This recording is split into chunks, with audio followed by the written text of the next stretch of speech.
Hey Ella, Hey RC, how are you? good. How are you? I'm good. I don't know what day it is. I don't know what time it is.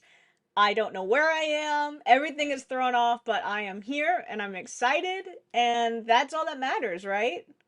I feel the same way. I'm still, to be honest, recovering from super sketchy. So I was like, oh, we're here again. Yeah, I've never left this chair.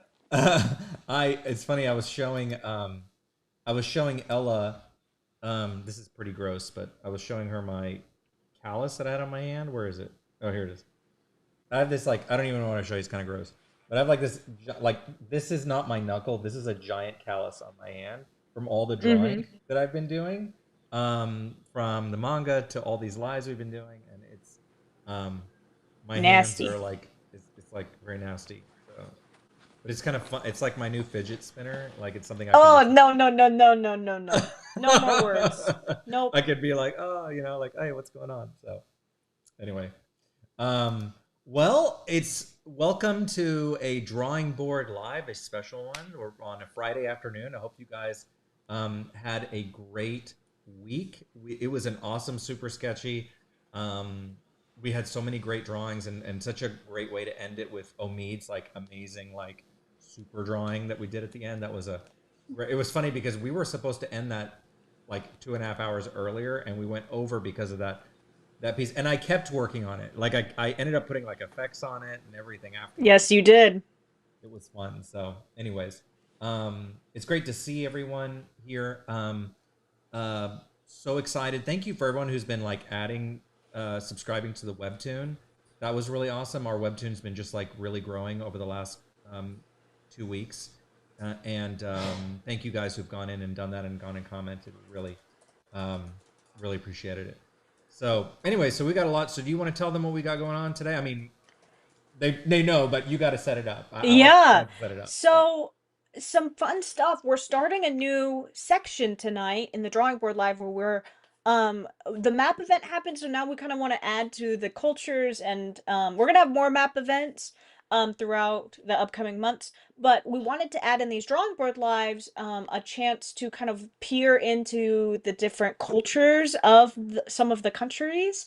And so we added kind of a fashion section where you can kind of RC is going to do some concept work, some rough colors, and or just some lines to kind of show what somebody in that culture might be wearing, and so we added that section. That's what we were talking about before the live. That's why we were a little bit late. We were excited. We were going over some of the concepts that we have and stuff. So we're just doing them for ones that we kind of know the most about, and then as we reveal more of the map, we're gonna unveil more clothes and cultures and stuff like that. But tonight we also have a lot of stuff for the other drawing board pieces, which is great. And then of course we're ending with our OC. So actually tonight we got a huge like add time to the Kazuo, the sleeping Kazuo. In fact, so much time that I don't know if we're gonna actually be able to do it tonight. So we're gonna see. We're gonna do the other drawings, and then when we get to the end, RC and I are gonna look at each other and we're gonna be like, can we survive this? And then we're gonna see how much of it we can do. If we can't do it tonight, we'll do a special stream sometime this next week because it's like a lot of time. It's like an hour and a half. But we're gonna start with the other ones. That's gonna be a lot of fun, and we're gonna debut kind of our new section. And yeah, that's pretty much it. It's gonna be a lot of fun tonight. And I'll kind and of go over which ones we're doing when we get started here. yeah, and I am gonna do my damnedest to get through and do all of them. I'm gonna go and try to do the Kazo one as well. So I'm gonna push through and try my very best. It's just been from left over from super sketchy and all the drawing I've been doing this week. I'm a little tired, but I'm gonna push. I'm gonna do whatever I can.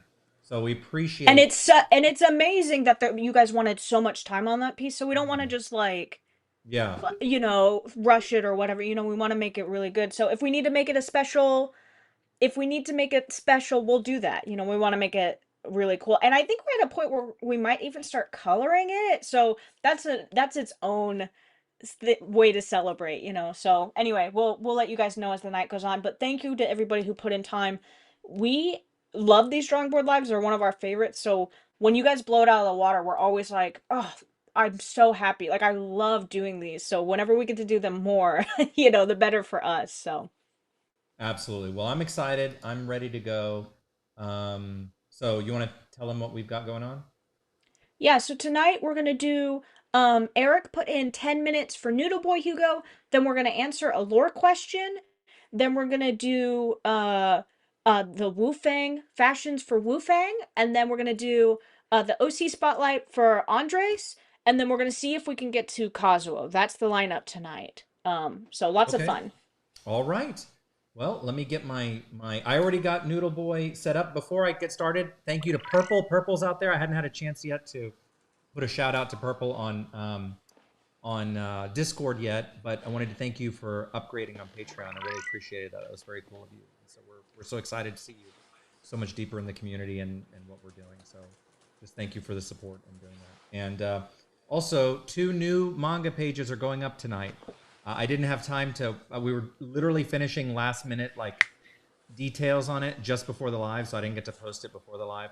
But I will post it to Patreon as soon as we're done with the live tonight. I will get the new pages. They're pretty fun, so I hope you like them. We kind of obsessed over these. Yeah, all right. Let me switch over and let me get the music. We've got this great like 90s music now. 80s, 90s music. We found these great soundtracks I that are love it. really awesome. I'm really excited about these. I'm happy. I want you to know I am happy with this music. I've actually been using this music like when I go for a walk. I listen to these um, soundtracks. So, anyways, all right. I'm gonna start this. Let me make sure the music is not too loud, and then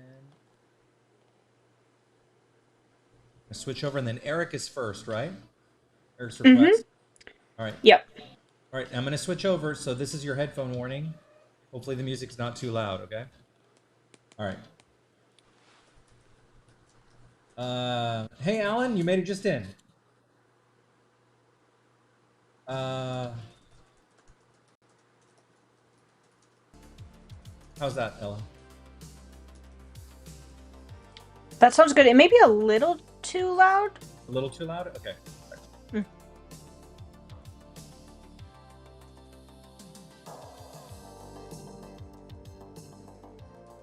How's that? Better. Better? Okay. All right. All right, let's do it. So, this first one we're doing is one that Eric, our awesome Eric, has been sponsoring. It's a Hugo, Noodle Boy Hugo, Noodle Delivery Boy Hugo eating out of a, on his lunch break. So we've been doing some cleanup on this because we're getting close to finishing it up. So yeah, I'm ready when you are. Yeah, so this one is 10 minutes. Just a quick one, just to warm up. All right, here we go. In 3, 2, 1.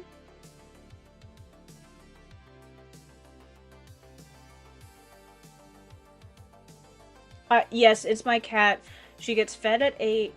My roommate is feeding the cats tonight, so they will be fed. I promise. She's very gracious when I'm in lives and always feeds the cats for me. She deserves a nice bottle of wine or something because she's always dealing with my streaming. But yes, Navi is screaming because it's almost 8, and she thinks she's gonna die. You know, if if we don't immediately feed her. They're so dramatic. I know.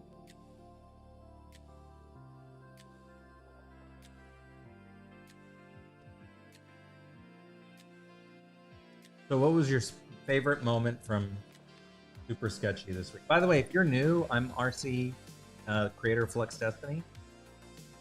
My right hand, Ella, over here. And nice to have you. Be sure to check the links in the video. So what was your favorite Super Sketchy moment?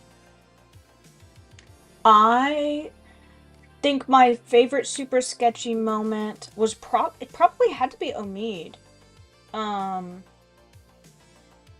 Oh yeah, I think just because it was so exciting, you know.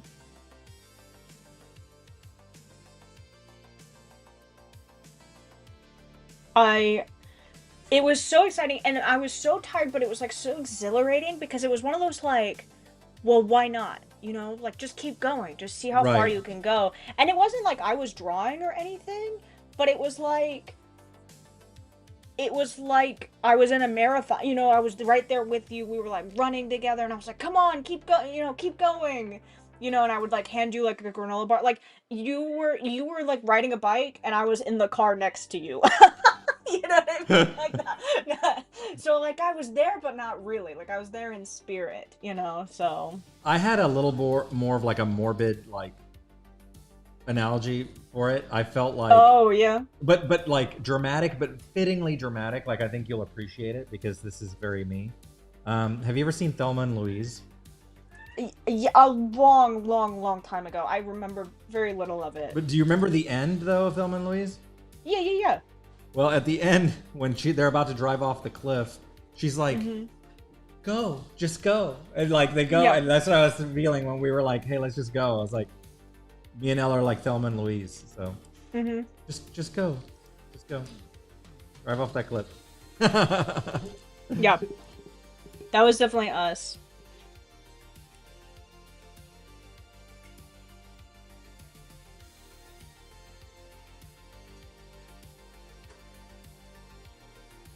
Thanks to everyone who got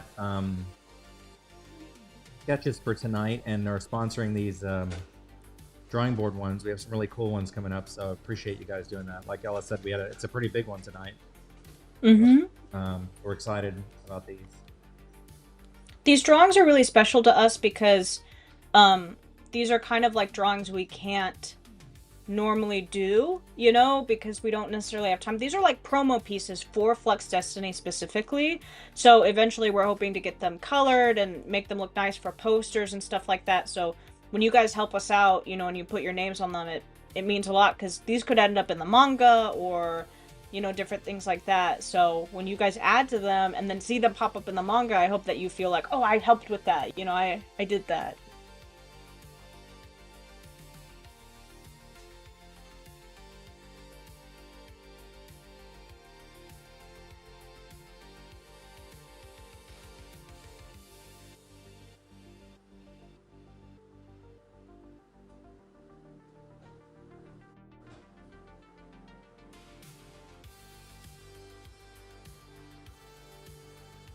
And this is not up yet on the Discord, but we are going to have another Patreon sketchy on Monday. See the Hugo and Marco in the bedroom and Sunflower one did not get done today.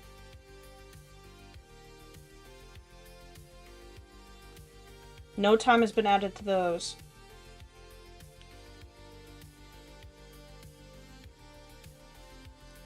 Are you able to use super sketchy time to add to these too? Yeah, if you on sketchy days, like on our Mondays, so we are planning on doing sketchies every Monday. If you want to add time to any of the drawing board requests, you absolutely can. We love to use time for that.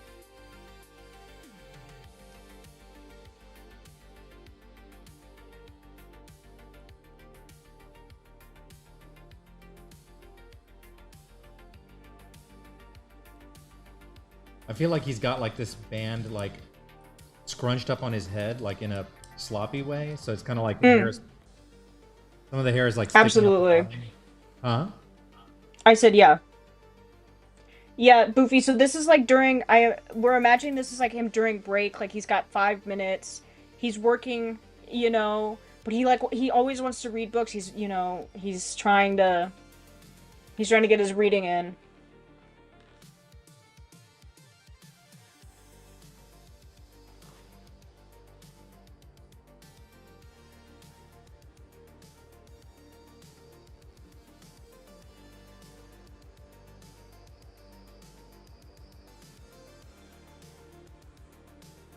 Three minutes.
I feel like I'm in an 80s montage right now.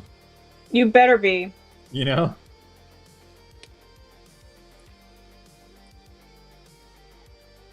You better be. RCC C is asking if there's any slots left for today, or if we should wait for the next drawing board live or next sketchy. I'm sure that he wants to add time. Does he want something new, or does he want to work on something that's already? He wants to work on Hugo and Marco, the big sunflower pieces. You know what? You got me energized now, so we can give it a shot. We can give it a shot. Yeah, let's. If you put it in, and we don't end up doing it today, we'll either do it during Monday's sketchy, or we'll find a special time for it. Well, yeah. I will try my absolute best. Yeah, if you guys put stuff in and we end up being booked, you guys know us. We'll always find time to do it. We're going to do playing cards this next week. We'll do Coswell if we have to. We'll do the sunflower sketch. We'll find time for it. We'll try to do it tonight if we can, if we're awake enough. I'll make coffee. I'll drink coffee for the first time ever, you know? We've been, this coming week, like she's saying, we're going to do more playing card lives. So we're going to do every day. We're going to try to fit in playing card lives when we can, so we can keep whittling down that list. I think we said we had, like, what, 12 left to do or something? Or I think it's closer to 15. 15. But 15 left to go.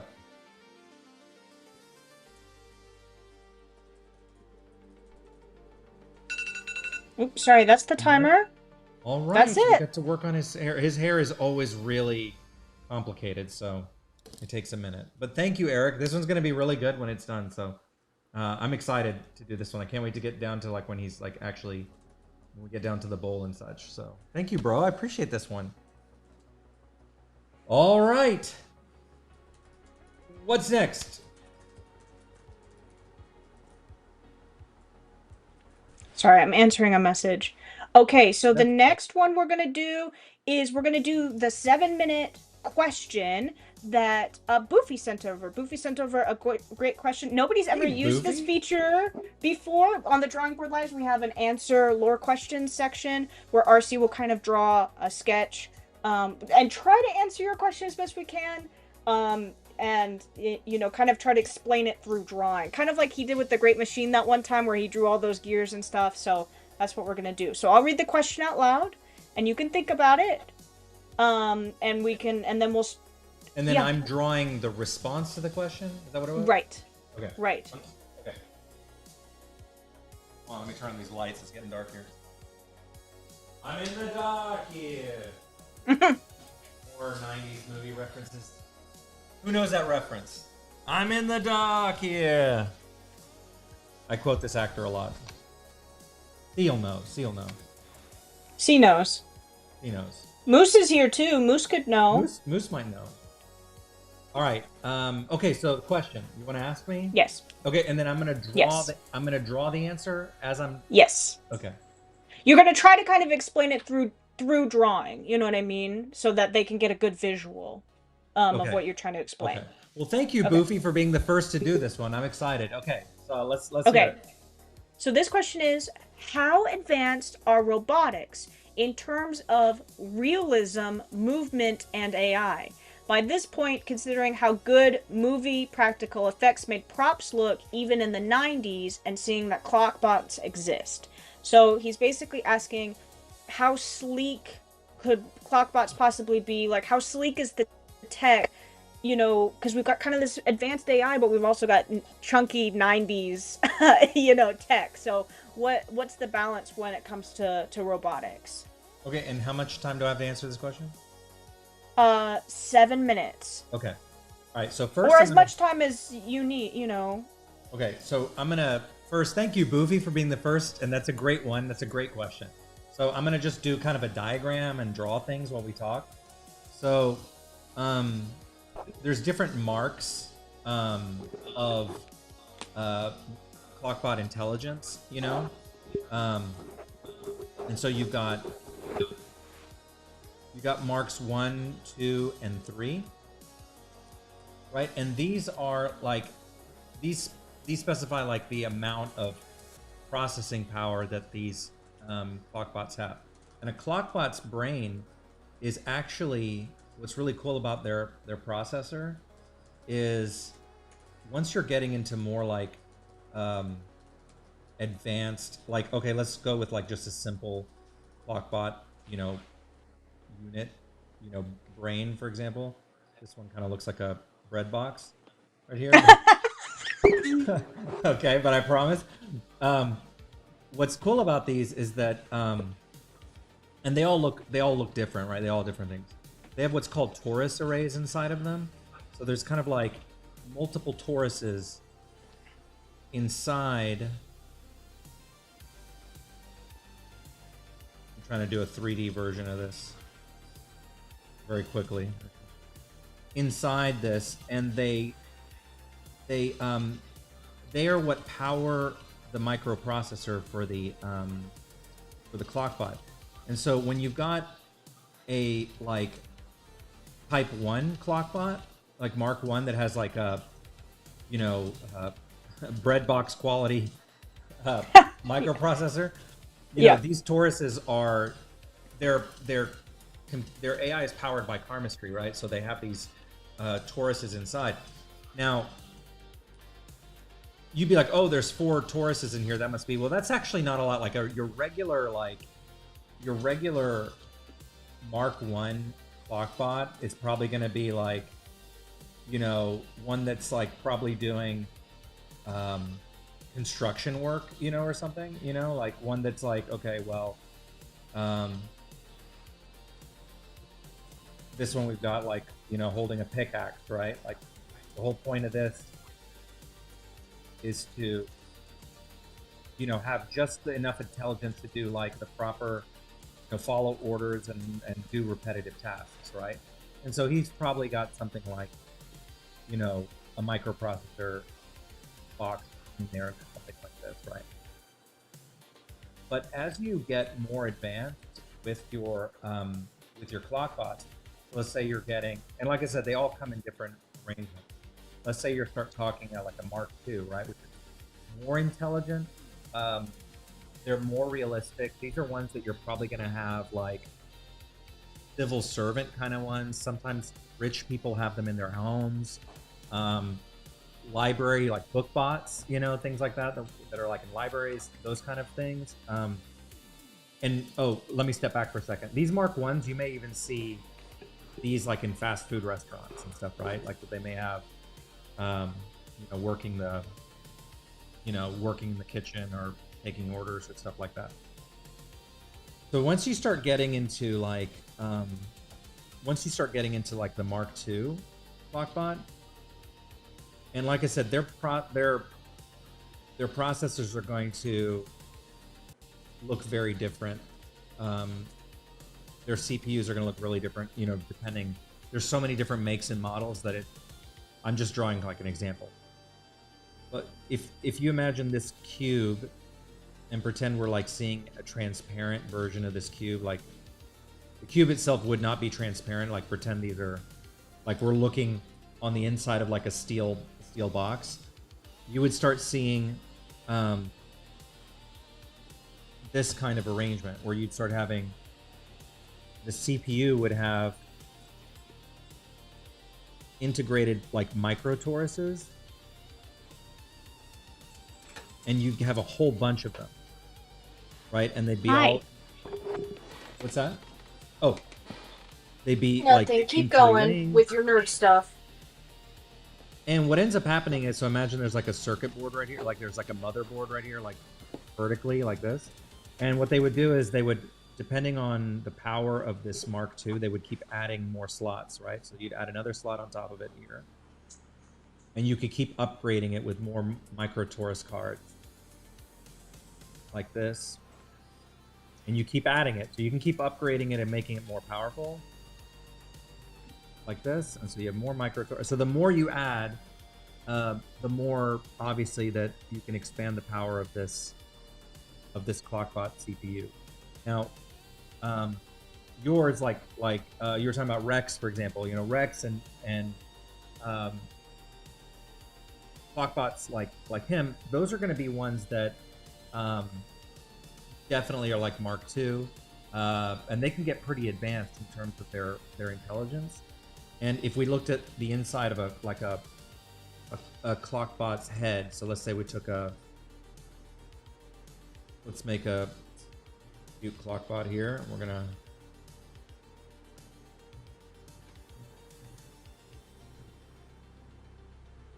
We're gonna make this kind of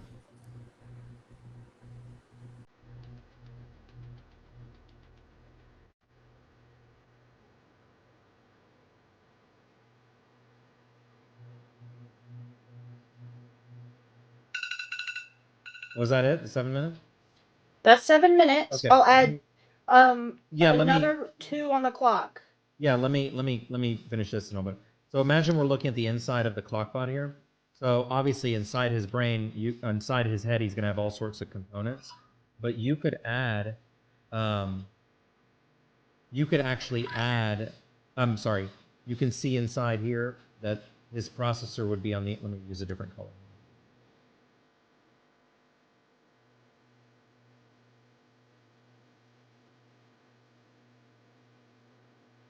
So he's got like his big CPU box in here.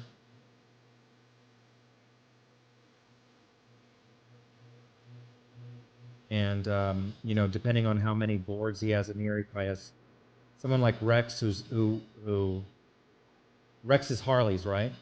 Who used to be an actor clockbot, and so he's probably going to have more. And so in the inside, he's going to have these, you know, cascading torus arrays, right? And that's what these things are called. These are called torus arrays. And so, and then obviously on the inside, you know, all the input is coming into the CPU here.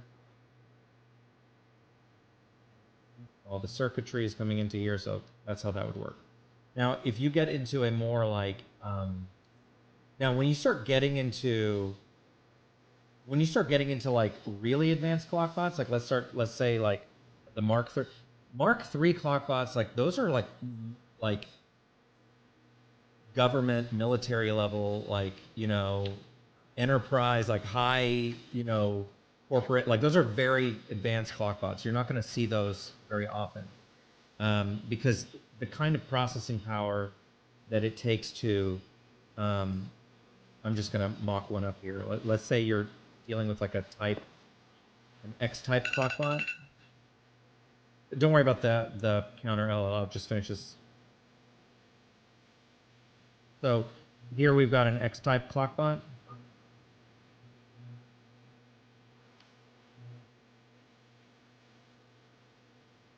And an X-type clockbot is, not many countries have these because these kind of clockbots are capable of performing karmastry. So escape artist clockbots, type K, which are the ones who assist escape artists, those also have a Mark III CPU because they need that to perform karmastry. But when you have this kind of like this military like clockbot. Now, obviously, I'm just drawing their heads right now, but let's say.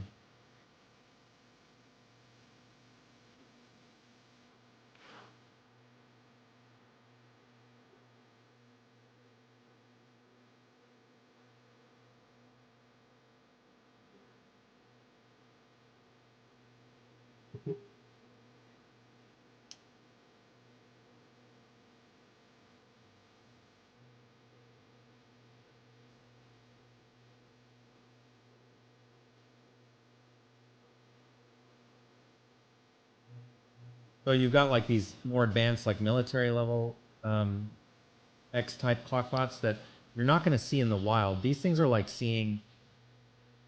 I mean, this is no longer a secret, but back when I was a kid, when the B-1 bomber, you know that bomber that looks like this, it's really famous. It's just like a big triangle. That was a big deal when it was finally revealed. Like it was a big secret, but that would be like what X-type clockbots are like, right? And their CPUs are even more like crazy. Like, you know, inside this guy's brain, you could easily have like a spherical CPU, where you have all sorts of interlaced, interconnected, almost like chainmail, microtoruses, right? That's one option. I mean, this is not like the only way. I'm just giving you an example where you have all this like, I mean, they're pretty advanced for this time, and that's what allows them to perform karmastry. So an X-type clockbots are capable of performing quantum karmastry too, which is very dangerous, right? And so these are kind of the guys that you don't want to be up against in a fight, right? Because they will end you, right? So, anyways, hope that's helpful. I like my little construction clockbot over here. I think he's pretty cute. He's the best one. He's pretty cute. Boofy, I'll let you name him. What do you want to name him? I'll let you name this little guy over here.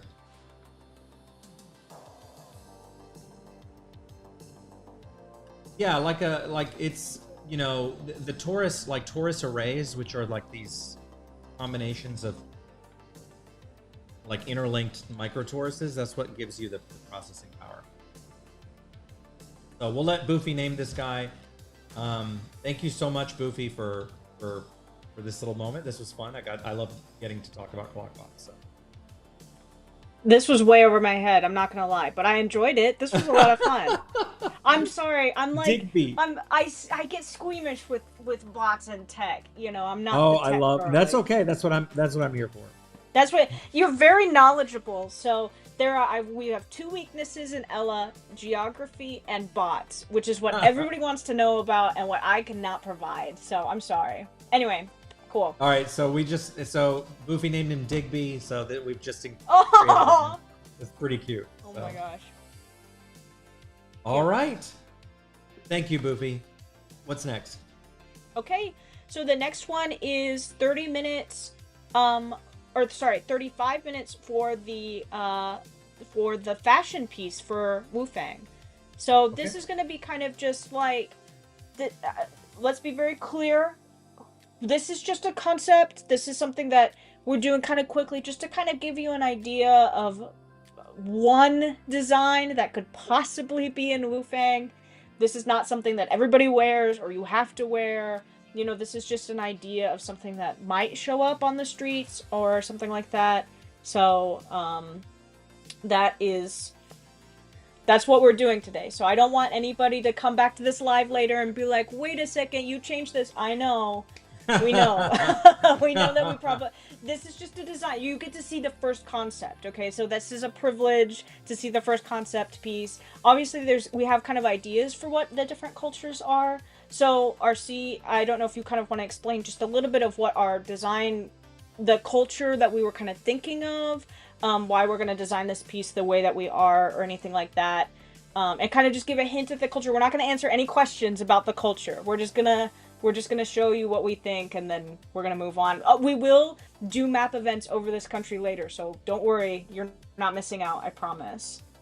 Okay, so so was it Alan who sponsored this one?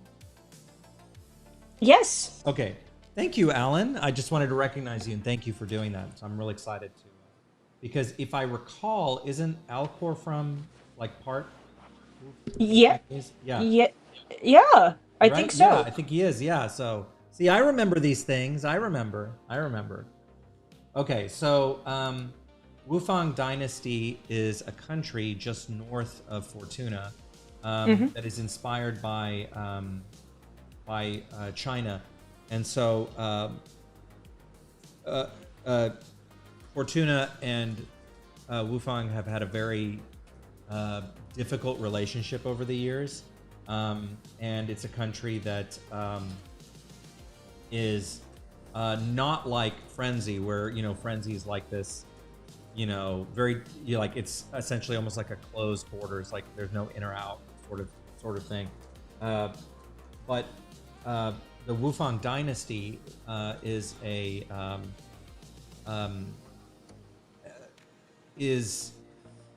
there's a lot of like militaristic like inspiration that goes behind their outfits. So I'm going to draw like a typical kind of like military person from Wufang. So I'll just do a sketch of one. Sound good? Sounds good to me. All right. So yeah, that's what we're doing. I'm ready when you are. So, oh yeah. Duh. Timer. Okay. Here we go. In 3, 2, 1. Saturn. That is my leather couch. Do not rip it up. I didn't get to clip the cat's nails today. That's what's happening. Oh. Okay, I'm gonna do something kind of crazy. Not on here. But I think I'm gonna try to cut my dog's hair on my own. Oh, that's a good idea. I'm just gonna do it. I'm gonna buy clippers and I'm just gonna do it. I'll update you later.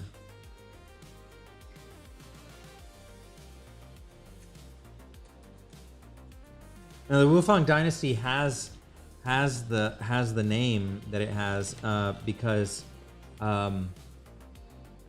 it's been run by a particular family for so many years. So it's got its own imperial family.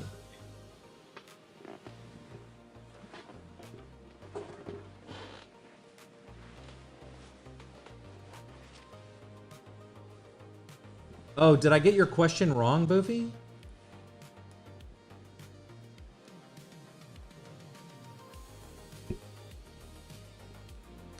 Ella, did I misunderstand the question? You did a little bit. He was asking about regular nice. robots and not clockbots in particular. Oh. He was asking basically how would regular robots be designed in Flux Destiny. But then you went on about clockbots, which was really nice. Well, regular robots are used for things like you're not going to find. Like in Fortuna, for example, you're not going to find a lot of regular robots because a lot of robots are You're going to find a lot of clock, and the difference between clockbots and robots is whether they're powered by karmastry or electricity, right? And a clockbot,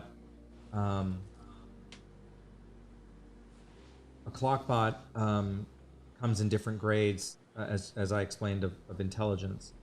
And robots, if there are robots, you might find robots who are but they would be like, what's it called? Like in car factories, you might find robots as opposed to clockbots doing that. But more and more often, they're being replaced by clockbots for a number of reasons. There's not much electricity in Fortuna because everything's run through karma now. Now, other countries, that's not the case. So when you start learning about the other countries in the world, that's why I was kind of showing you when we were doing the reveal of the map. We did the what's it called? The Karmic Affinity Index, which is which countries, how far have they adopted karmastry into their day-to-day life. And the more that they adopt karmastry, obviously the more the more that affects their culture. Fortuna is a high affinity what do you call it, nation, karmic nation, because so much of its culture and society is powered by karma. But there's other countries that you'll learn about that some are like 0 on that scale. They don't want anything to do with karmastry. And you should know that just because a country is low on the karmic affinity scale, that's not equivalent to being like first world, third world, right? Just because you have there's plenty of countries that they run on 20th century technology at the time, but are totally fine. They just don't use karmastry, right? So that's super important to know because I want it to be very clear that that's not a first world, third world kind of designation. It's just, okay, who has really adopted karmastry in their day-to-day, you know, kind of life. So that makes sense. It does.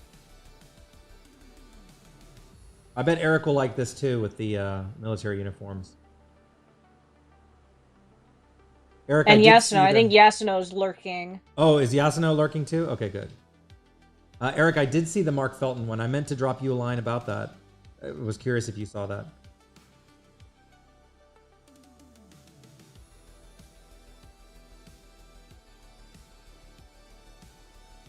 By the way, Ella, I'm not looking at the comments, so I'm super concentrated. So if you see something I need to, let me know, please.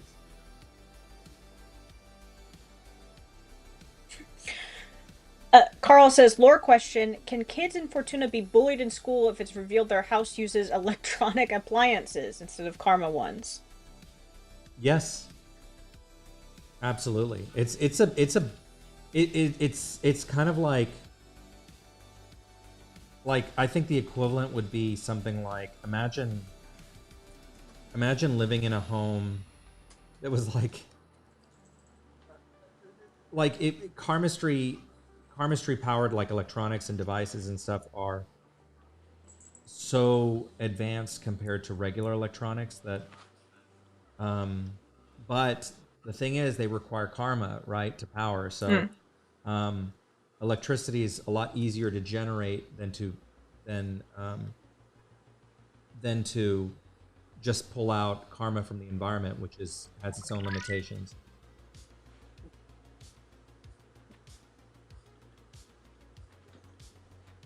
So yeah, you could be bullied for that.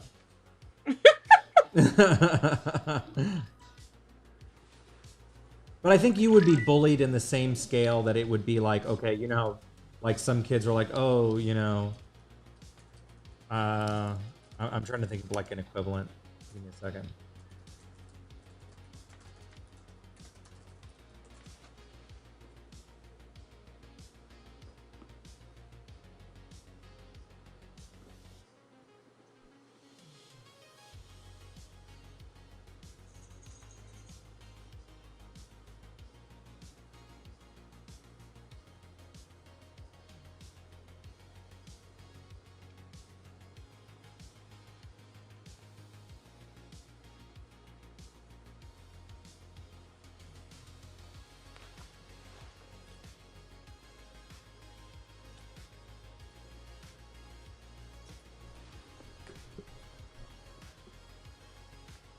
Wufang is also a very kind of mysterious country. It's very kind of mystical on its own and very opulent. Like when you get to, you know, the Imperial City, and it's a country that you're also going to learn as part of the history of the world that was involved in this world's World War II.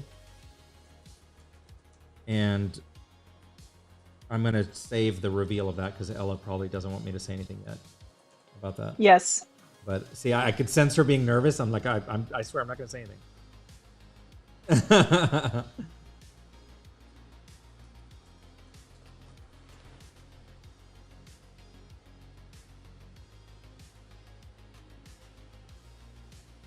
Me? I'm never nervous. Ever, ever. She's like, he's gonna say it. He's gonna say something. I'm like, no, I'm not. I promise.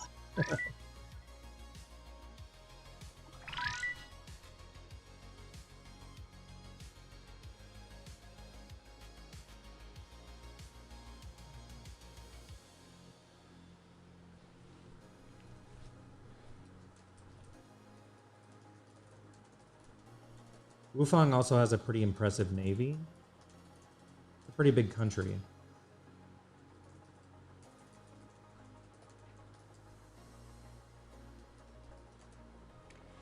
Technically, all of the countries will have navies because none of them are landlocked. But it does have an impressive one, is what you said. Kinda. It has an impressive one. Kinda. Navies are expensive. Now, it is a country that has it is a nuclear power. It's a nuclear weapon country. So Fortuna, and in this world, in this universe, Fortuna. You know, this world's equivalent of the Manhattan Project was in Fortuna. Fortuna was the originator of nuclear weapons, and nuclear weapons in this world are clockwork karmastry devices, and they serve a similar function than they do in our society. So nuclear weapons and nuclear war are also a constant, you know, specter that hangs over this world too. They just are kind of powered differently than how ours work. Moose, I see your question. You're gonna have to wait and see. Sorry, we will go over more map stuff as we go. But at least you have the map now, right? We've fulfilled part of your questions, I hope. Oh, he was asking a map question? Kind of. He was asking about if any of the other countries have a space force. Oh. The whole space program plays a big part in the whole actual story, so I don't want to say too much about that right now. But that's a good question, because the space program is, like I said, plays a big part in the story. How much time do I have? You have 18 minutes left.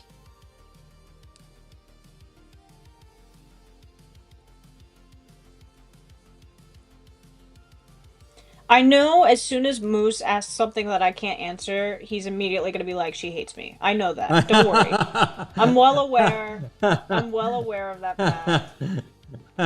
Moose, I think Moose intentionally asks questions that he knows I can't answer so that he can sit there and he can be on his high horse and Ella looks like a fool. Oh, to make you look like he like purposely sets you up to look mean. like you're a mean person. I am mean, so he's just right. Wufang is also, because of its latitude, it's a lot of it's pretty cold. Mm. It's not like blizzardy. It's just like it's not like Siberia cold. It's kind of like, you know, obviously it can get snow and whatever, but it's it can get pretty cold up there.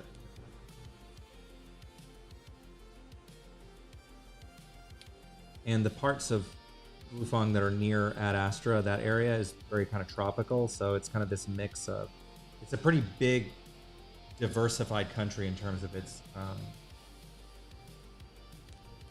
you know, topography. And yeah, it's kind of got it all. It's big enough to get a little bit of everything, I feel like.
Oh, I love the star.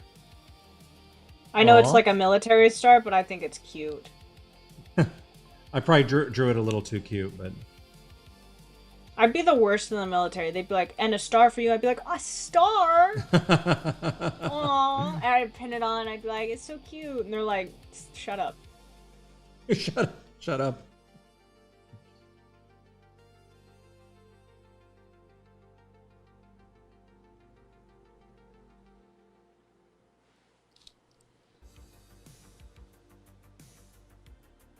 So I know there's several OCs out there that have origins from this country, so I'm really curious to see how they play out.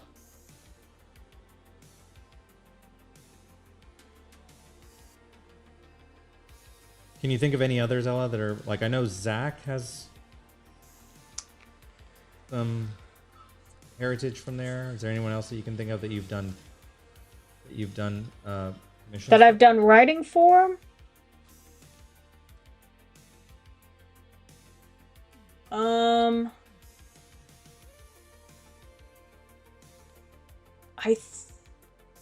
It hasn't really come up.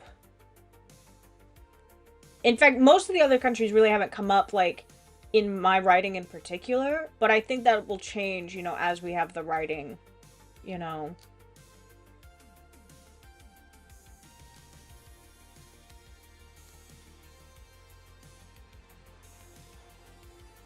It's a good question.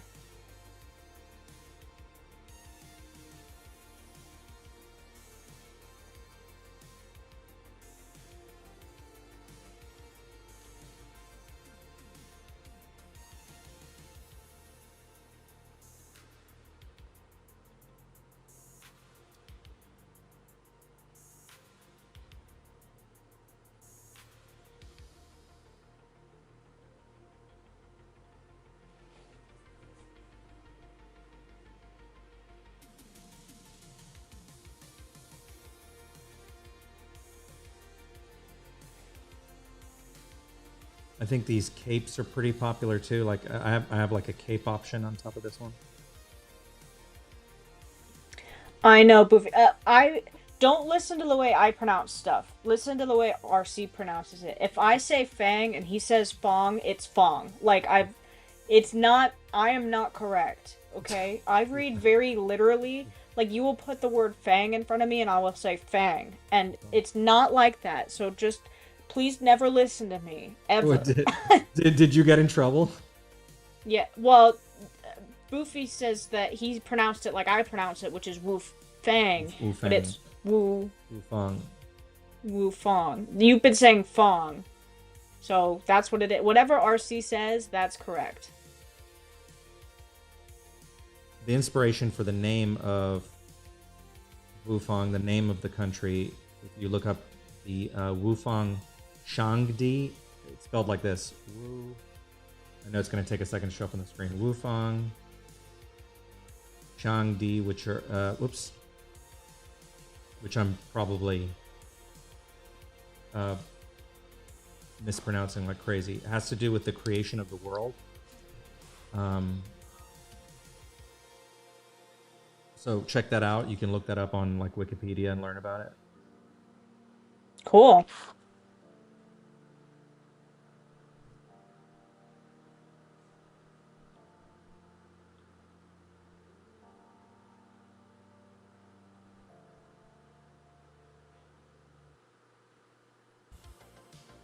I think military outfits are so cool.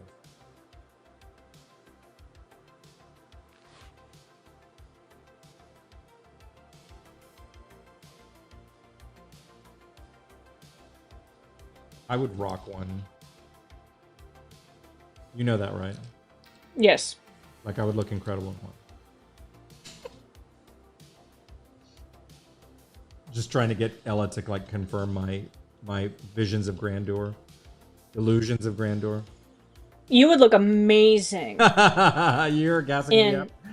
No. I think I would look amazing in the military uniform. I think you would look great in one. Thank you. especially with one of those like hats. Mm-hmm.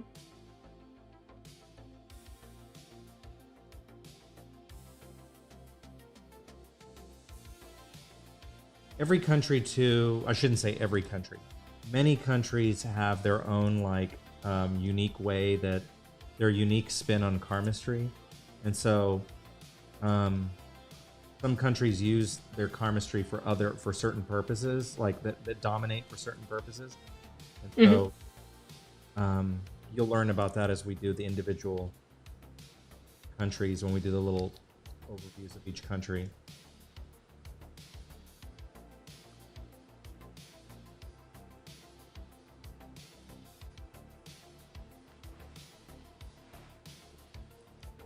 You've got about 9 minutes left.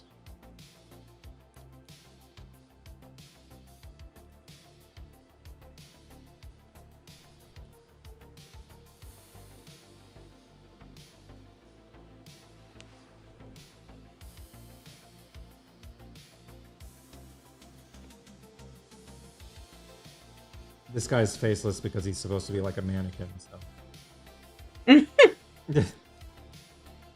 your face here, right? That's where your face goes. Yeah. Just imagine yourself there. Oh, he's just a mannequin. Bless you. Bless you. Bless you. Bless you. Sorry.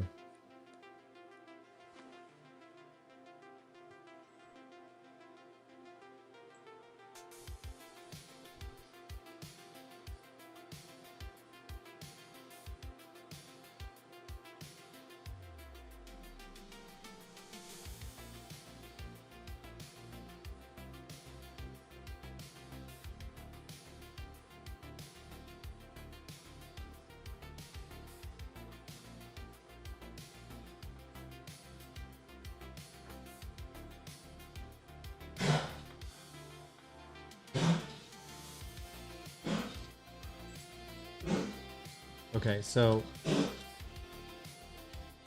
sorry, my dog. Sorry. Okay, I'm sorry. It's okay.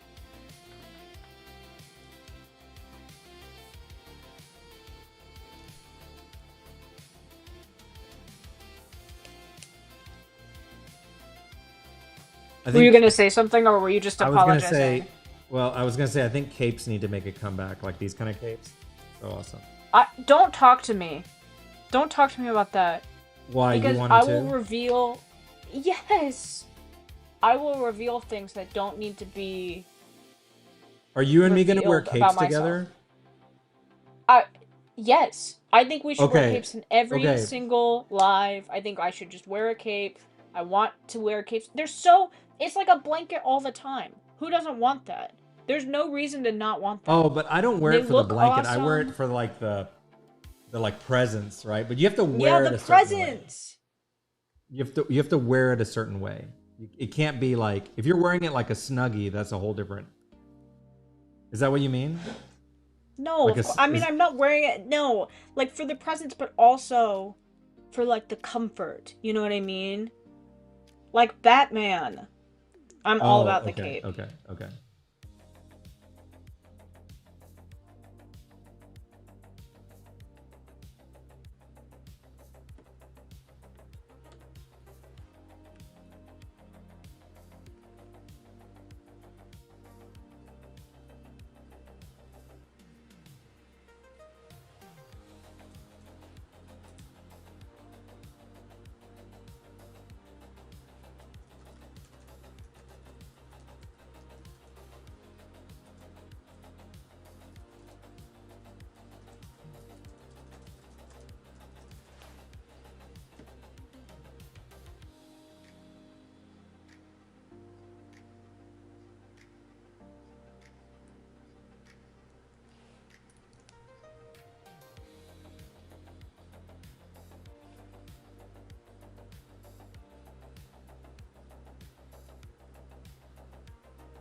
the real world inspiration is really important for this kind of stuff in Flux Destiny because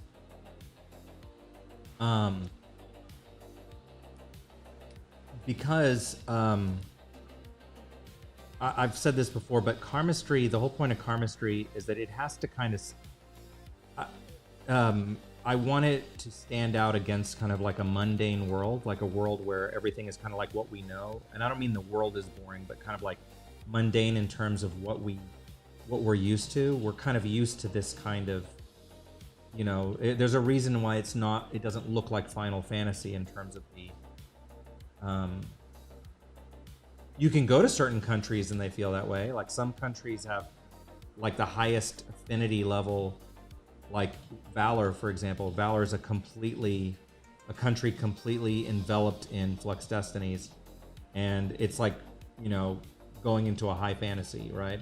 Or if you think about like a country like or Paragon, which so many people use karmastry for. I mean, the whole nation, like ingrained in its culture, is the use of cosplay karmastry, where people don't even look human there. And you know,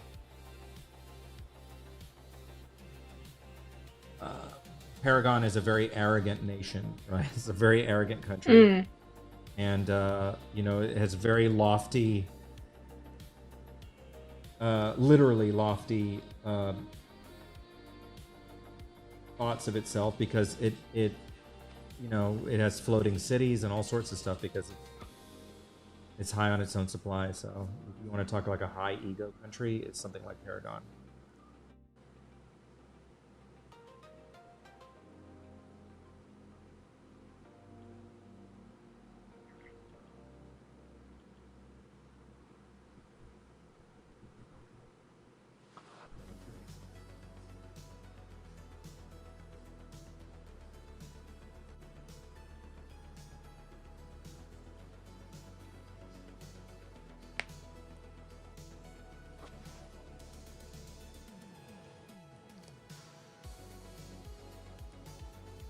Two minutes. Yeah, Boofy, I don't know if I'm late to a question. I'm coloring. I'm just doing some rough coloring to just kind of give example.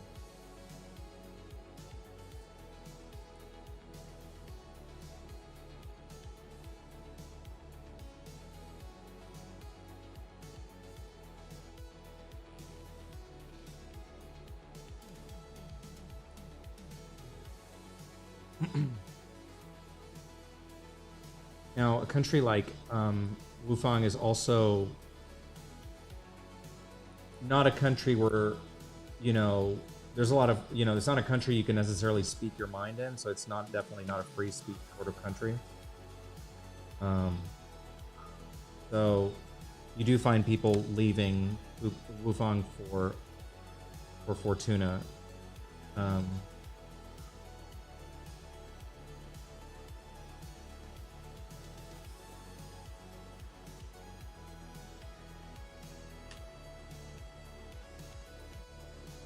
Oh, you like my rough coloring? I like when I think that looks really cool. Thank you. I like when I get a chance to just kind of do like the conceptual rough coloring is a lot of fun. I just get to coloring is like super stressful for me. So I just like to just throw down colors. You know, I think I was having this conversation with someone a while back, and we were talking about why people are always disappointed with movie adaptations of books. And I think that it comes from the fact that everyone imagines a book a different way, right? Like you can't possibly meet everyone's expectations, because in your brain it looks different than, no matter how well the author you know, described the locale or what's happening, you can't help it, right? Everyone's going to have a different interpretation. So I feel that with when you do this kind of stuff, like really like low res coloring and stuff, your brain, as the person observing the drawing, like fills in the gaps, right? So this stuff is like, it's the same way. Like I may just kind of scribble and your brain kind of fills in the rest of the gaps.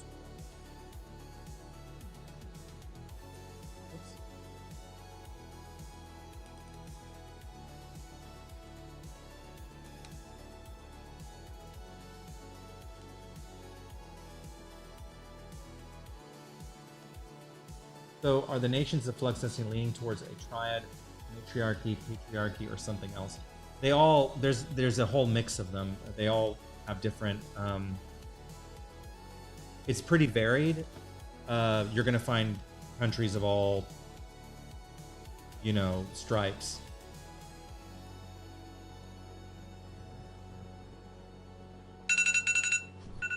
All right. All right. So what do you think, Alan? How'd I do? I didn't get to do the let me just do the little cape real quick.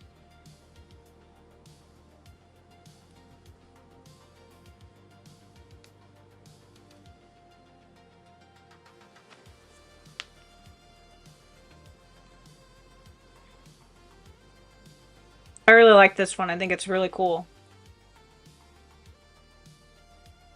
Thank you.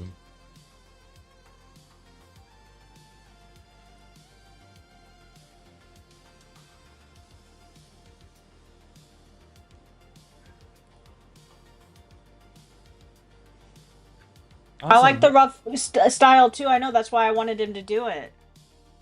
I'm glad that you chose to play like this. Thank you, guys. I'm glad you like it. Eric, thank you. Thank you, Alan. I appreciate it. Yeah, it's fun to do, like, doing concept stuff, doing rough. It's fun doing... Sometimes I like the roughs more than wherever I have to go, like, clean up. And then we'll just put little blushies right here on his face. Aww. All right. So thank you. I appreciate it. This was fun to do. Okay. All awesome. Right. So what do we got next? Okay, so the next one is we're gonna do for Andre's character. He wanted to put more time into the character we were working on during the super sketchy. Layla, I think is her name. The mechanic with the cool bunny ears, you know. Oh, that was super sketchy. Oh, that was during super. Okay. Hold on, I gotta find that real quick. Okay.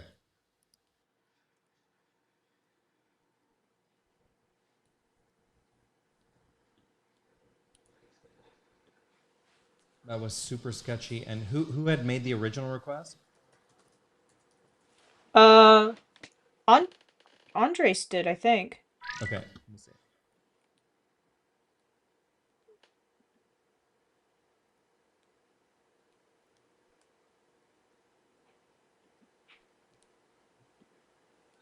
Oh, the bunny girl. Bunny girl. Yeah. Okay. Hey, good night, Carl. All right. Let me get back here. I found it. Okay, how much time are we doing on her? We're gonna do 30 minutes on her.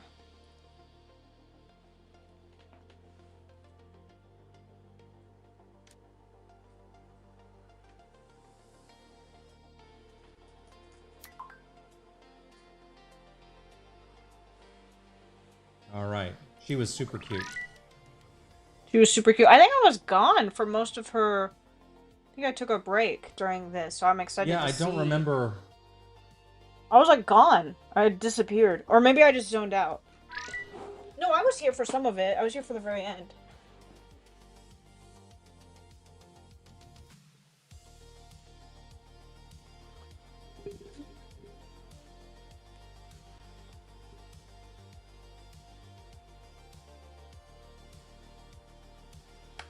Okay, so we've got this one. So we've got this one, and then we've got after this one is sort of C sent in some time for the Hugo Marco kind of dual piece. He sent in an hour for it. Okay. So we could do that one, we could start that one, or we could start Kazuo. Both of them are kind of long, so I leave it up into your capable hands of how much you want to do and where. But those are your choices for the rest of tonight. So we've got an hour and a half on Kazuo, and an hour for the dual piece, kind of wherever you want to spend it. Okay. So I'll let you think over that as we work on this awesome piece. And then, yeah, that was really cool. I'm sorry I was not talking so much. I was very invested. Like, I was, like, watching, and I really, you know how much I love your sketchy stuff, so I kind of just get, like, I really like concept stuff. I probably like concept stuff more than, like, finished products. Like, I have all kinds of art books for things I don't even care about. You know what I mean? Because I just love the, like, idea of coming up with stuff, you know? So when you go into sketchy mode, I'm always like, I'm there, you know? I want to well, that's kind of like what I was saying earlier about the whole, like, the cool thing about concept is that it's kind of like a dream, you know? Like, yes. It's not like finished. It's always kind of left, you know, what could have been. And that's what's really cool about the concept stuff too, is that you just, you know, it just doesn't feel like it's finished. So, and does she have a Taurus? Are they? I was just doing a bust of her, so if they were down on her feet, I don't think we'll see them. But I think they're her bracelets here. Oh, are they? Okay, we'll confirm that. But I don't know.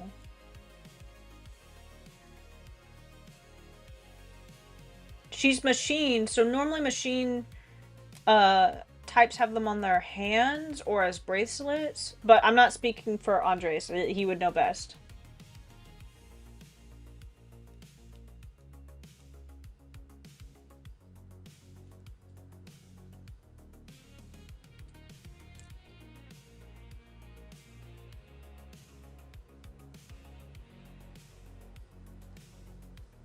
This is the end of a really good week, so I know I'm gonna really sleep good tomorrow. You know what I'm talking about, like a good Saturday. I'm excited. Oh, I'm glad you like Poofy. That's awesome. I know, like, your sincere interest, so I'm always like trying to make sure I get you your stuff answered. So that they're inside the bunny ears? Totally. That would be cool.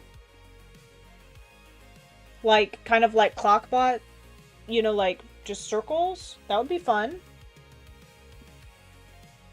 So Andres was thinking that the Tauruses could be inside the ears. I think that would be cool. Yeah, you can do that.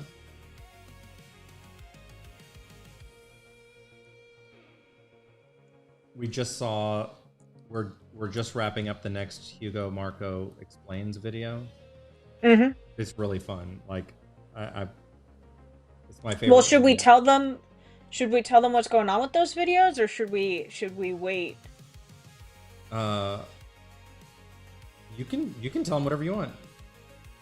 So we got some help. We got some. Ella is no longer for now editing parts of the videos. We got somebody new to do it, and he is much better than me. he's very good. He's very excited. He's awesome. So I'm excited for you guys to see it. It's gonna take a little bit for us to get it out because we have to kind of do our we have to do some final stuff on it, some tweaks. But once we get those up and rolling again, you guys are gonna see a big difference. You're gonna know right away, and you're gonna be like, "Oh my gosh, this is so cool! It's so much better. It's so entertaining. It's so funny." Like, I am very happy. I'm very happy moving away from editing. My time has come. I'm editor Ella. We need to give her a round of applause, though. This lady has been working very hard to edit those videos, and while the next video has a very amped up energy to it because of this new editor that came on board who's doing these videos now. I want us to take a moment to recognize Ella's original edit work, because she worked her butt off on all that, and like countless hours. And you know what? She kind of embodies, Ella very much embodies one of my like favorite philosophies, life philosophies, which is like, do what you can with what you have, you know? And, you know, Ella is like, look, I can, you know, she knows that she can do rudimentary editing. But even with that, she did such a great job on those. And they were really fun videos, those first ones. Oh, well, thank you. I really like them. So, but these are different. Like, it feels very different, this next one. And this next one's super fun. It's a super cute one. Agreed. And I really sincerely think that you guys are going to enjoy it a lot. Like, I think that you are really, like, if you thought the previous ones were fun, these are, like, I would say 4 or 5 times more fun. Like, they really are amped up. They're super cool. So, I'm excited about them. So, I get to sleep better at night, knowing that I do not have this sort of Damocles over me, you know? Like, waiting for me to mess up on those edits. So, yeah. Anyway, they're super cool. I'm very excited. We will obviously reveal more about that later. We are getting to the point where we are so busy that we have to expand our team. So, you know, I'm excited. You guys will see, and you'll really enjoy it. I think I rewatched this video, I think like 20 times. It was so fun that I'm really excited. I can't wait for it to be done. I think not only the writing, but the editing and the voice actors really capture the characters so well. And I think this one really, Marco and Hugo in this one are really, really, really, really good. Like I really enjoyed this one. I can't say it enough. It's a good one. So this next one is Intro to Escape Artists, which is on its own like a really cool. We always knew this one was going to be really fun, but to have the new editing on top of it, like the new style, the new editing, it's just a great one to kick it off on. So I'm excited about it. Get to hear one of Hugo's grandma's other sayings. Of course, of course.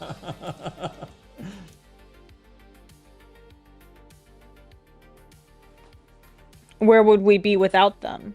Is the better question. I kind of like over the course. What I think is kind of adorable is over the course of these videos, Marco becomes more and more like patient with Hugo's grandma's sayings, you know. And he just kind of like, you know, he starts laughing more at them, which I think is kind of adorable. Because remember the first time he's like, what? And, you know, obviously he's aware of them because he and Hugo are best friends, and you'll get to meet Hugo's grandma in this first act of the manga. So you'll meet her, and obviously you know, Marco knows who she is. So these are not kind of like shocking to him, obviously, because he knows Hugo's grandma, but it's just kind of like it doesn't make it any less like, what, like, WTF did you just say?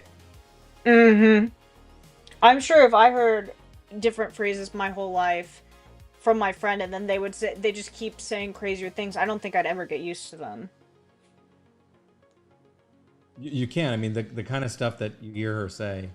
But do you have a favorite? You can't get used to it. Yeah. Do you have a favorite saying so far of what she said?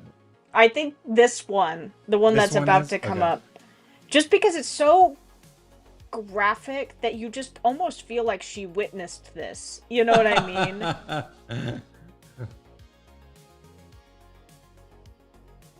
And you'll see that she plays an important part in Hugo's life, so yeah. He listens to her. and her things.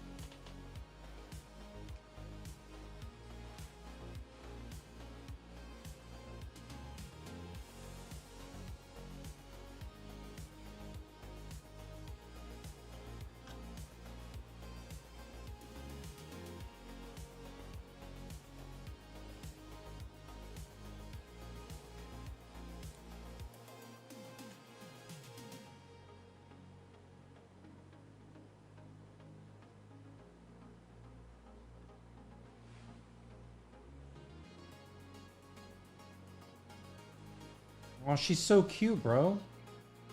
She's very cute. I've always thought that we need more machine girls. Right.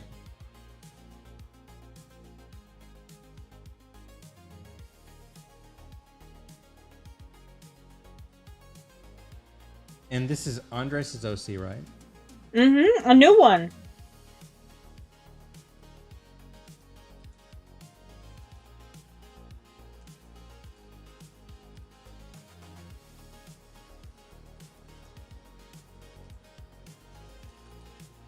How's it looking, man? Am I getting her right?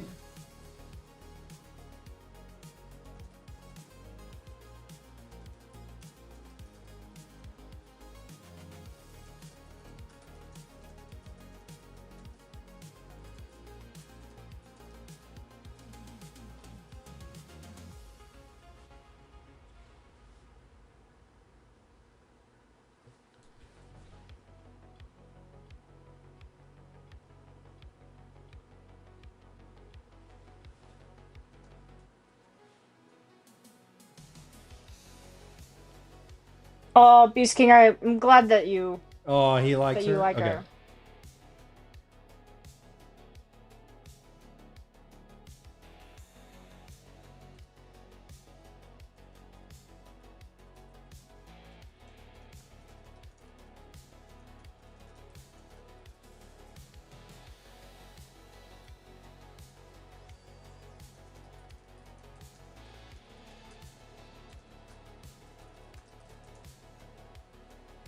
You think the so I'm a big fan of Othello was talking about the two sets of ears being kind of funny. I've always like whenever I like when human characters when they have like something like cat ears or something that they have their human ears too. I've always been kind of more of a fan of that aesthetic.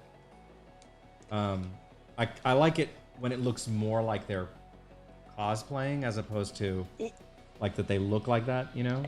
I think it's I'll because let this one slide because this is tech. But when it comes to like cosplay, I actually always like when there's just one set. Like if it's a Really? Catboy. Yes, Oh, and I've told you this. All the Catboys I draw have both sets of ears. You haven't said a word. I know. So you've been enduring that? We've talked about this before. We no, have? I still like them. Oh. Yeah, I still like them, but I just think that it's cuter when they just have cat ears. Really? Yes. I guess for me it's hard because I always see it's hard whenever they're missing like I'm so used human not seeing a human with ears for some reason for me because I draw ears all the time. But that's why you lower them from up here to down here, you know? Lower them. Yeah, you lower the ears. Oh. Okay. You said okay like you've never thought about that before. Like that. Yeah, that but I don't think that does anything. That doesn't like I don't hate it. I just prefer to have both sets of ears. But you do you. This is not mine. This is not my world. When I make a manga, I'll say what goes. I'll have Okay. Catboys with one pair of ears. so my type won't be welcome in your world then. Right. So you like to cover human ears with lush hair and fur. Yeah, that works. I like that. Oh, so it's there, but they're covered, right? That's okay. Right. Cornbread.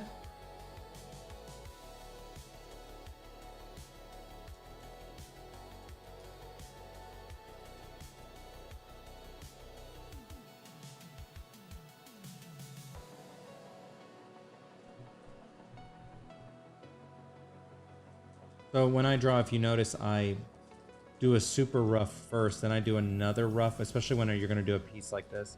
You kind of have to do two roughs. You have to do the first one to kind of set everything up, and then you go and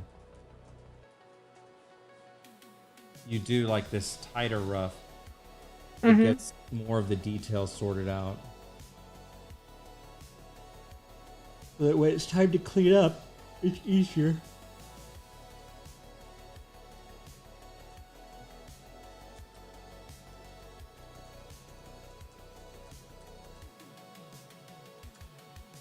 Corny. I haven't thought of that. That's so funny.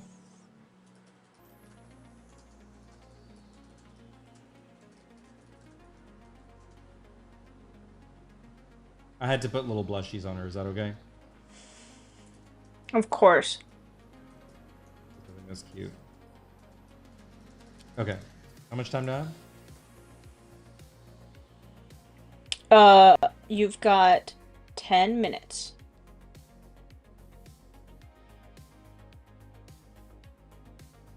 Did you add her Tauruses in? Where are they? Her ears? They're inside the ear? Like, they're implanted on the ears? Well, I think that her ears are tech, so yes. Oh, okay. All right.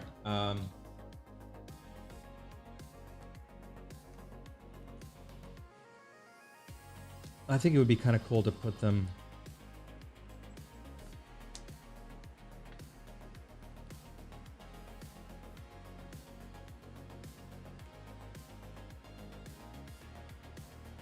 You can only really see in one because the other one, the ear's pointed the other way.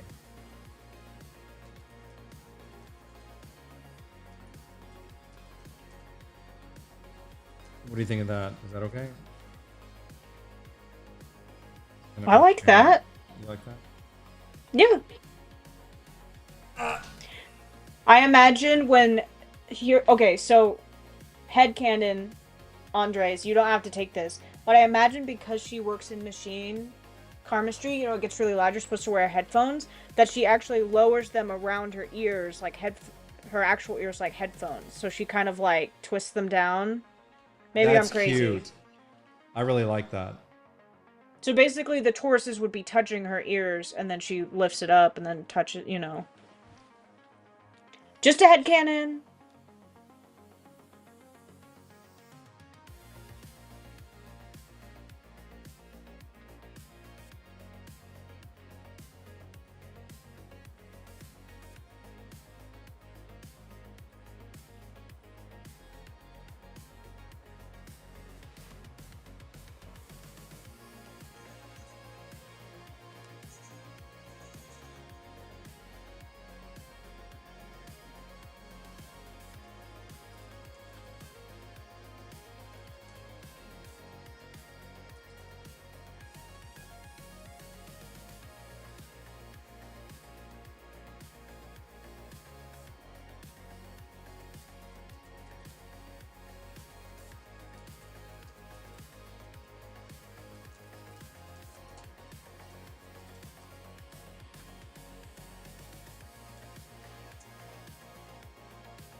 Oh, you like that?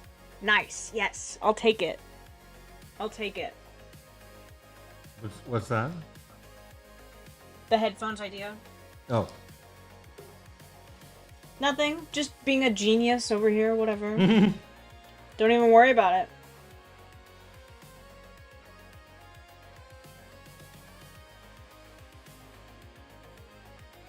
I can't believe it's Friday.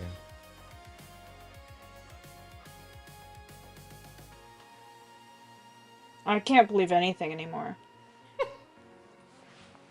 We get cynical Ella, nihilistic cynical Ella on Friday night. I'm sorry. This is my Flux After I was Dark. expecting like, oh, happy, like whatever, and Ella's like, nothing matters anymore. life is meaningless. No. Why even bother? It's been a very busy week. It has been a very So I'm very tired. You get tired, Ella, but tired but satisfied. I don't mean like I don't know anything anymore like in a bad way. I mean like I don't know anymore like in a like winding down kind of way, you know? Like man, like a relaxed way, you know? I need some cat Zaza and all. Cat Zaza. You know how many times I've saved that meme? I have it like 50 It must be a lot. Every time I see it, I save it.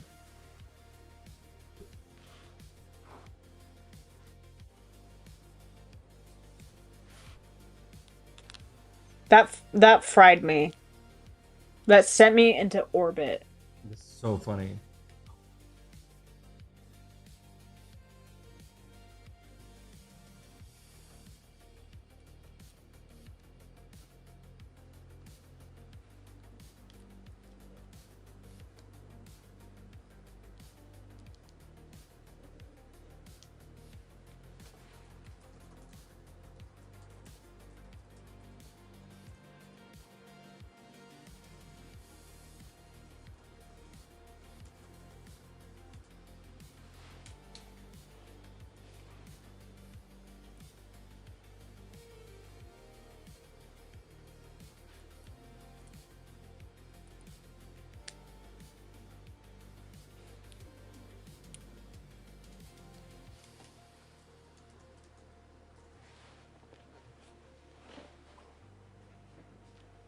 I don't think I've ever seen you take this kind of time with the lashes, and I love it.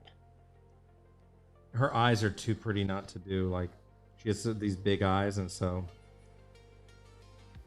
we were just doing a class. No, I love it. I've never seen it. I'm like happy. I'm excited. Aw. We're doing a class. I forget which session this was, but we were talking about, I think it was with Max. I don't remember which student. I'm trying to remember, my days are running into each other, but we were talking about how the importance of getting the eyes we're doing. That's where everyone looks. You know, that's the eyes is just you're immediately drawn to the eyes. So the taking time to get the eyes right. If you notice in any drawing I do, my time is largely spent on the eyes.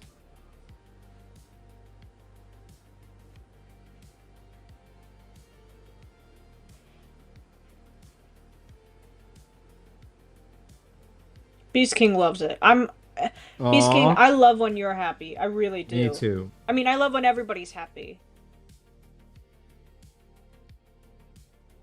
But especially Beast King.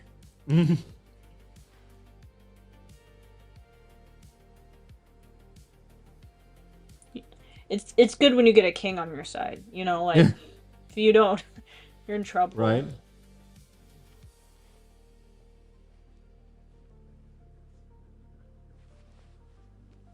Four minutes.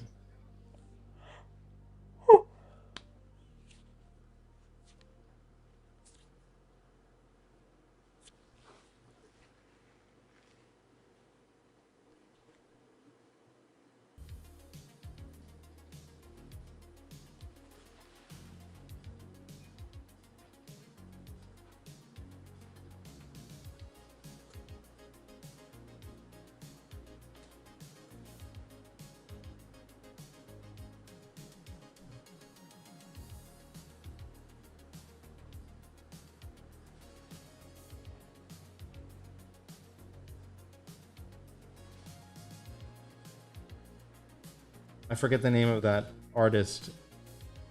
There was this famous artist in the 80s who, it's on the tip of my tongue. He used to draw these, like, he's the one who's very famous for drawing, like, the 80s looking girls.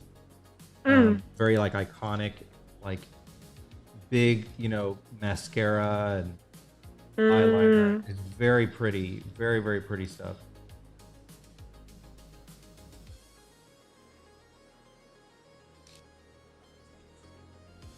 There's the 40-minute ab tax, and then I think the 15-minute lashes tax. I promise it'll be worth it. No, I'm here for it. The ab tax and the lashes tax. Funny.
One minute.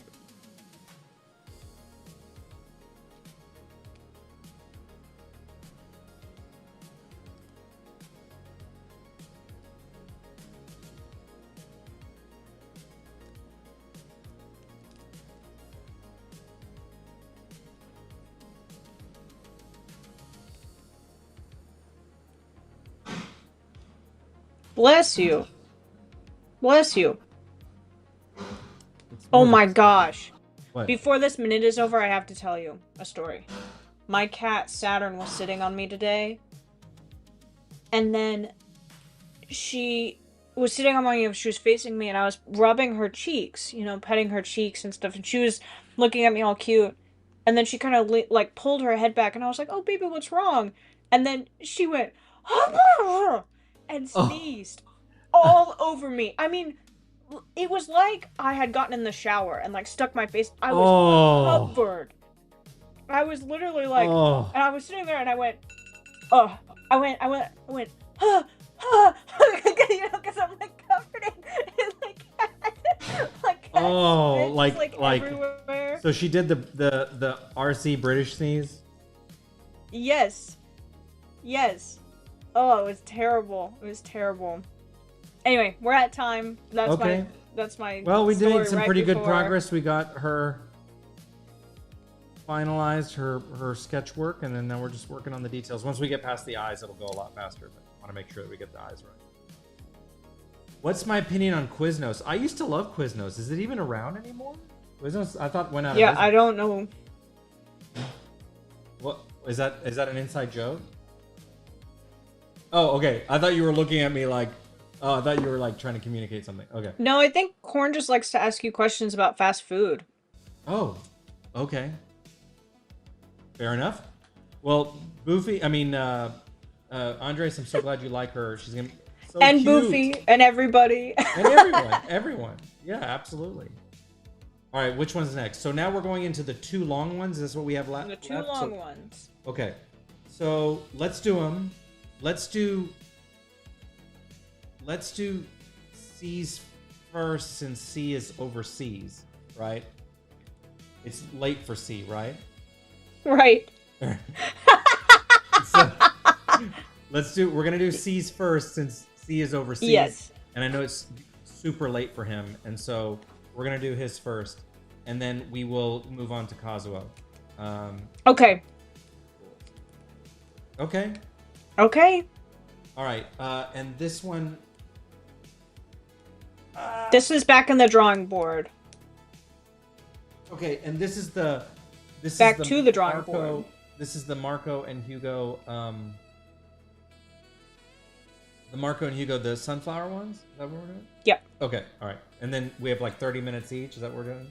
30 minutes each is what he said, but he said if you need to allot time to whatever of the two pieces, you could do that. Okay, cool. A Quiznos manifesto. I don't know if I have a manifesto for Quiznos. Corn is always looking for your latest rant, I think. Oh. Okay, all right. Let me think. I will give you my rant. If you want to rant, I'll let me think about a rant I need to give. Okay, so let me find it. Marco. Where is that thing? It's not in this because I moved them, remember, out of the file because they were big. Oh. I zone out a lot recently, so no, I don't remember that. I found it. There was the Marco poster and the Hugo.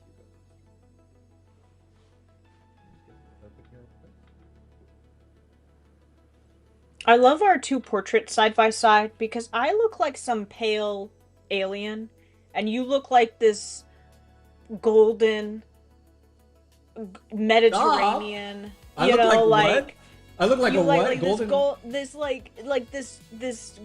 This Greek, you know, like boss, you know, mafia, and I'm like this vampire beside you. You know what I mean? It's just like two very different images. Like you've got all this wonderful golden light. You know what I mean? You look really nice, and like I look like I just like crawled out of a tomb. You know? Oh my gosh! No, you don't.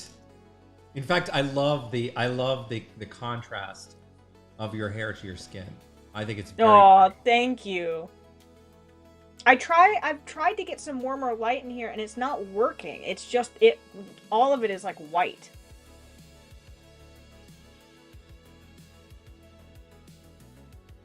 Okay.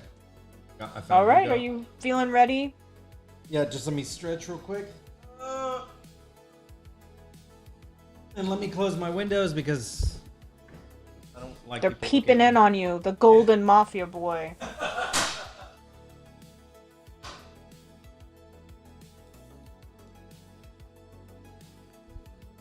Okay. Oh no, that was Marco. Goofy. He's Hugo. That's Marco laying on his back, so his hair is kind of. It looks like. Yeah. So see, this is Marco, and it looks like because his hair is like back. That's why on the bed. You think we'd bring non-canon characters into a drawing board live? I don't think so. I have made a I've made a commitment. I don't think so. Wait, before well, hold on, I gotta say this. I have made a commitment to bring every character, no character left behind, is my saying, right? So the characters who were any of like in the conceptual stuff or whatever before. Look, Jason came back. I found a home for Jason. I found it in Flux Destiny mainline series. Except the dead ones. They'll stay dead. Is that a threat, or are you threatening me to keep them dead? No, I'm just joking. Oh, okay. Okay. All right. Okay, I'm ready when you are. Okay. And if you just want to tell me when I hit 30 minutes. Sure. Here we go. In 3, 2, 1.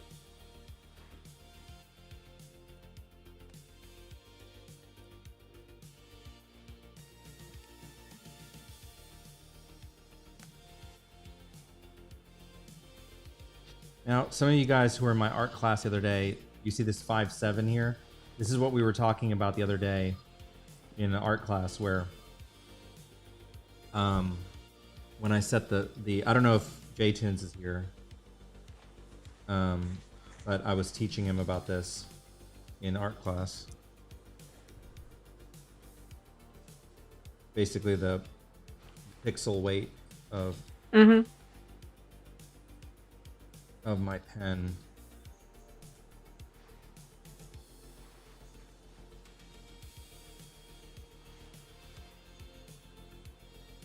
So what is it? What does it mean?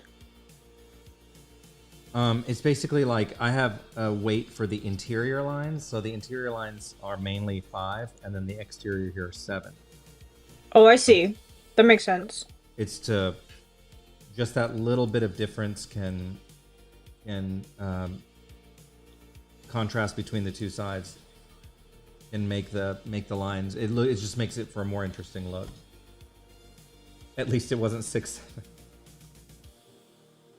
So like the pixel size of the pen. I gotcha. Yeah.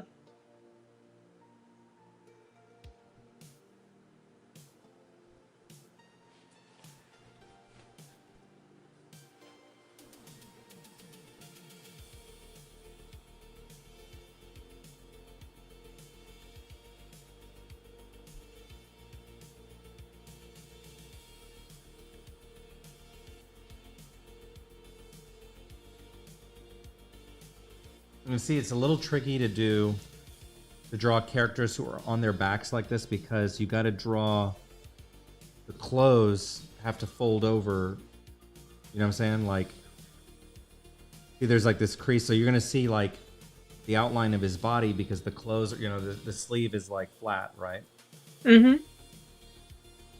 So it gets a little tricky to do when characters are laying down because of this. Otherwise, it looks like it's hard to pull off the effect. Otherwise, it looks like they're like falling or something. You have to make it look like gravity's pulling down on their clothes. If that makes sense. Yeah.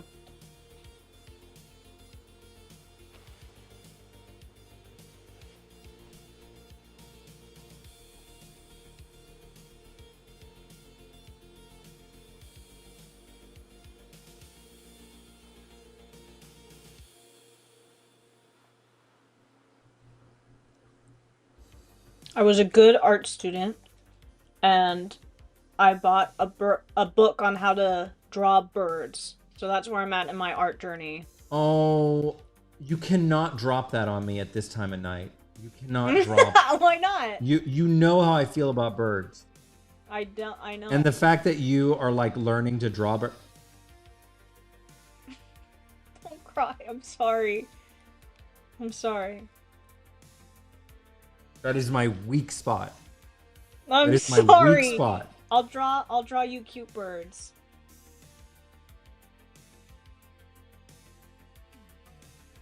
If you draw a bird for me, I will weep. Okay. I will weep. It's a done deal. Weep and weep. They're gonna have to make like people will go to the statue of RC weeping to seek solace.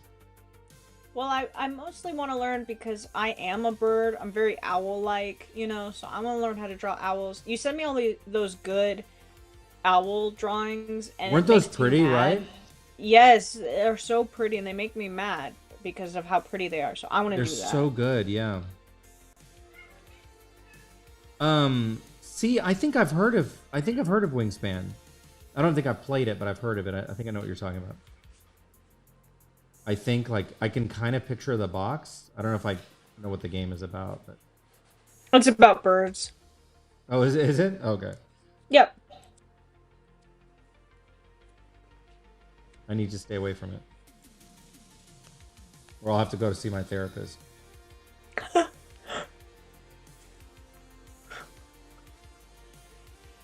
You know what it is? As I've thought about it deeper, you know how you're always saying, "Oh, your life is a association or whatever." So I think as I've thought about it more, I feel like I can. Let me think of how to put this. I feel like birds, I can't adequately protect them. Does that make sense? Like there's so many like innocent birds that I can't adequately protect them, and they're so innocent. They're like,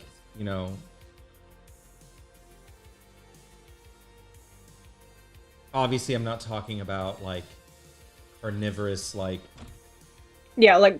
condors. Condors, and I'm talking about little birds. So don't start dropping the like, oh, what about these vultures? No, not vultures. And condors. Condor is such a cool name, but they're very... They're ugly. Ugly birds. They're not. They have Yeah. very ugly faces. I actually, I respect it. Here's the thing. If you're gonna be ugly, you might as well be memorable. Birds. I'm talking about like animals. Okay? Right? Like, they've got that weird kind of like, they've got really a hooked nose, but then they've got that like flap, you know what I mean, on the top of their beak. And they're huge, you know what I mean? And they're ginormous, and they're not very pretty. And I'm like, the thing is I remember what they look like. Like, I'll see a condor like in a picture or something. I'm like, that's a condor, you know.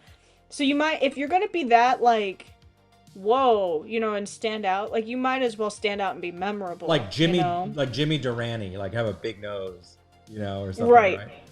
right. Um, I think Moose put it best. I'm drawn to the frailty of birds. That is a very poetic way to put it.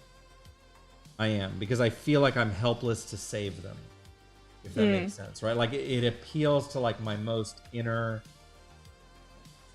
dad in me. There's, I feel like I want to protect them. You know what I'm saying? I want to protect them, and it makes me sad when things happen to small birds, and they just make me sad. I just want them to be happy.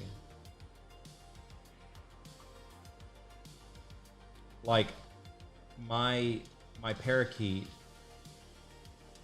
she's such a sweet thing, but what I think is so like makes me even like can be pretty sad is that she's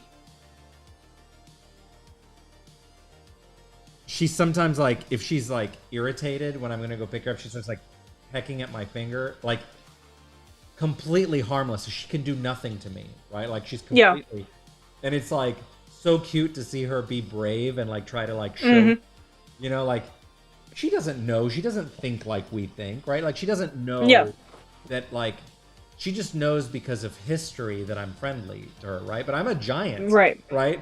And so for her to use that, like come and like use that kind of attitude with me is pretty risky, right? Because she doesn't know the inner workings of the human mind, right? Like she, I could be like a water buffalo or something, right? Right, yeah.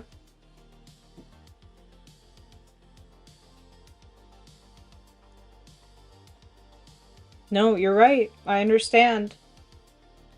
So I don't know. It makes me that's the source of my tears. Of your inner well. My inner... I have to often.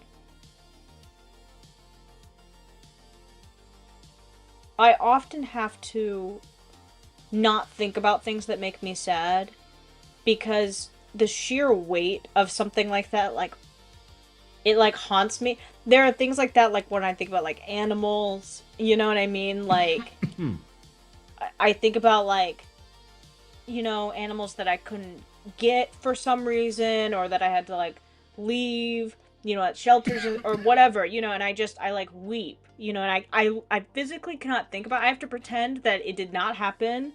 You know what I mean? Or that it never happened, because I'm a very weepy girl, so I get it. Not that I've ever weeped in front of you guys. You guys probably think that I'm very like, like Ella crying, like she would never cry. But I cry often, just not around anybody. Ella's like that character in Haikyuu. I know I always bring it back to Haikyuu. I don't remember his name, what team he was on. He was on one of these like opposing teams, and he kind of looked like he had the 3 things on the back of his head. He's got like black hair, and he's got like these 3 things. Yes, he was the captain, and then he left, right? And then he left, and then their team was like sucking or something. Yeah. And he was like continuing to like hype them up, but then behind the scenes he would go and cry, like when the team would like, it's really sad. Yes, I like can't. There are certain things that I cannot even think of. You know what I mean? Because they just make me so weepy.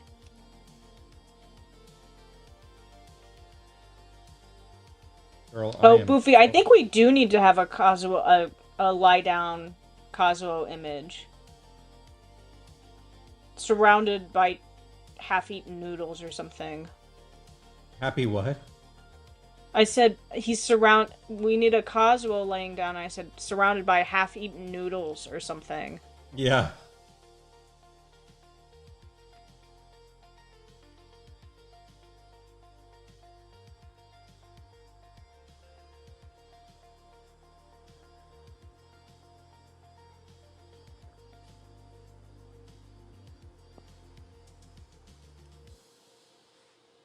I'm so anxious to post the new pages. I wish I would have had time to post them.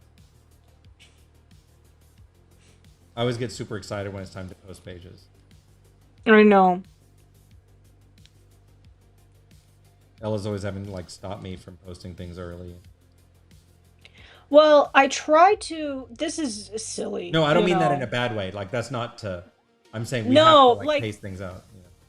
no, yeah. I like to paste at least do one Patreon post a day. That's the goal. And so sometimes we'll post like twice a day, and I think, man, we should have just posted tomorrow. Like we should have just posted the next day. But I know why because it's exciting. We want to get stuff out. So, and it doesn't have any meaning. No, none of you guys care if we post twice in a day, so we might as well do it. It's more fun that way.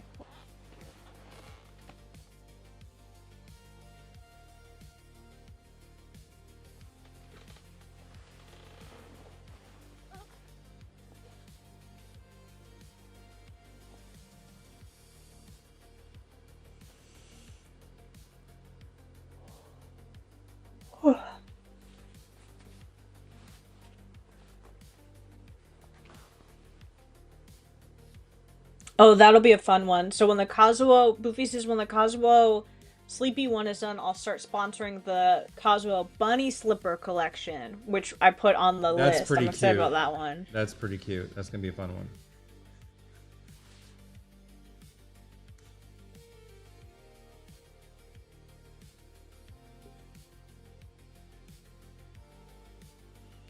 So Social media is hard, Corn. I get it. Sorry, go ahead. It is, yeah. No, I was just gonna say,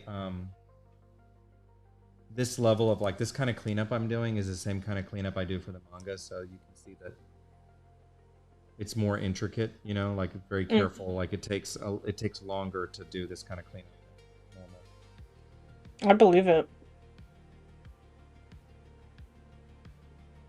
Buffy and Yasuno are gonna keep the studio afloat with Kazuo requests. You might genuinely be right.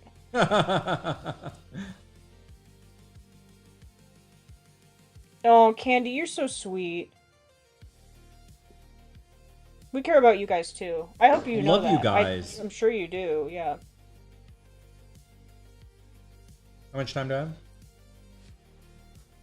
40 minutes. 10 minutes basically left on this one, unless you want to continue it.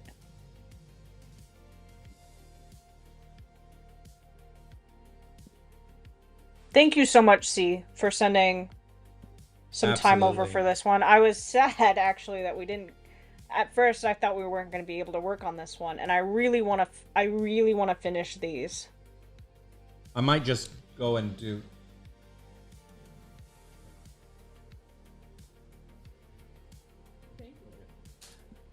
I might just go and spend it all and like finish one dude at a time. What? Yeah, one bro. One bro at a time.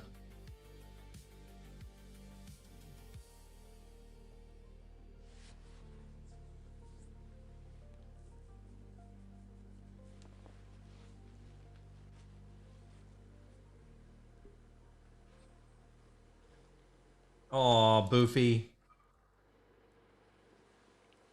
Hey, Boofy, this new page and Yasuno, this new page has that I'm gonna post when the stream is done. Has my new favorite bike drawing in it. I think you'll like it. It's very funny. Yeah, it's a good spike for sure.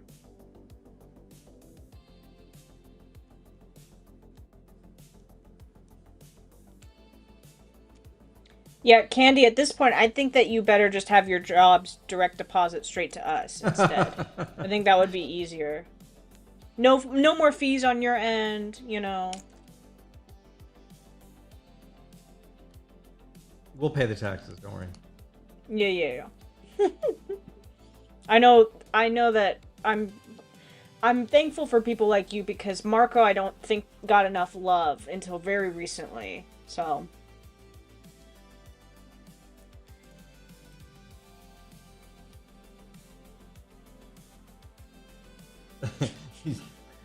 Andres, you're taking me out of context. You know what I meant.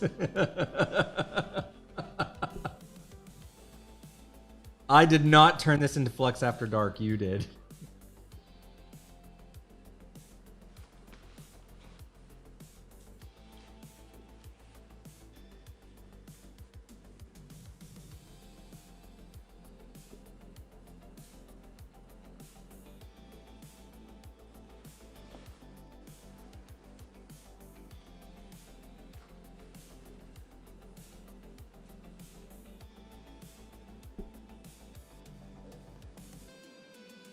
There's also a new character that you'll meet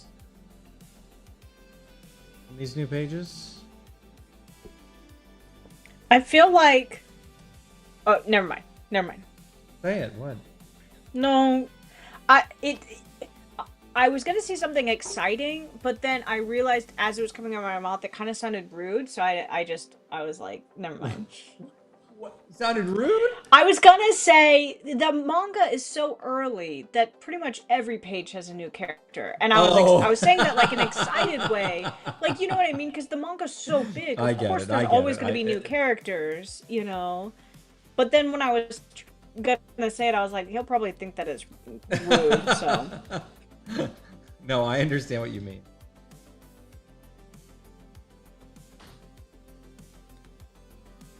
Oh, you got a sneak attack hug.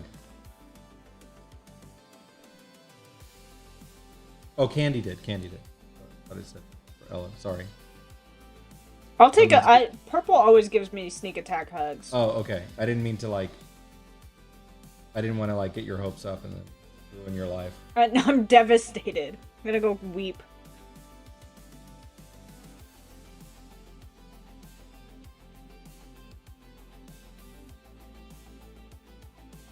Oh, Candy. We'll provide all the Marco art you ever want.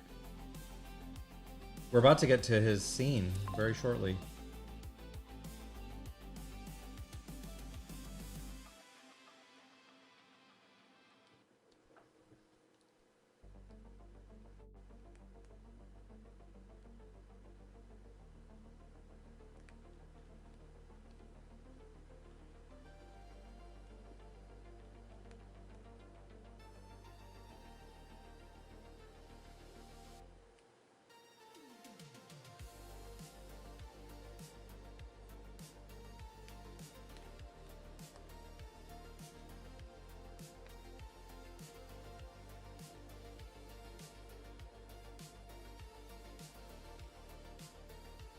Oh, RC, you got a hug. I got a hug? Yeah. I'm gonna cry now. Thank you. Who gave me a hug? Purple. Thank you, Purple.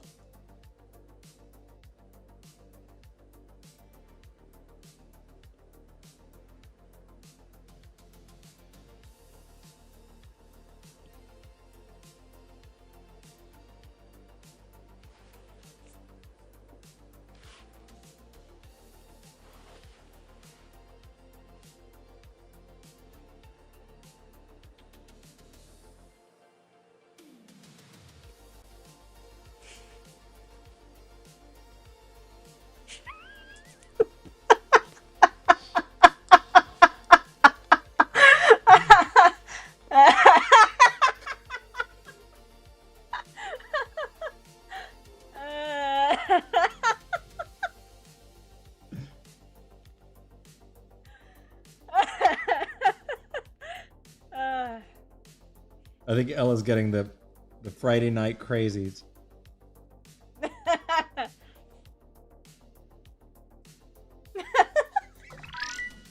I can't even look at it. It makes me laugh so hard.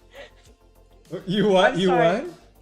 I said I can't even look at it. I can't look at the Slack anymore. It makes me laugh so hard.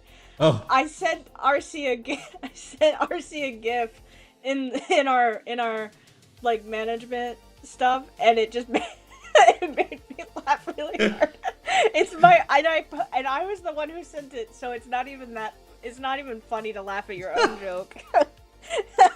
But You were hysterical. I can't help it. I got the sillies a little bit.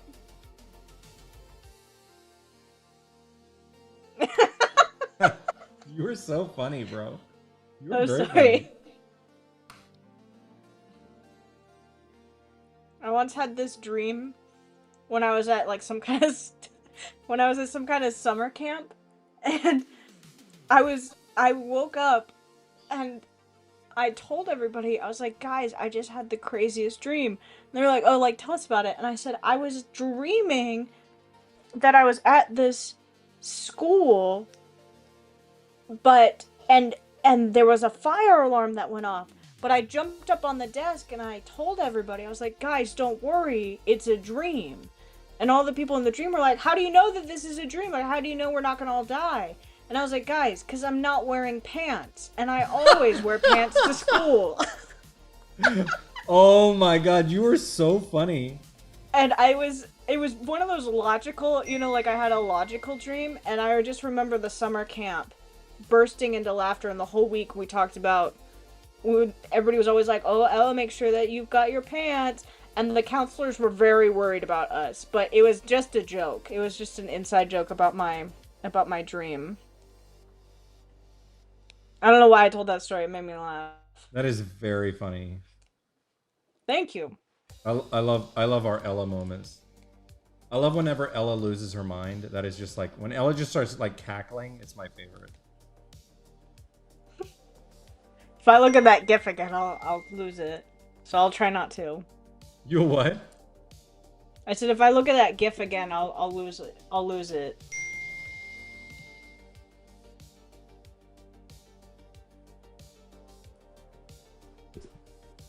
You've got 30 minutes left.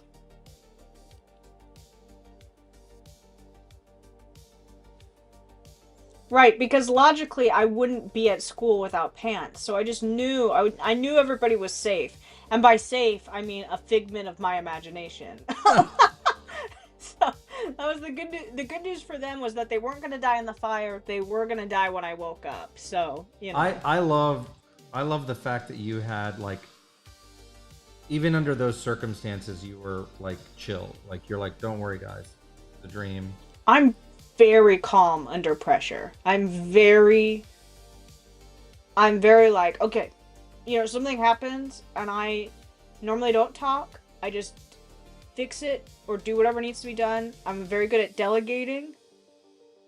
I've learned this about myself. I think it's because I was the older sister, you know, and there was always like screaming kids, and I'd always just like be like, okay, like it's okay, like we're just gonna, like if I scream, I'm just adding to the screaming, you know what I mean? That is very mature. Oh, the music stopped. Hold on. That is very, very, very awesome of you. Like very few people have that kind of self-control. Well, so you know, there's like fight, flight, or freeze, basically. And I feel like it's like it's actually part of my anxiety, where like if you jumped out and scared me, I would not scream. I like internalize it because I'm very like, don't make a scene. That's my motto in life, is don't make a scene, you know? So like if I was being stabbed, you know, by somebody like in public, like I'd be like, oh, like can, you know, I'm not gonna scream because like I'd make a scene.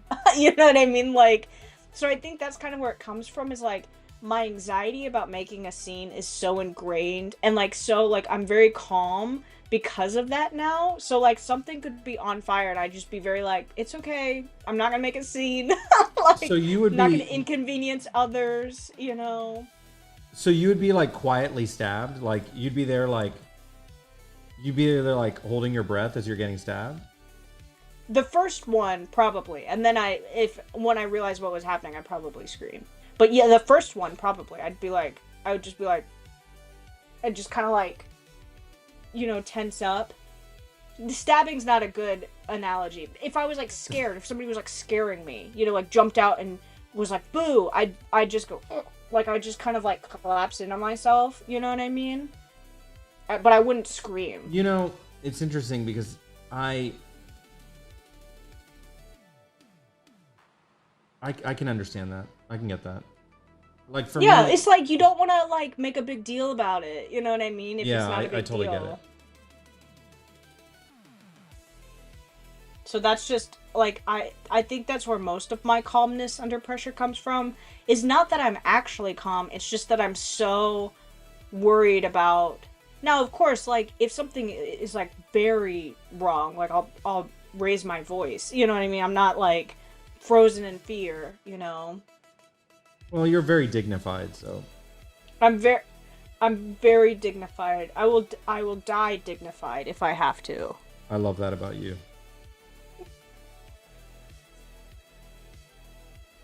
Hugo never ties his laces or his drawstrings. Can someone please talk to him? I've tried everything. Don't set me on him. His shoes are always untied.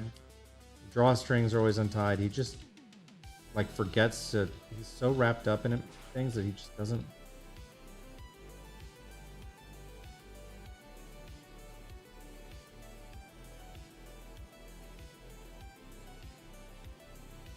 I think he just needs to have pants and shoes without drawstrings. Suspenders. Like, just wear jeans. Jeans, right? No, if he had suspenders, they'd always be like They'd always be like off his shoulders. hanging off his arms. Yeah.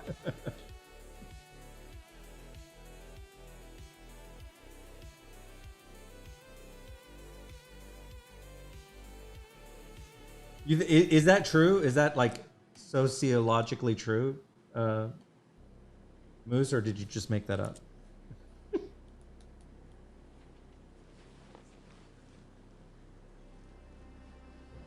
Oh my god, there was this meeting I was in a long time ago.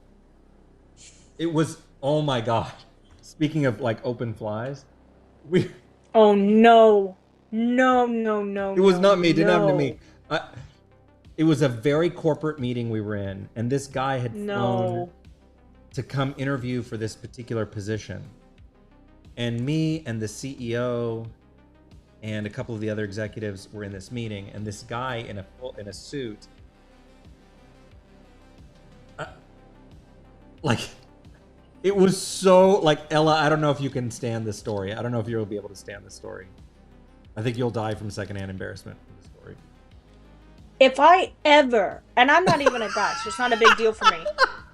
If I ever wear clothes with a zipper, you know how many times I'm making sure, even if I know that it's fully up, probably once a minute am I making sure that that thing is up.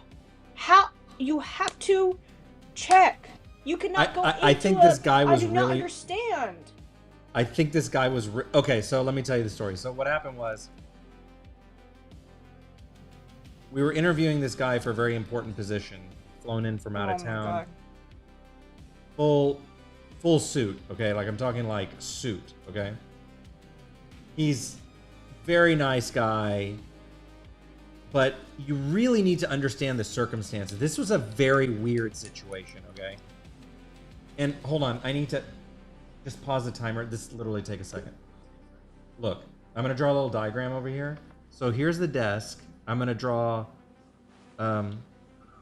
here's the office, right? Like, so I know you guys love RC story time.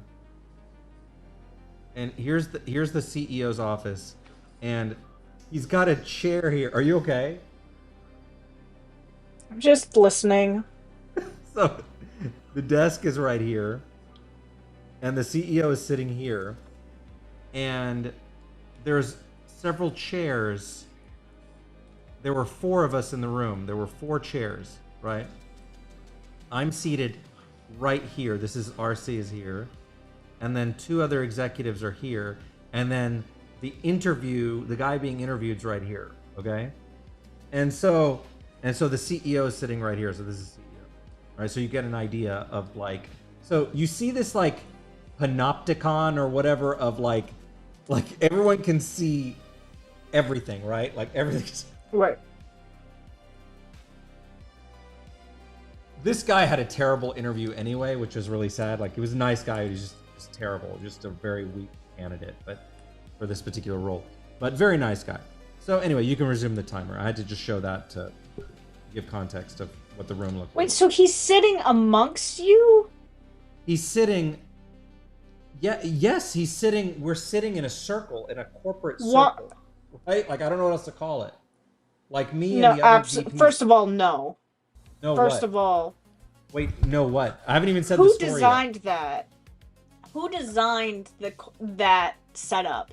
That is the Oh, worst well, way to it's interview typical somebody CEOs. ever. You go to their office and they bring in Uh-uh. chairs and everyone goes sits around the CEO. So that's kind of how we used to do it. And anyway, so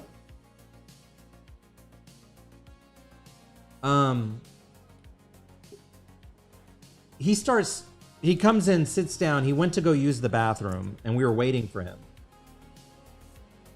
And he comes in and sits down and he's wearing like a black suit, like it's black, right? And so it's like, let me just say the contrast, this provides like a contrast, right? So that you can, we begin talking and we're starting an interview. And as we're interviewing, everyone is like, I noticed the CEO is kind of like a little, okay. And then the others, and then I'm looking and I turn, and because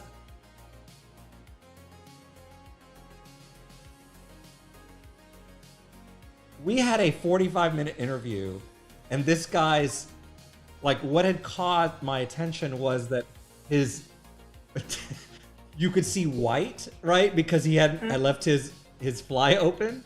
And so no one knew what to say because his fly was wide open and there was just briefs right there. Right. Okay?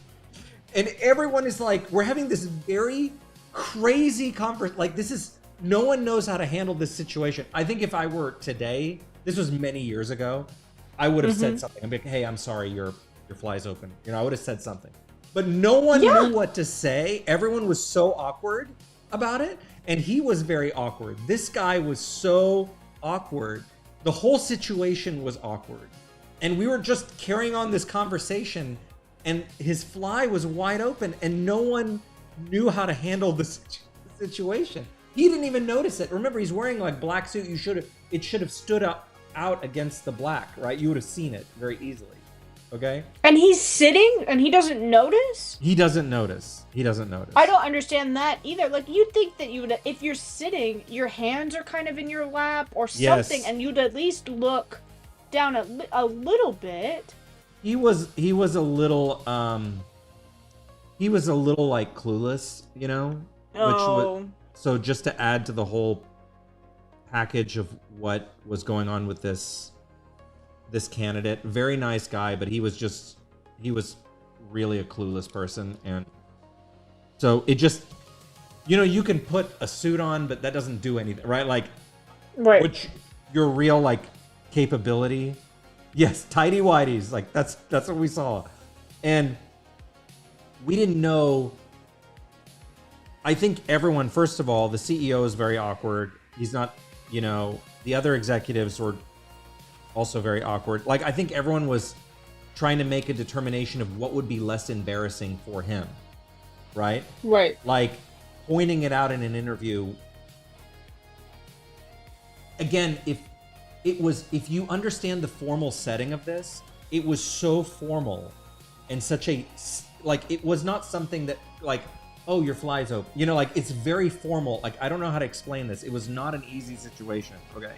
Yeah. And I think we're like, how do we minimize the embarrassment of what's happening, right? And I think it's like, let's just carry on, right? Like, as if this is not happening, right? Like, as if this is not happening. This went on for 45 minutes. Everyone was very awkward. The guy was awkward to start with. I just remember afterward being like, I cannot believe this happened. And the guy left, walked out of the building with his fly open, and never once noticed. Never once noticed. Oh my gosh.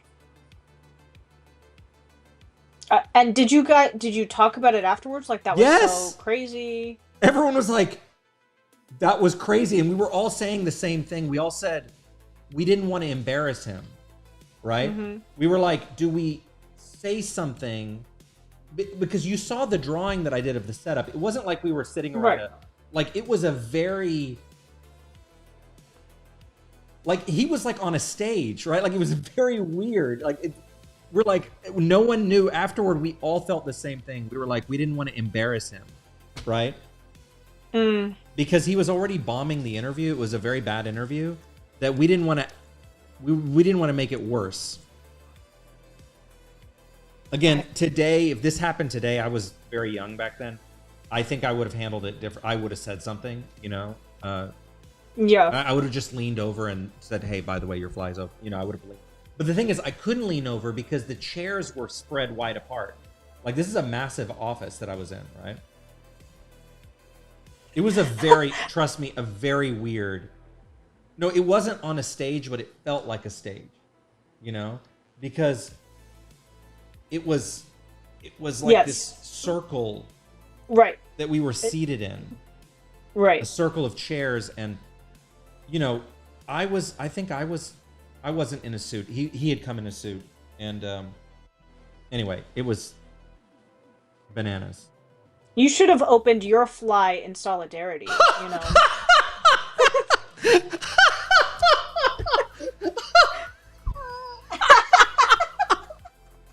Shut up. I stand with you, brother. That is so funny, bro. That is so funny. You're hysterical. Take the tension out of the room. Maybe you would have interviewed me. You don't mind if I just get comfortable, do you? And he's like, he thinks you're weird. You are so funny.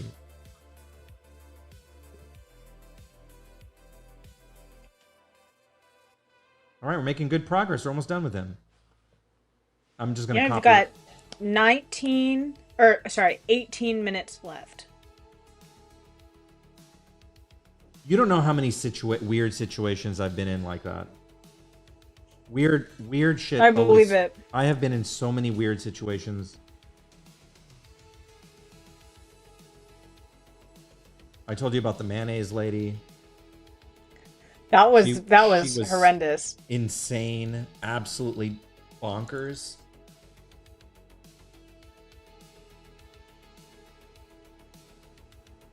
Absolutely bonkers. Bonkers.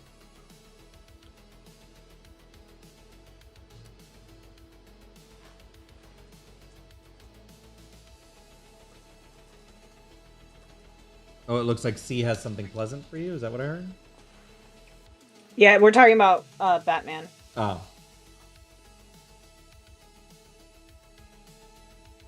I think the most awkward thing that I couldn't ever talk about, and nobody else, I've never talked about this anywhere else. It's probably not, like, this person, bless them, you know, I was in the animation studio that I was working for, and we had a lot of remote people. Well, like everybody who's remote, you know, sometimes you're in a meeting and you turn your camera off and you go to the bathroom. You know what I mean? You take your phone in or whatever. Oh, no! No! Stop! I did not see anything. I caught... Because I was typing... So I was the note taker for a long time. I took the notes during the meetings. So people would talk, you know, and I would take the notes. You're reminding me of a story, too. Okay, yeah, you're reminding me of a story, too. Go ahead. Okay. It's not a long story. The story basically just is that I look up at the tail end of what I saw was shoes in a bathroom. You know, like somebody's feet, they put their laptop on the ground, and then I saw their hand reach down and turn it off. You know what I mean? Because I think that they thought that what I think happened is they had their camera off, turned it on to go into the bathroom, and it was a mistake. You know, they switched it. You know what I mean? Because they already had their camera off. I don't think anybody saw anything, but all of us in the meeting literally stopped talking for like a couple of seconds. Oh, no. And then we kept going, and nobody said anything. Nobody mentioned, like, hey, I didn't see anything. I don't know if other people saw stuff, but I was just like, I think that's probably the worst thing that could ever happen to a human. No, I can't hear this story. It was terrible. Oh, I did not see anything. I felt awful. I was This is I such get a very like. red. Ella is so dignified that for something. I was horrified.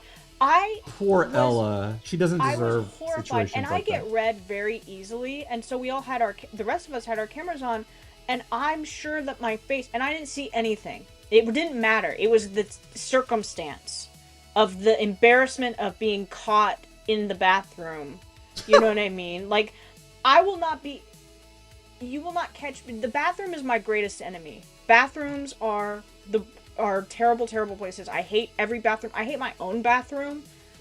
I'm not good with like toilet stuff. So to see another human, like that's my worst nightmare, is somebody catching me in a bathroom. You know what I mean? Knowing that I go to the bathroom. To see that on somebody else, my face, I am sure I was the color of a tomato. I'm sure I was. I was like, and of course Oh we're just trying to move no. on, and I'm like sitting there, and then they come back into the live, or the thing, and they turn their camera back on, and I just am sitting, like I'm sitting there, we're like trying not to look at this person, you know what I mean? Because it's like, Oh it was terrible. no, I felt bro, so bad, and what? we never talked about it. None of us ever talked about it. We never said, "Hey, did you show your butt on the Oh Zoom?" Nobody said no. anything. We moved on with our lives. I've never told anybody this story. This is an This is exclusive, an but I feel exclusive. like it This is is an an exclusive. I exclusive. feel like it's been enough time I can get this out off my system. I've been harboring this like a fugitive, in my Oh like brain wow. space, and I never got to say anything to any because it was the most it was so embarrassing that like it was one of those things where it was like you can't talk about this. Like you can't tell your friends about it like, "Oh, hey, later." Like it was that embarrassing. Like it was never mentioned. You know what I mean? So, Oh my anyway. god. Um, real quick, Othello, I don't know if you were asking about the timer that Ella's giving. I don't know if they were confused about like why you're timing. I don't know if Oh, that's what they yeah. were. I don't know if that's what they were referring to if of our process, but these are sketchy lives where people like. This is a drawing board live where people like sponsor certain drawings and they pay for a certain amount of time. They sponsor concept art so I can draw on it, and so that's kind of what it is. I had a situation like what you described, but more audio than it was. Okay, and so, but No.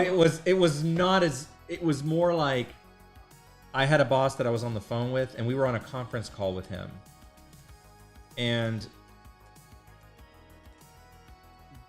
bro, suddenly we're talking with him, and suddenly his voice gets very echoey, right? No. Because he went into a bathroom. Like we started realizing what was happening. So he goes to the bathroom, No. and we're hearing, everything. And then at the end, we hear a goosh, like the big toilets. Al Bundy, like flush, Yeah. It was so like after we were like, did that just happen? Like, and that's one of those things that you have to like. You can't. You like. You don't want to imagine. You don't want to imagine your boss in They're that situation. so they're so cocky. Sometimes people are legitimately, I've seen bosses and stuff like use that as like a tactic where they like go to the bathroom or Oh right. something. Yeah, and they're like it's like a power thing. They're like, "Nope, you can't touch me. You can't say anything. You can't embarrass me." I mean, honestly, that confidence is crazy. I am the best bathroom finder. I will find the quietest, smallest bathroom to go to the bathroom because I am horrified of the bathroom. I'm terrified of it. It's my greatest fear. Like if you were to like, those like boggarts or whatever in Harry Potter and they pull up your greatest fear, mine's a toilet. I bathrooms are my least favorite thing in the whole earth. I'm so Bro, you and I are terrified so of the them. same. It's so funny. I hate going to the bathroom in public. I hate public restrooms and stuff. I would find really good bathrooms. At the last place that I worked, we worked in this big building with a bunch of other like businesses and stuff, and I found a really great bathroom. It was this quiet little one. There were two different girls who would come into the bathroom that I hated with my entire being. One of them was a girl who would be on phone calls, like you said, on phone the calls, toilet, on the toilet, and I would sit there. And there's bathroom etiquette. You don't leave at the same time as the other person. You know what I mean? You don't flush or there's like rules. When you're anxious, right? There's rules that you got to do. And so she would never follow those rules. First of all, who talks on the phone? And she'd be like screaming at some kids or something. And I would be it was so awkward because like now I'm a part of it. Now you've like implicated me in this yelling at your children. Go to the bathroom loudly, and I was just like, I would be sitting there mortified. The worst of the two ladies, she would come in, she would go to the bathroom, and she would sing.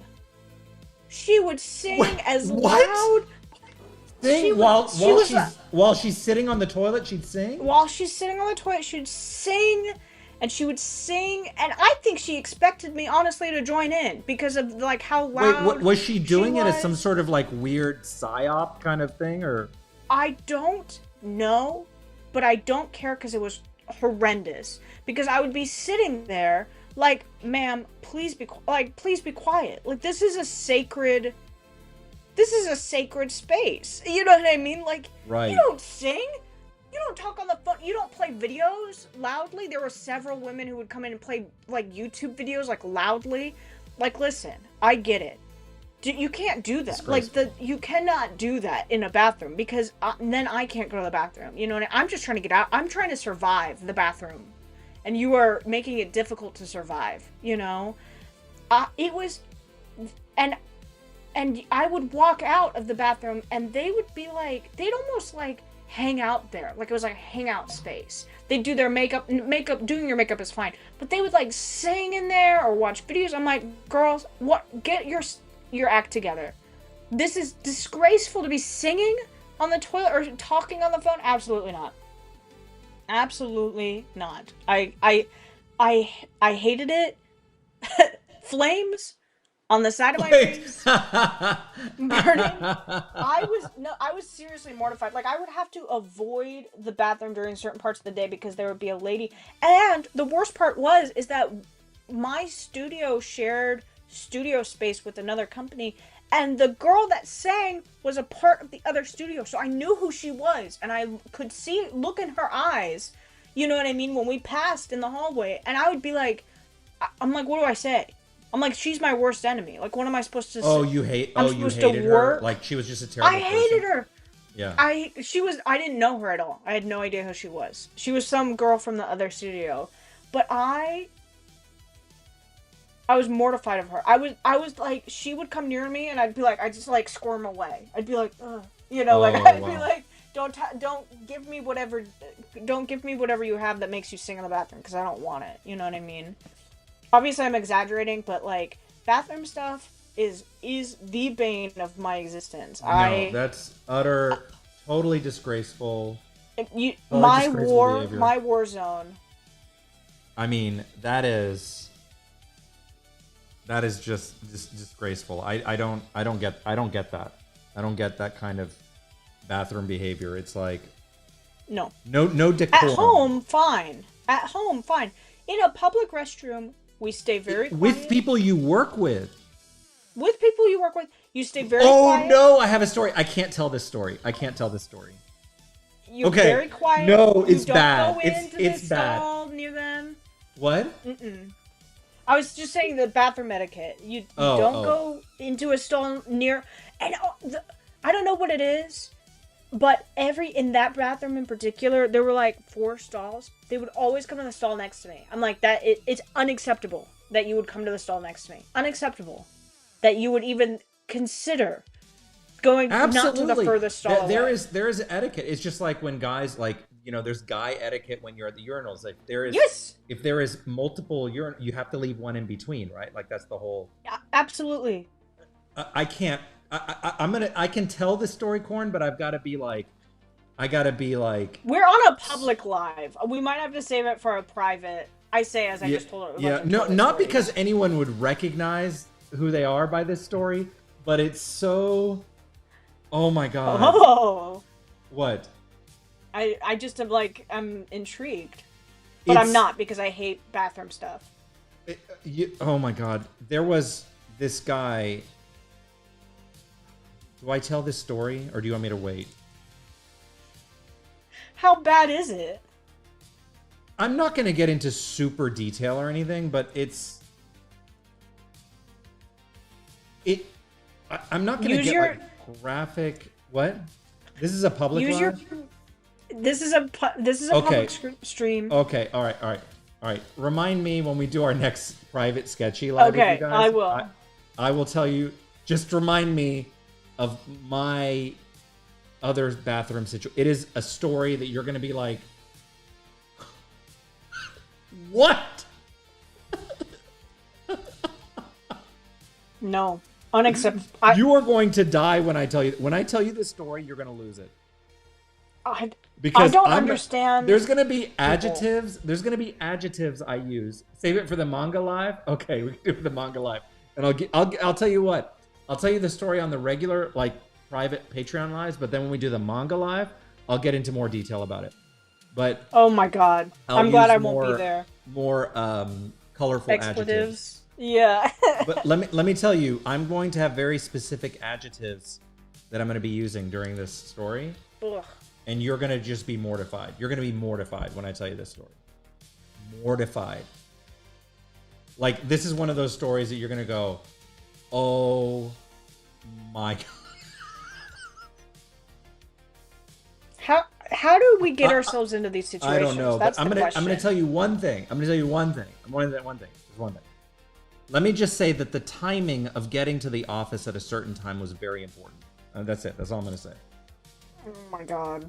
To surviving this particular person, okay? I just want you to know this. It's always like that.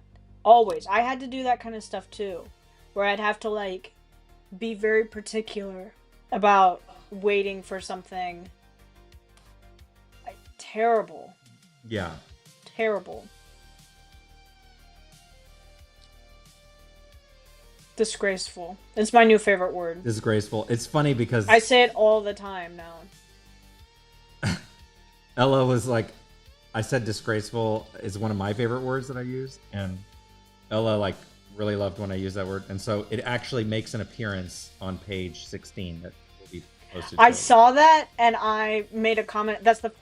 I think it's the only thing I commented on the last on the last manga page. I was like, disgraceful. I love it. I love that word. That was specifically for you, okay? Aww. Feel honored. 2 minutes.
You like this?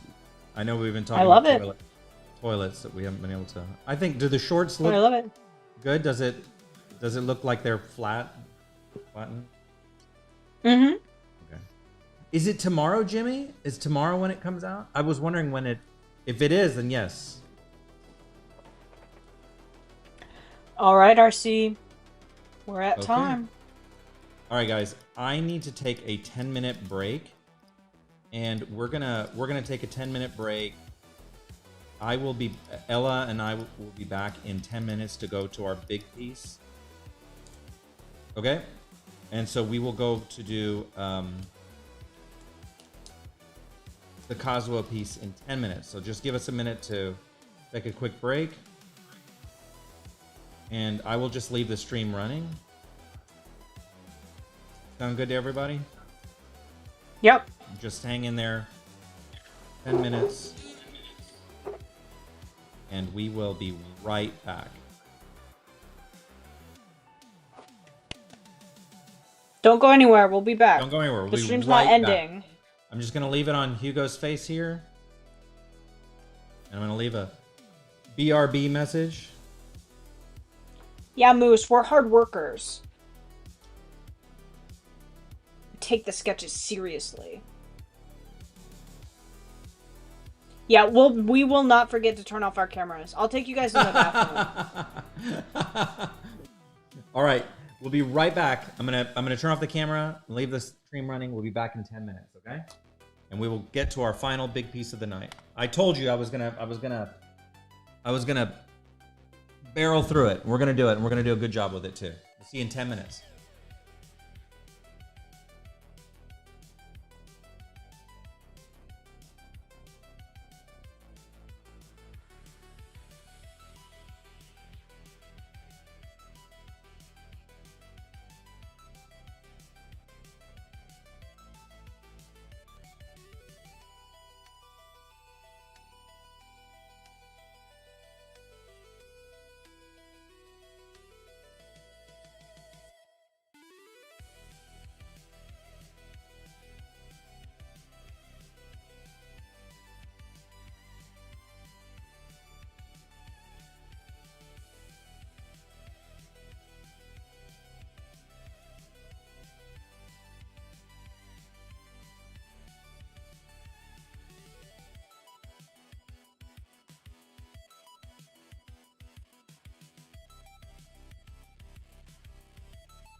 Hello. Sorry about that. Well, not sorry. I need a break. I'm human after all. How about you, Ella? Oh. I didn't hear what you said, but I'm eating pretzels. I'm eating one of a bar, just like you like. Oh my gosh, I love bars. I love bars. One of my favorite is these peanut butter ones I really like. Peanut butter and chocolate. Gosh. So Kind, the company Kind recently came out with breakfast protein bars. Those are my favorite. They're not bars, they're more like cookies, you know? I really like those. Okay. We're ready to go. So now, thank you, C. I don't know if C is still here, but thank you for doing this week. Honestly, Hugo's pretty much done. I just need to duplicate his foot over here, his leg, and do his torus, and then he's ready to go. He's done, and then I can do all the background stuff. So thank you so much, C. We really, really appreciate it when you put time on these pieces. It means a lot to me. These are very personal to me, so I appreciate it. Aww. Okay. Kazuo now, right? Mm-hmm.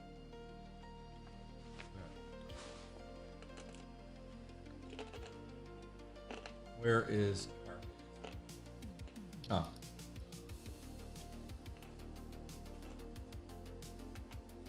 Here we go.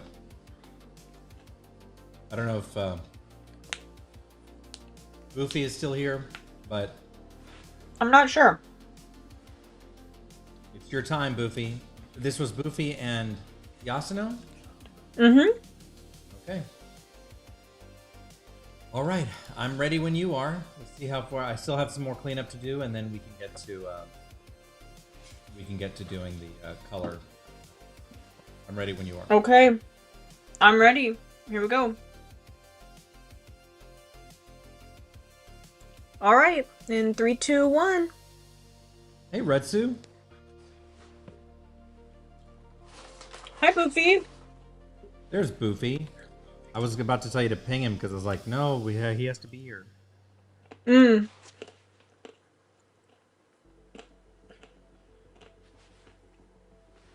not sure how long Ella will make it through.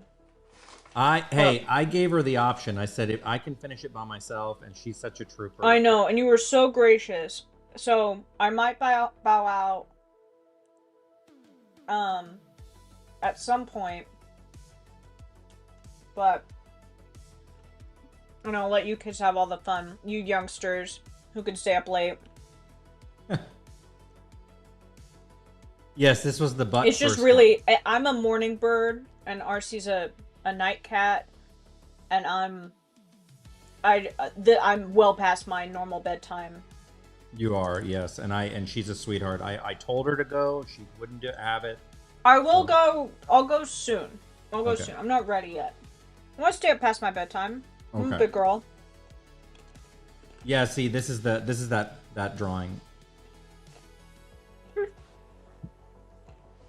and it's a good example of like when you use the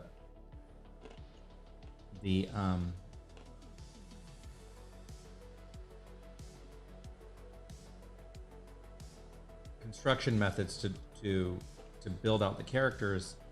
You can actually, you build the scene and then you draw the characters like that. So speaking of night cats, she's used that word on purpose because we finally determined what like my manga artist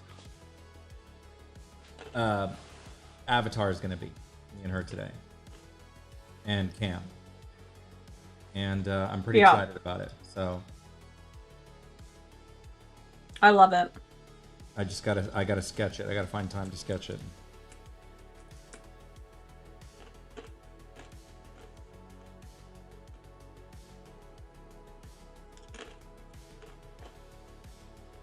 Yeah, Retsu, you and I pass each other because I'm waking up as you're going to bed. So Retsu goes to bed super late, right? Mm-hmm. And is it because of your studies, Retsu, or your work, or? Because I know you go like super late, right?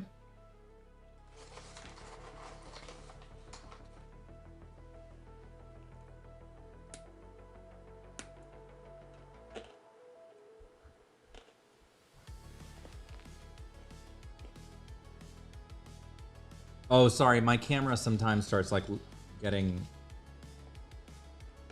finicky and starts like It's the freaking out. autofocus. Yeah.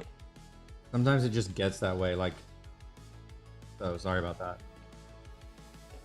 It's not a rabbit and not a little bird. Although a rabbit, Ella, could be an option too. But I think we know the right one. No, I know what I think we know the right one. Yeah. I will debut it soon, but I think she came up with a fun idea for it.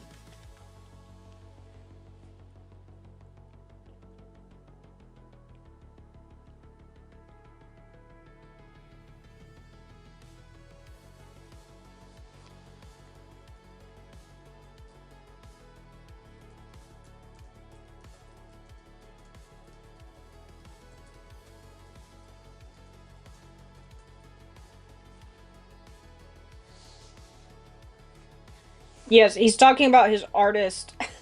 His artist. You know how at the beginning of mangas you'll see like an artist persona and they're drawn as like a wheel of cheese or something. Something that's supposed to like represent them. You know what I A mean? wheel of cheese. I think what's his name? Hirikoshi always uses a hand or like a bunch of hands, you know? Mm-hmm. Um so like that, like something that's like representative of like who you are as like an artist, you know? So why don't you guys guess? Maybe you guys can guess what it would be. But you have to guess it right. There's a specific detail. You have to guess the animal and a specific detail about the animal. Whoever guesses it right gets a 10-minute sketchy later. Because they're not going to guess it. Because they're not going to get the detail. They have to get 2 details. And you know they're going to not get that detail. Do you think so? I don't know. If they're clever, if they're observant.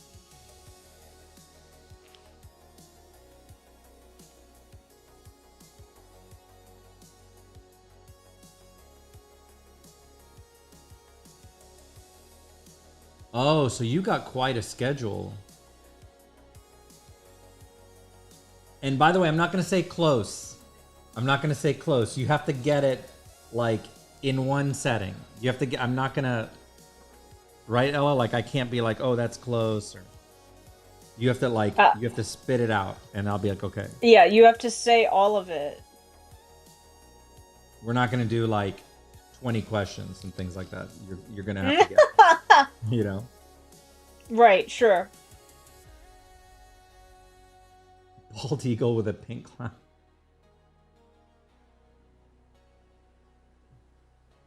You guys should know after all this time, like there should be certain details that you should be able to pick up on. So. But we'll see. We'll see if you're my real friends. Do you really know me? You really know me? Look at me turning this like into a mean girl, passive aggressive, like. Oh, Watson, we're not talking about what he's currently drawing. We're talking about what. Oh. We're talking about. We're talking about what his artist, persona, like his I guess. Artist, yeah, like his artist personality drawing is what he's gonna add to the manga. Not like as a character, but like as representing him. Poor Watson was like, I think you're drawing a slipper.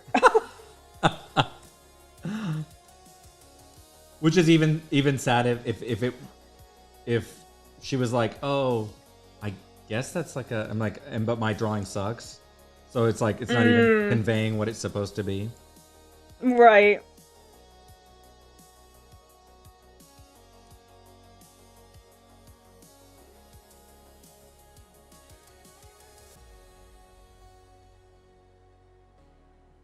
I'm sorry, I can't tell you. You gotta guess. There's 2 details: the animal and then a detail about the drawing, and that's all I'm gonna say.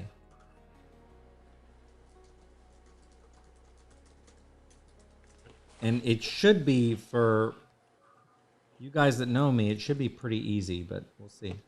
So if you just get one, I'm not going to say, yeah, that's right. No, you got to get both. So Nobody said it yet. I've been watching. No one has said it yet, right? So. No one has said both things yet. Okay. Let me be very specific.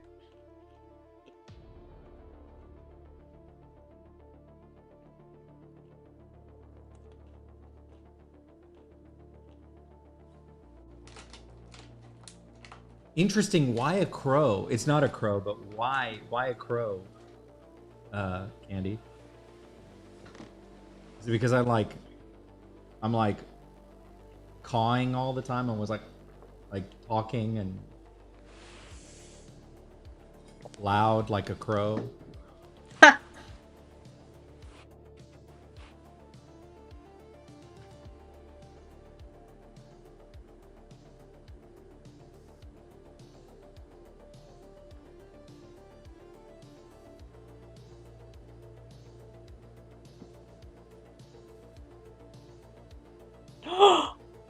Somebody got it. They got it? Yeah. Who got it? Who got it? Watson did. What? She said it exactly. All right. All right. She got it. She the said, cat's out of the bag. A cat with a backwards baseball cap. That I cannot believe you got that. All right. Well done. Well done. Good job. You nailed it. But you got to guess the color. Now she's got to guess the color in one. Wait a second. Moving the finish line. Moving the goalpost. Yeah.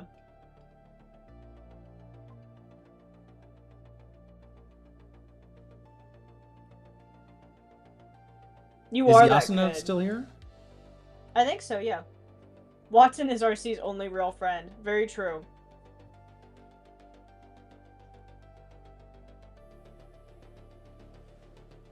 See, you said the cat, Moose, but I couldn't, I made a promise that I wasn't going to confirm or deny because I didn't want to do 20 questions.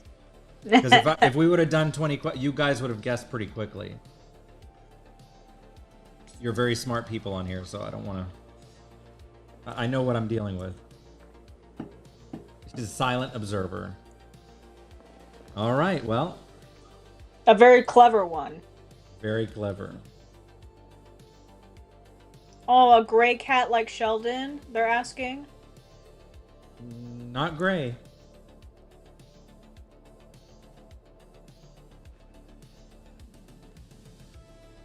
Cute.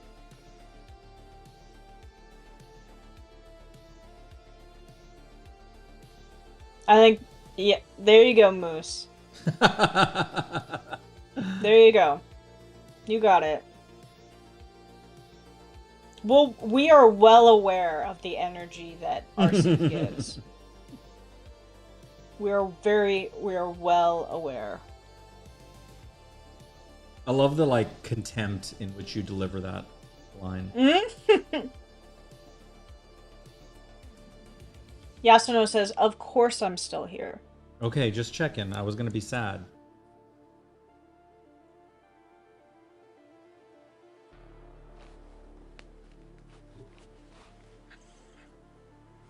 I need more stories from you. From me? Yeah, I want another story. Okay, let me think here about another story. Let me think about crazy. I like when you tell stories. You're a really good storyteller. I figured you'd like it, Boofy. I figured you'd like that. Okay, let me think of another story. I'm trying to pull from Crazy Town,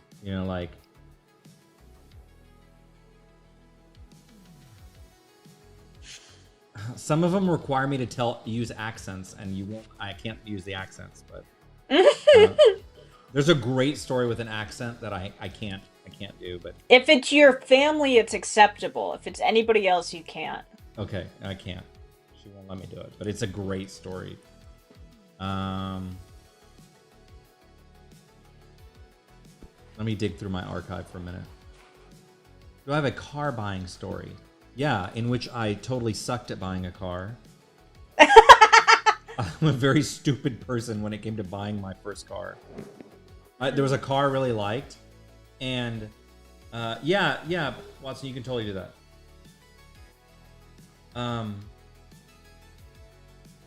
So what was I? Oh, so anyway, there's this car I really liked, and you know, if you do your job right, the car salesman should be chasing you. You shouldn't be chasing the salesman, right? I was chasing the salesman. I was like, "Are you gonna let this deal go because of this?" You know, like I'm so stupid. I was young, I was new at it, and I really wanted this car. But that's not a good story. I gotta think of a good. Give me a minute. Put me on the. I had, when I was younger, so I went through. I was always a hand-me-down car person. So my first car was my dad's old car, and then it was not my fault, but I got into an accident. That was not my fault. Somebody ran into me. That car got totaled, and then I just kept getting, like, you know, you get a car that's like $2,000 and it runs for like a year, and then you have to get a new one. So that's what I did for like 5 years. You know what I mean? You're just buying disposable cars. You're buying like just disposable Kleenex cars cars. I couldn't get anything else. And one of these disposable cars was a Mercedes Benz, like an old one that had like the suspension. You know what I mean? So it like.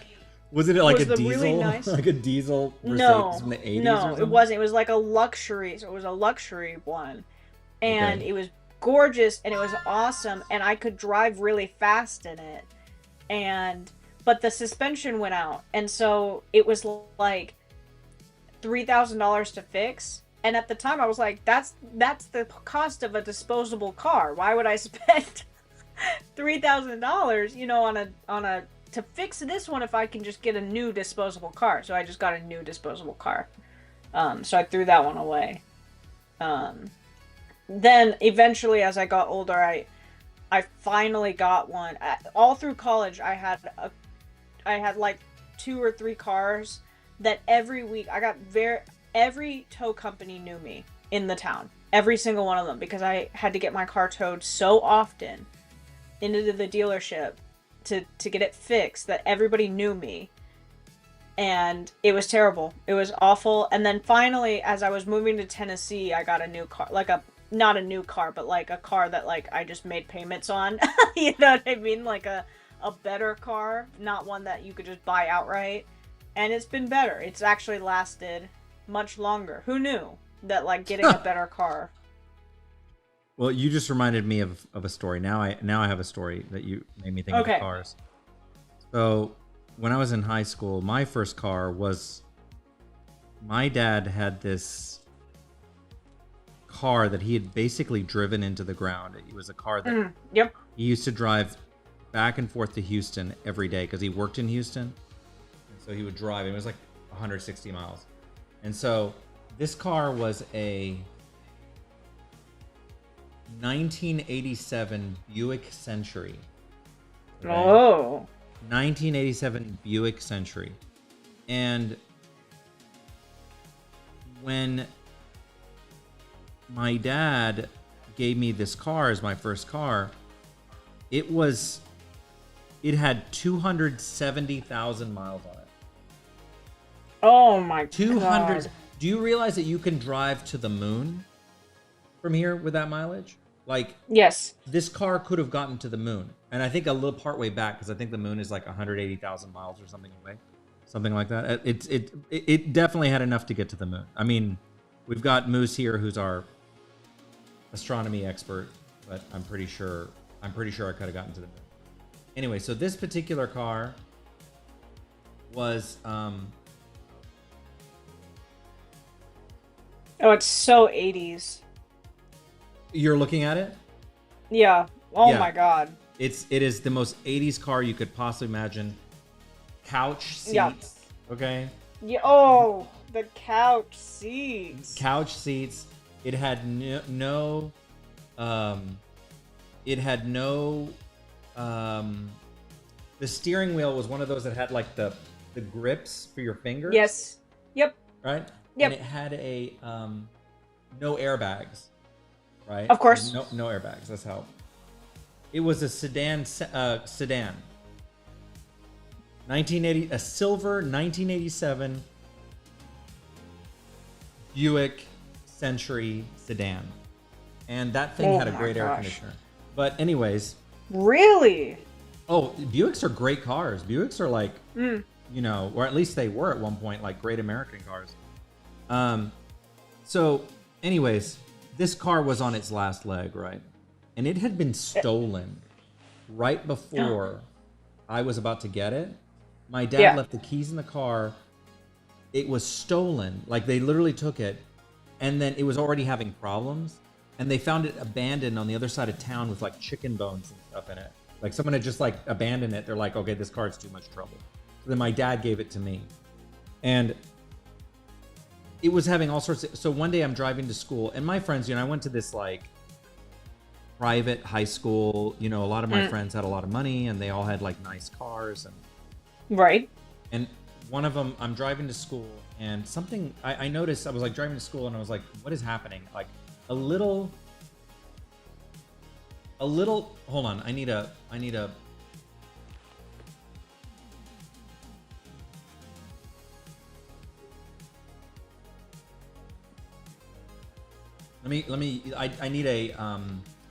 visual aid. Hold on a second.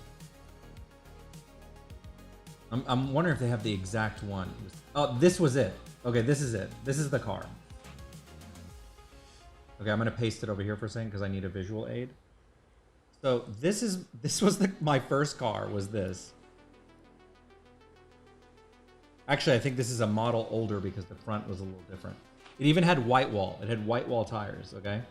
And then it had, so I'm driving, okay, and good night, Retsu.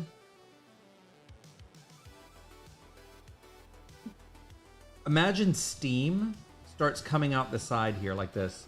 Can you see this? So steam, I'm driving, okay, to school, and steam starts rising out the sides like this. Like this. Right? Okay, so that's what it's looking like. Okay? Yep. I'm driving, and I'm like, and it's over time, it progressively starts getting worse. Okay? Yep. Like this. And now the steam is doing this. If you can see this. Steam is getting worse. It's literally billowing out the top like this, right? And it's coming out the sides like this. Okay? And I'm trying to drive to school like nothing. I'm pretending. I'm like, I'm gonna drive to school like nothing's happening. Right? Like I knew. Yep. I was like, I just got to get to school. My friend drives up next to me, someone I knew, and they're like, "Hey, bro, your car's on. You know, your car's on fire." And I was like, and then he speeds off. He hits the gas in his like really nice truck and like runs off. And I'm puttering along back to get to school. And by the time I get to school, I'm not joking. This is what's happening. I arrive in the parking lot amongst all this BMWs and Lexuses and everything, and my car is doing this. Like it's billowing like this, just consumed in smoke. Okay, I'm talking like this. I'm not exaggerating. This is so. I land amongst this. People are standing next to me as I'm parking, and these other students are looking at me like their eyes are open, and I decide I'm just gonna get out of the car and I'm gonna pretend nothing's happening. So I walk out of the car, I slam the door, and people are like, "But you're," and you know, like, and I just walk to the school. I'm not joking. I sat down in my chair. They were about to do the morning announcements. The morning announcements go on, and well, the owner of a 1987 Buick Century, your car is on fire and parking. I had to do the walk of shame to the parking lot to deal with my car that had burst into flames. No. No. So this car That's continued to bad. survive. This is very much a Smokey. Yeah. This is an old reference, but Smokey and the Bandit Smokey and the Bandit 3, I think, kind of reference. And anyway, hold on, let me get my. No, I've had my cars do that. I know the white smoke coming out of the hood feeling where you go, oh no, you know, and you kind of just keep driving, hoping it will go away, and it never does. It doesn't. It doesn't. You just have to deal with it. So, when I got, so this same car, eventually it was some sort of like radiator hose or something. I don't remember exactly what happened. But anyway, it's fixed. A few months later, it's cold outside. There's like ice and whatever. Okay? And I end up, hold on. Sorry, let me make sure I'm doing this right. I end up rear-ending a Suburban. Okay? A terrible fate. Which, by the way, if you know what a Suburban is, it is a giant American. We used to call it they call it the Texas limousine. Okay? Because everyone had a Suburban. They are giant vehicles. They are very expensive. And they're just giant trucks, right? Right. So anyways, hold on. I gotta do this. Because I have to do another diagram for you. Oh shoot.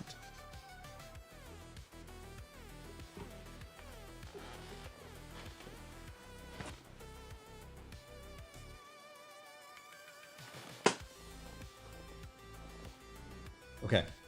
All right, so let me do a quick. See, you're so funny.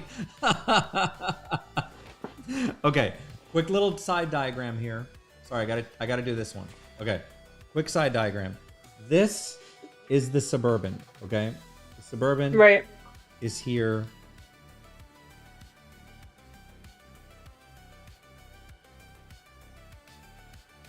And if you know what a Suburban is, they're giant cars. And then hold on, I'm not doing this justice. All right, that's a Suburban right there. My little Buick Century rear ends this Suburban and dips under it. Okay? No! Like, dips under it. The Suburban had zero scratch on it. Zero. All right? It took out my whole front end. Yeah. Okay? And, oh, hold on. Is it possible for the karmastry test? Yes, it is possible. Usually, Boofy, sorry, let me answer his question. Usually, Boofy, what happens is, like, especially like the more general classes, you're going to see a lot of mixing of the students.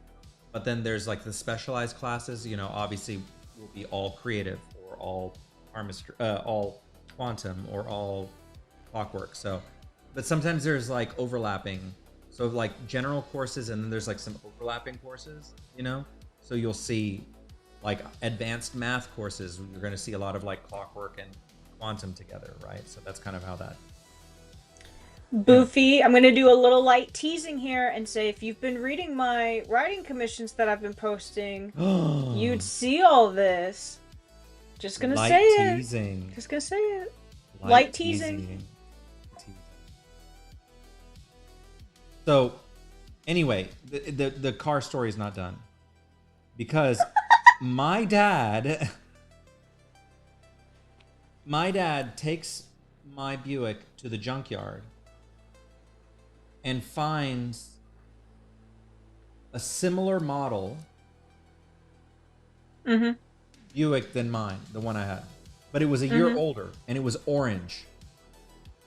And he found the front. He took the front of this Buick and took it off the junkyard and put it on the front of my car. And remember, my car is silver, so it's a silver with a orange front.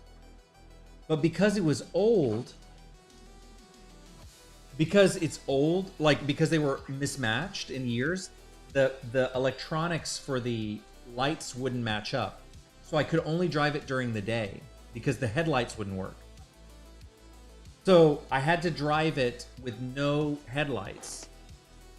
And on top of that, the accident created some sort of problem with the trunk of the car. Of course. So look, I'm going to draw real quick over here. This is, once again, my vehicle here. So we've got the Buick here. So imagine you've got my Buick here, and the front of the car, remember, it's all silver. This part, the hood and the front are now orange, okay? I'm talking orange, like burnt orange, right? This is silver. I have white wall tires. Okay. I have a cloth top. I don't know what you call that. Like what? Right. Like Yeah. Like a soft top. Soft top, right? No, it's not soft top. It's a hard top, but it has like velvet. Yeah. I don't know what you call it. Like not velvet. Like like it's not velvet. It's like, I don't know what to call the material. It's like a fake leather kind of whatever on top, right? Right. And then the accident caused the trunk to break. So this started happening. My trunk would not close. I had to drive with the trunk open like this. Okay? So I'm driving around with no headlights, with the trunk flapping. Then the seals of the windows stopped working. So if it rained, it would rain in the car, right? Yeah. The water would start coming in. One day, my dumb 17-year-old self decides, I'm going to go get a car wash. Like, I don't know what was in my mind. I drove into the car wash, and I was a deluge of water that came in. Okay? Like, and I was feeling really good that day, and I was like, why? What am I doing? Like, I was like, I'm gonna go wash this like hoopty of a car, you know? And I take it, and I'm just like flooded, and my hair is just like this flat, like, and I'm sitting there going, what is wrong with you? You dumbass. It doesn't end there. It doesn't end there. No, okay? It has to. No, it doesn't, because what ends up happening is this car. My friends used to jump out of their car when we were in the line, and they would go and try to pretend to close like to embarrass me more, like to try to close the trunk, because there was no way to close it. You couldn't tie it. There was no way to close it. Okay? The final story about this car is that when in Southeast Texas, we get, I don't know what you call, like, I don't know if this happens. Certainly happens other parts of the United States, but we get insane pollen. Yes. Insane pollen, right? Like where just everything's yellow. Yes. Oklahoma does that too. Oklahoma does it. So we went to school. I went to school. This was one of the last memories of this car. I got in the car. It was a beautiful day, but it was spring, and so there was like pollen everywhere. My car was yellow. Yes. Covered in yellow.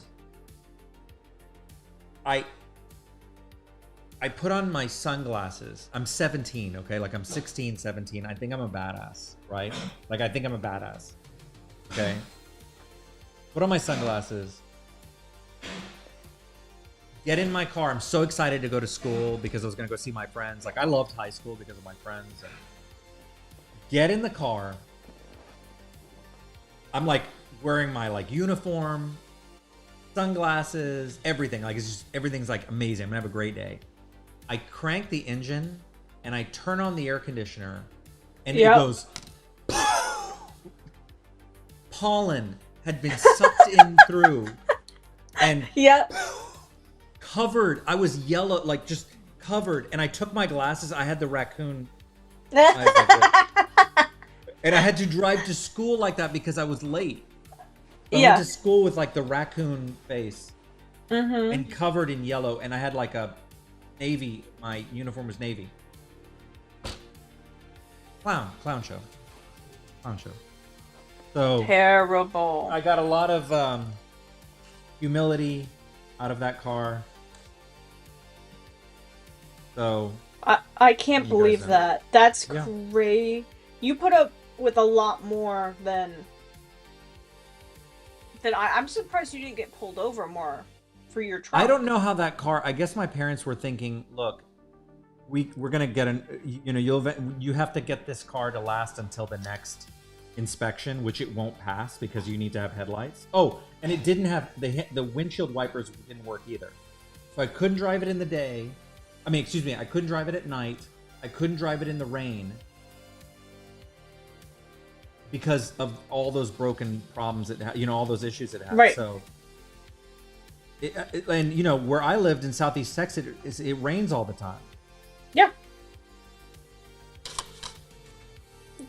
You bumped it once and it was like revenge forever. Yes.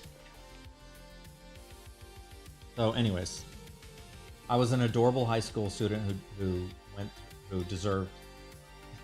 didn't deserve to be humiliated.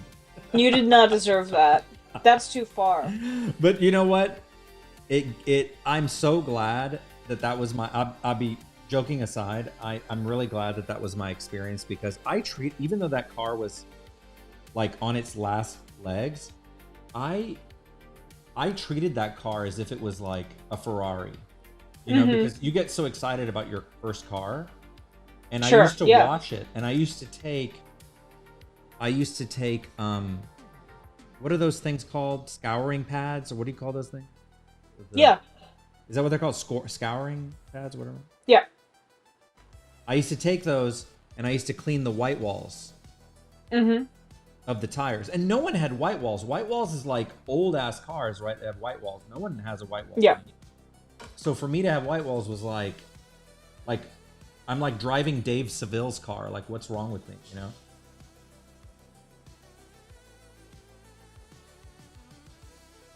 Anyway, that's very funny. The point I was trying to make was it taught me to like really value my stuff, I'm glad I didn't have like a nice new car to start with because it was it was a good lesson in like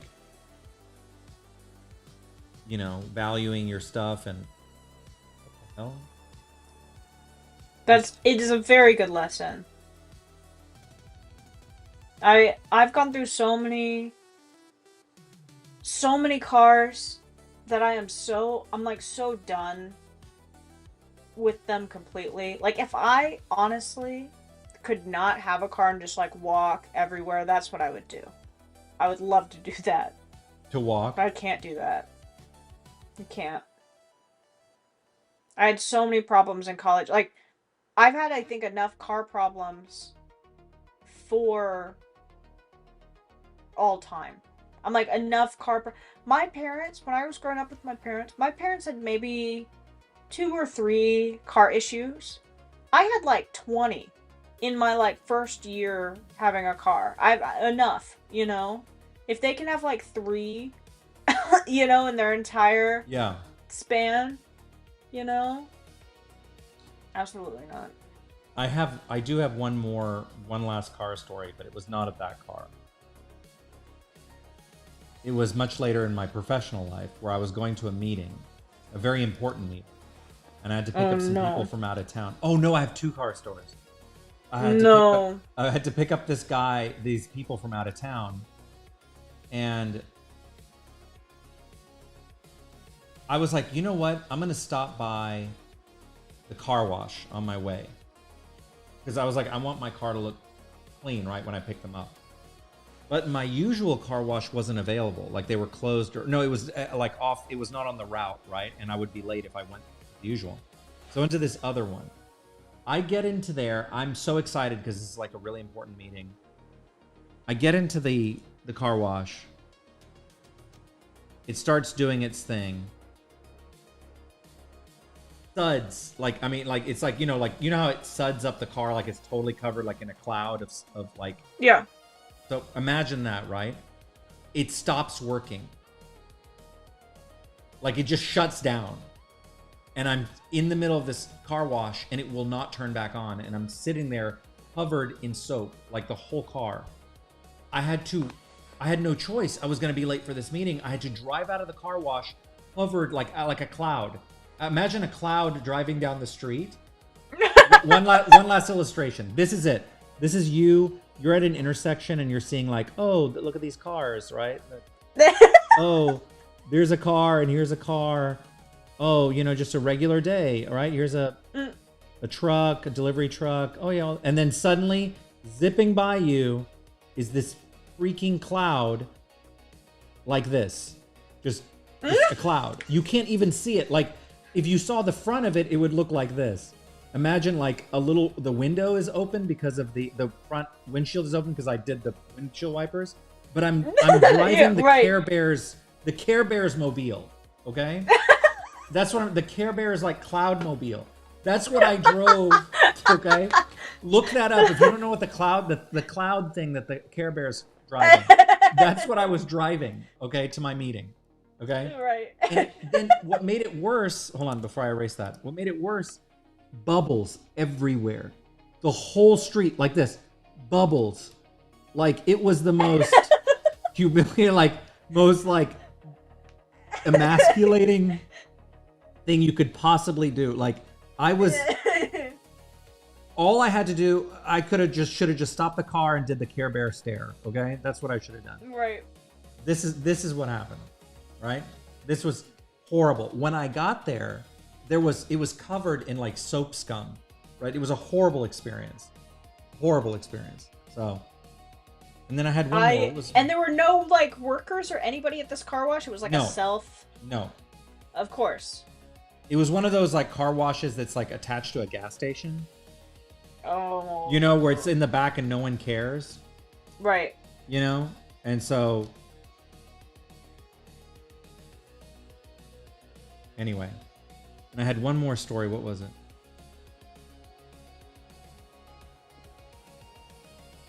Oh my God.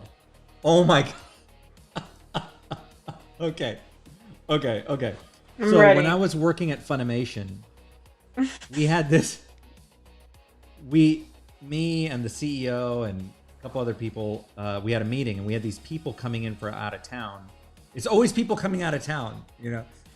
This people coming out of town, and we're gonna have this meeting, and I had a Toyota Sequoia at the time, which is like a big SUV, and I used to take my Border Collie in it all the time. We'd go everywhere, you know. I like big herding dogs, right? Like not big. I like smart herding dogs, like Border Collies. Me too. And Aussies and whatever. So, anyways. My boss was like, hey, can you take so-and-so in your car? And I said, he goes, no, you need to take him. But I was like, he's like, no, you need to take him. We're going to all go in this car. And you go, I was like, okay. I took this guy and I was like, maybe it won't be so bad. He was wearing a suit. As always, I'm always in situations where people are in suits. He took his suit. And he sat in my car where my dog normally sits. And when we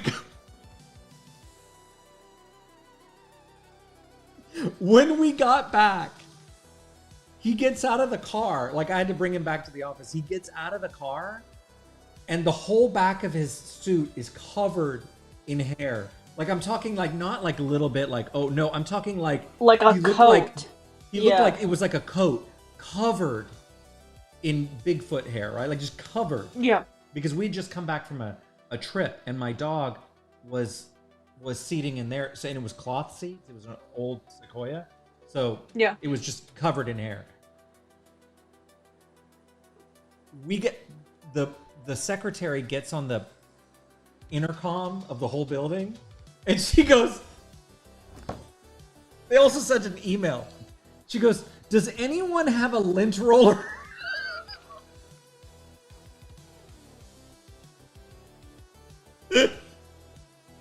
Oh my God. And I was just telling my assistant about it. I was just telling her, I was like, you have no idea what just happened. I was like, this guy, his clothes got all effed up because he sat on my dog's side of the car. And then shortly after this happened. So, yeah, it was. No, no, no, no. I wouldn't drive around in a car with dog pee. Like I would. It just. I'm actually very like. It's very odd for my car to have dog hair in it because I'm very like OCD about that stuff. But we had just come back from a trip, and my dog was seated in there, and he just happened to have dog hair all over the. Oh my god. Yeah. I So, cannot. That is crazy. yeah. That's Yeah. crazy. Yeah. How much time do we have? Oh, sorry. Go ahead. You've got 54 minutes. Okay. What were you saying? Oh, wait, hold on. Sorry, it froze. You got 50 minutes. 50? 50, yeah. Okay. Go ahead. What were you saying? I don't remember what I was saying. Were you going to comment about the dog and the...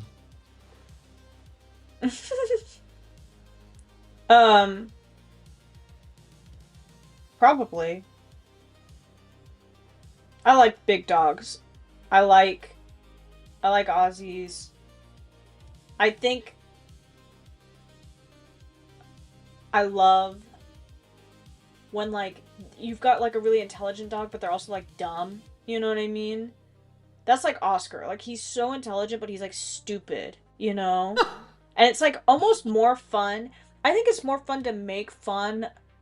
Hot take. I think it's more fun to make fun of people and animals that are smart but are also dumb. It's very fun because you're so smart that like Kageyama, like he's so smart at volleyball but he's so dumb. You know what I mean? Right. I love making fun of people like that. Is so funny, you know. And Oscar is like that. And so every time you talk about your dog Bentley, I think he and Oscar would get along a lot. I think they're both kind of like big dumb. Well, animals. Bentley's not dumb though. Bentley's not like he's smart and smart. He's not. Oh. He doesn't have that. He doesn't have that. Oh, I'm smart but dumb thing. He's actually quite intelligent. So he's very hard. Well, maybe they wouldn't get along. I think Bentley would not like. Bentley Oscar likes then. cats though, for breakfast. Oh.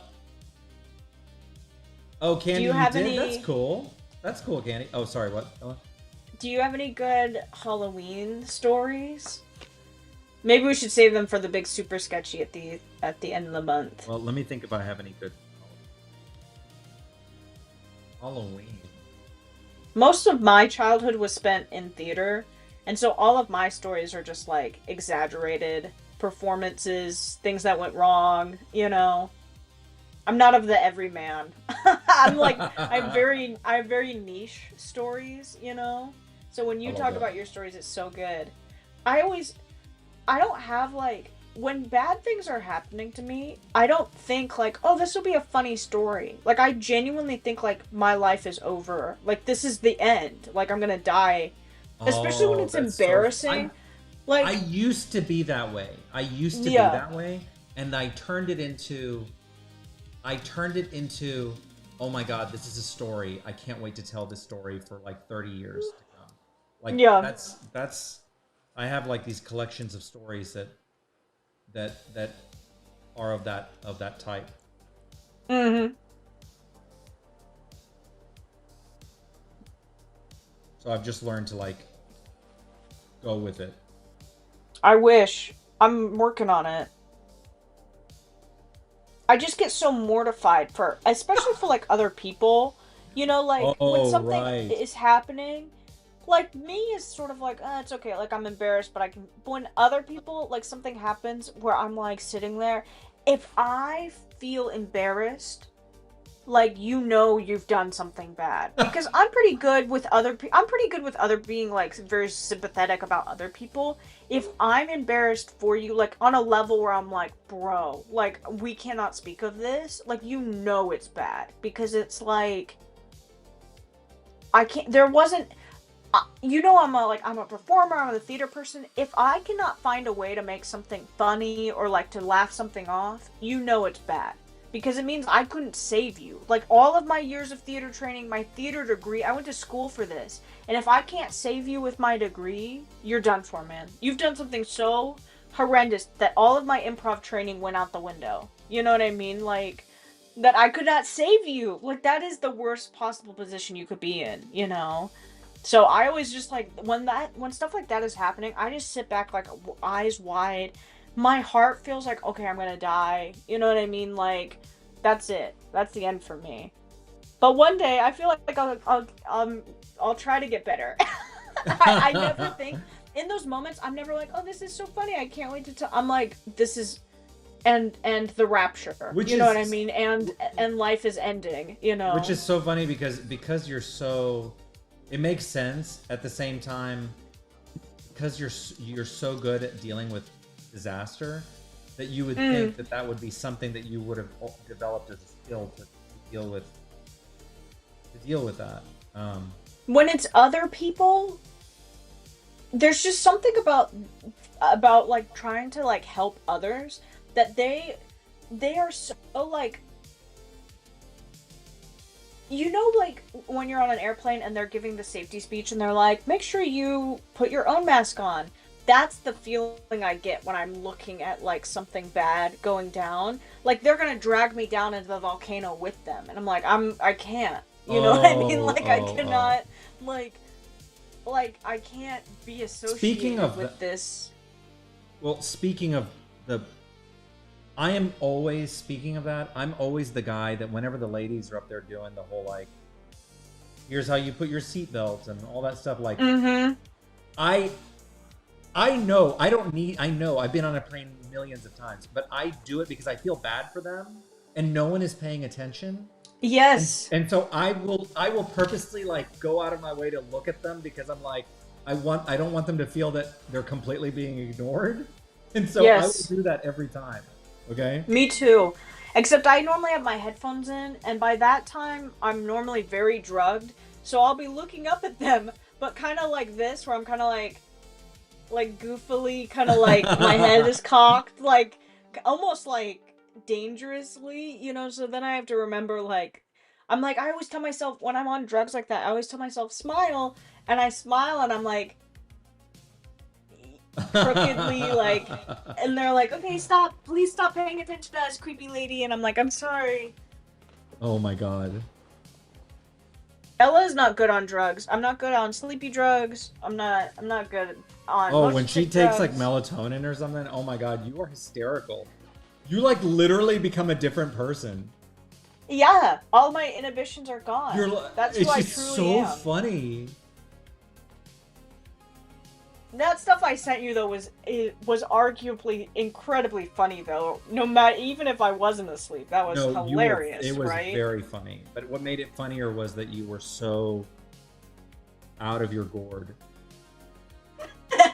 The alien, that's my lock screen. I mean, that's my favorite thing that's ever happened on this earth. Oh my god.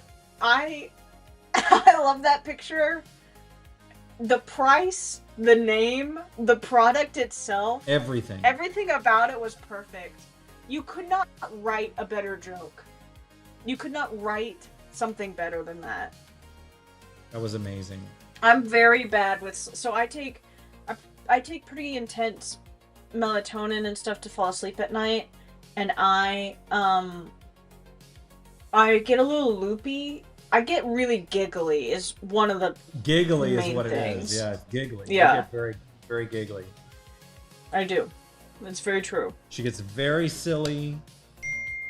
Very silly.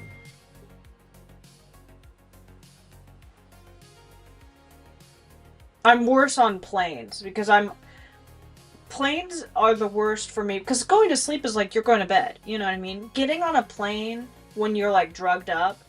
For me, I'm in fight or flight the whole time because it's like I have to look like I'm not drugged. You know what I mean? While at the same time, have you ever gotten like really drunk and tried not to look drunk? You know what I mean? It's like that. You know, like you're trying to not look drugged, you know, so that people like take you seriously, but at the same time you're like moments away from falling asleep. You know, it's very difficult. So I try very hard when I'm on a plane, and I don't when we get on a plane together to go to like a con or something, you will see I get like very serious and you're like, what's wrong? And I'm like, I am focused on being normal. Like I am so like I'm locked in, dude. I'm never more locked in than when I'm That getting is on a so plane. funny.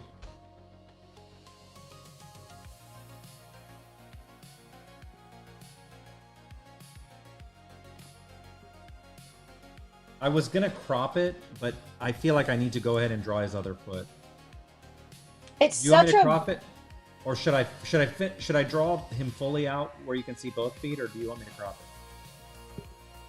I Maybe mean, crop it. if is the only thing that's gonna be cropped his foot out of, you know, the It'll whole be picture? cropped like about here. It'll be cropped like this. Well, what does your gut tell you? I don't know. I don't know. Here, like I was gonna crop it like this. I guess I should crop it like this. Yeah, you should just do it the way that you had originally intended it. Okay, all right. I'm gonna do that. I don't know. Okay. What am I, a mathematologist? Sort of like magician.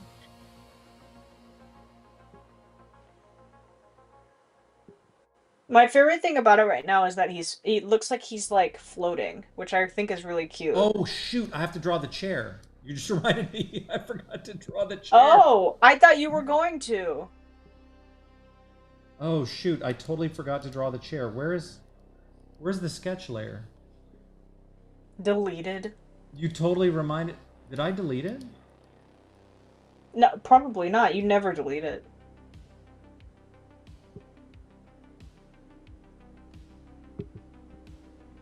Oh, there it is. Oh, it's in a different color. Hold on. You scared me for that. I like so the glad random something. cam spook. Right. The other like people flashing up on the screen makes it feel like a memory, and I'm like reliving my life, and I'm like dead, you know. That's funny.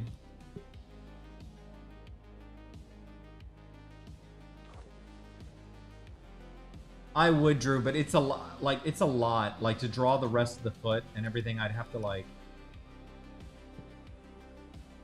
Part of me, like the marketing guy in me, is like draw the whole thing so that we can use the whole. You know, Ella, but I don't. I don't know why we would need it. We would, yeah. I don't think we would use it that way.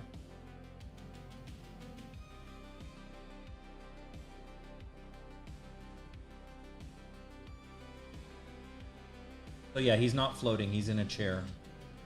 In fact, I went to great pains to illustrate how we needed to draw the chair first.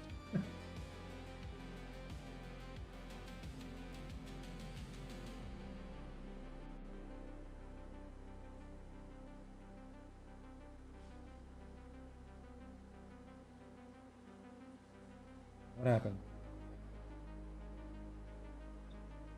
Oh. How much time? You're asking the wrong person. The only one who can answer it is yourself. Oh, okay. We get very deep here. Super helpful. No one can say we're not committed. I said I would power through, right? Except with the foot. Not committed there. Except with a foot. Except that's with a where foot. we draw the line. I just hope that Drew can forgive me. They're still fighting for it. It's gone. They're fighting for the foot? Are you for real? Yes. Are you guys serious? Like, can I not draw it? Guys, listen to him beg. They're gonna guilt me into drawing it.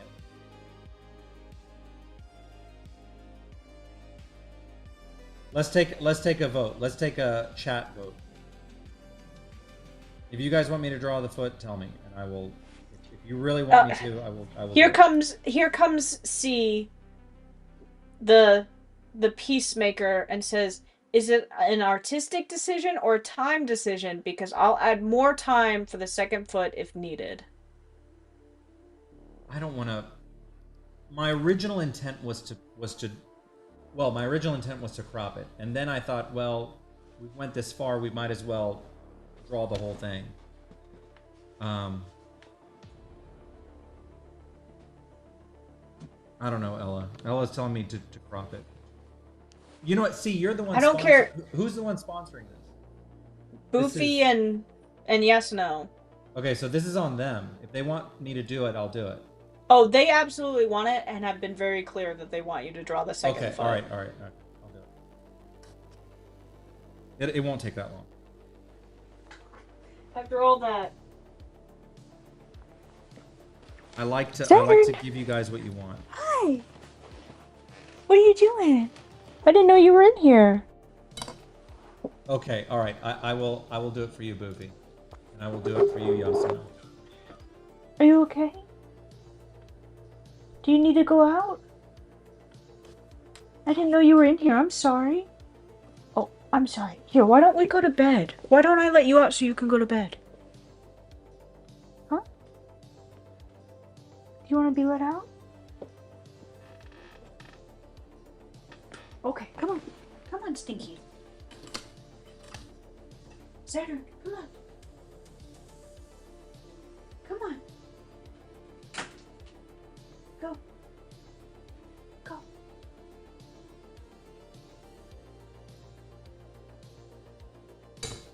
Yay, bullying works. You're welcome. Now you don't want to go? Okay. Well, I'm going to reclose the door then. You did, Moose, and I appreciate it. But you know what? I guess the integrity of this piece requires a 2 feet. We got to jump in with both feet, right? I don't think I'm using that expression properly. Whatever. What's wrong, buddy? Shh. Oh my god.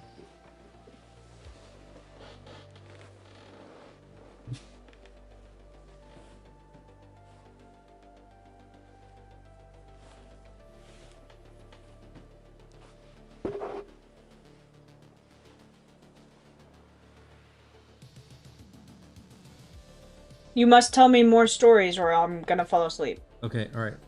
I demand. Whenever I'm done with these streams, I demand stories. Demanding streams. Okay,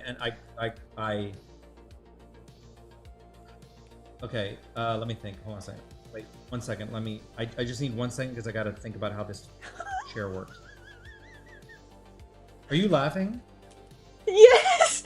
You said, okay, 1 second. Okay, 1 second. Okay, just give me a second, please. I'm like, because it's between you and the dog and everyone wanting feet and chairs, and I'm trying to do the geometry, this like chair geometry I have to do right. And the dog is pacing and losing his damn mind. I'm like, bro, I'm trying.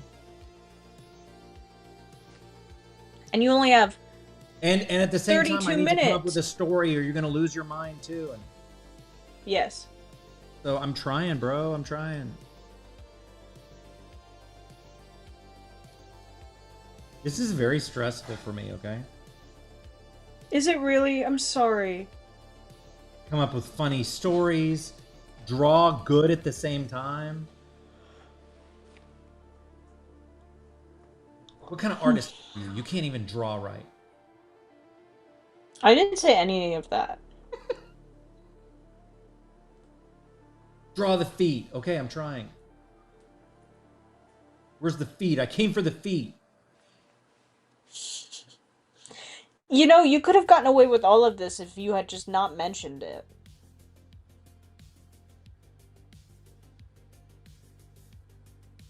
I'm just saying, you know. Not very helpful. Don't hem and haw and waffle out loud. That's the lesson of tonight. Thank you for the hugs, Andy. Andy's handling this with emotional intelligence, and I appreciate it. I'm sorry, I'm the bad guy tonight. You better tell me a good story. Okay, let me think of one. I just like your stories, okay? I have some. Okay, Sue me for wanting to spend time with you. Aww. Okay, let me think for a second.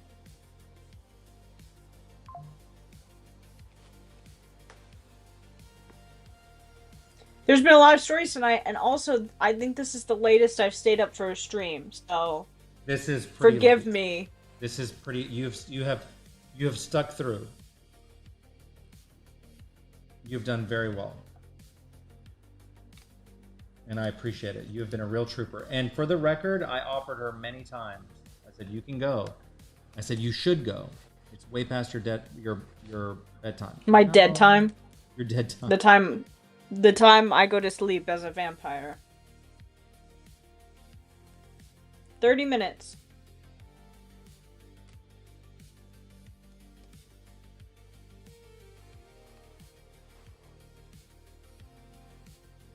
Oh. Well, you know what? Harley needs to make the right decisions. His school is important. Getting the good grades is important. This is Super Sketchy 5 Encore. Yes, that's exactly what this is. Which is funny because we already had an encore. We did?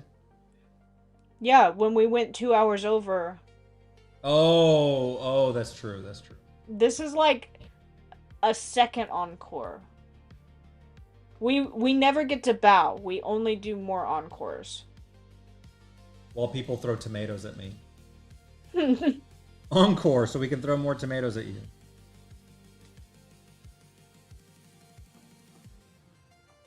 A Coke this time of night? I think I'd keel over. I'm probably gonna have a Coke. That was so us. Oh my gosh, that was so us coded. It was so us coded. That's mostly what RC and I send each other. We'll send each other like 2 rocks sitting next to each other, and we're like, oh my gosh, it's so us. We're such like high school girls, you know. We're like, oh my gosh, this is us. I love it. It's so true. So true. I sent her this like cats like making noises or something. Like, this is us during a stream. Okay. Almost done here. Now we gotta draw the feet. I'll fix the chair in a minute. I like how you said feet. He's gonna have more than. That's me over dramatizing things. Oh my god, my dog. Like, he comes here to purposely cough.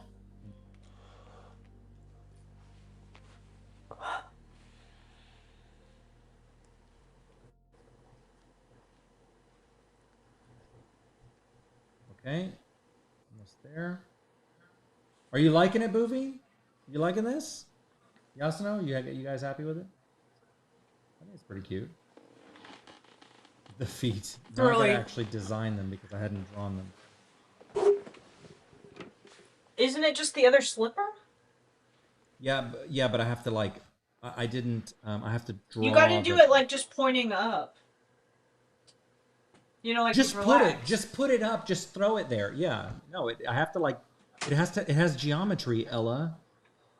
No, I meant like the pose of it is like it's sticking up. Yeah, but I've got to. I know, but I have to actually like engineer the foot. Like, it has to look right. Okay, you know what? I'll just stop talking then. Saturn, leave. I'm in an argument with my boss and it's midnight. About feet.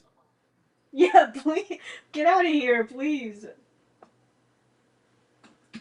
Doing serious work right now. This is my job. I get paid to do this, okay? let me do my work. She's like sitting there like, Mom, come to bed. And I'm like, no, I have to be alive right now where I'm talking about feet. Leave me alone.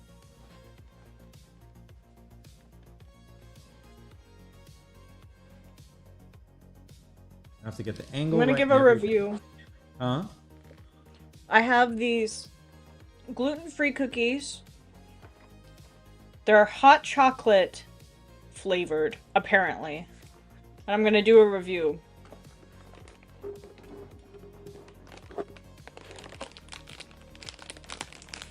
I'm sorry, it's loud. I'm sorry. Where's Ragnarok for Ella? I'm sorry. Ella ASMR. I know. I'm sorry this is so loud. I'll just mute myself. It's okay. No one, everyone will.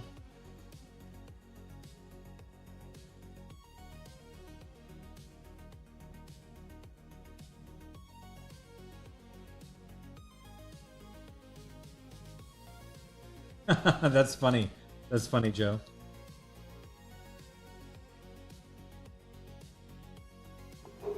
Okay, it's gluteno. Gluteno. Okay. Beat and eat. Corn is so funny. Cornbread.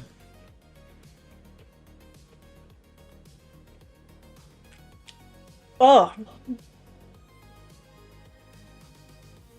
What? Is it bad? No. Why are you going, oh? It's like, have you ever just eaten hot cocoa powder? I used to love eating hot cocoa powder. I used to eat it, yeah. I know, sorry, I remember.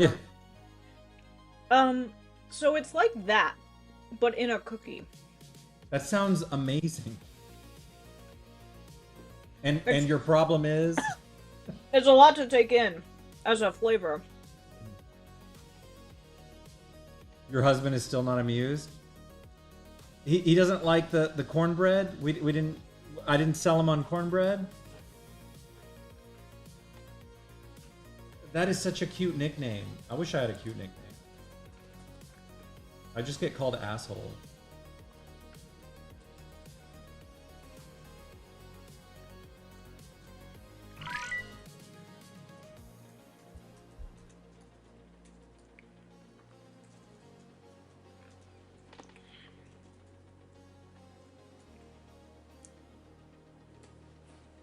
I don't know how I feel about these cookies.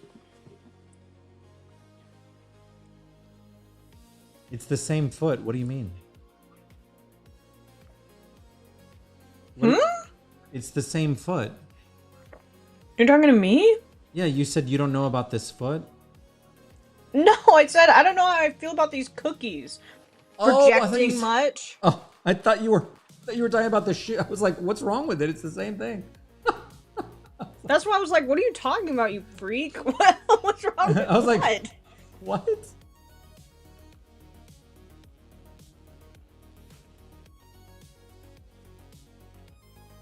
All right, I think we got it.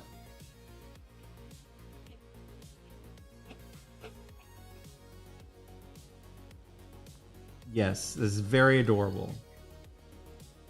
Okay, you know what? I think it was the right call, guys, because I can use this drawing like on a chapter divide or something. So I think it was the right call. I think you guys made the right call. It was a, you know what? I have this little thing, Miyazaki quote that he's like, you know, something, I'm paraphrasing, but it's like, it's worth the hassle, basically. Right? All things that are worth it are worth the hassle. And if it made you happy, then it was worth the hassle.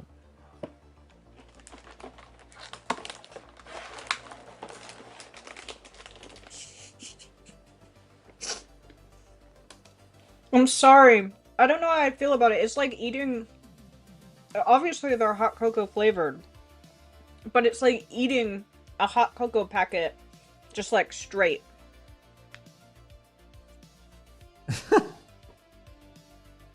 I'm sorry, that sucks. For you. I would have taken it from you because I love that. I love how Joe has become kind of like our minute taker, and so he's always taking my quotes out of context that can be used to make jokes about me later. I love that about you, Joe. You're such a pal.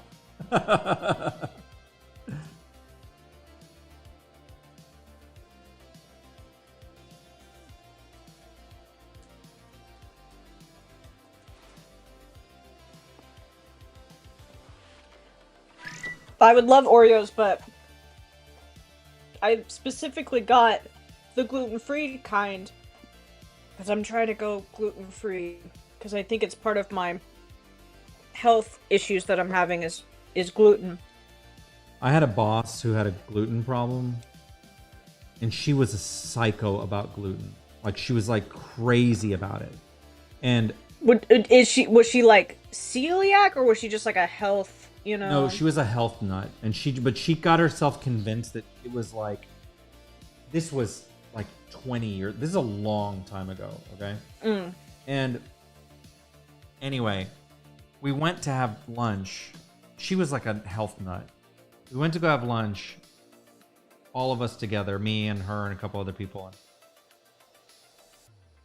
She ordered something, I don't know, something that was fried. I don't know what it was. I don't remember what it was. All I remember was that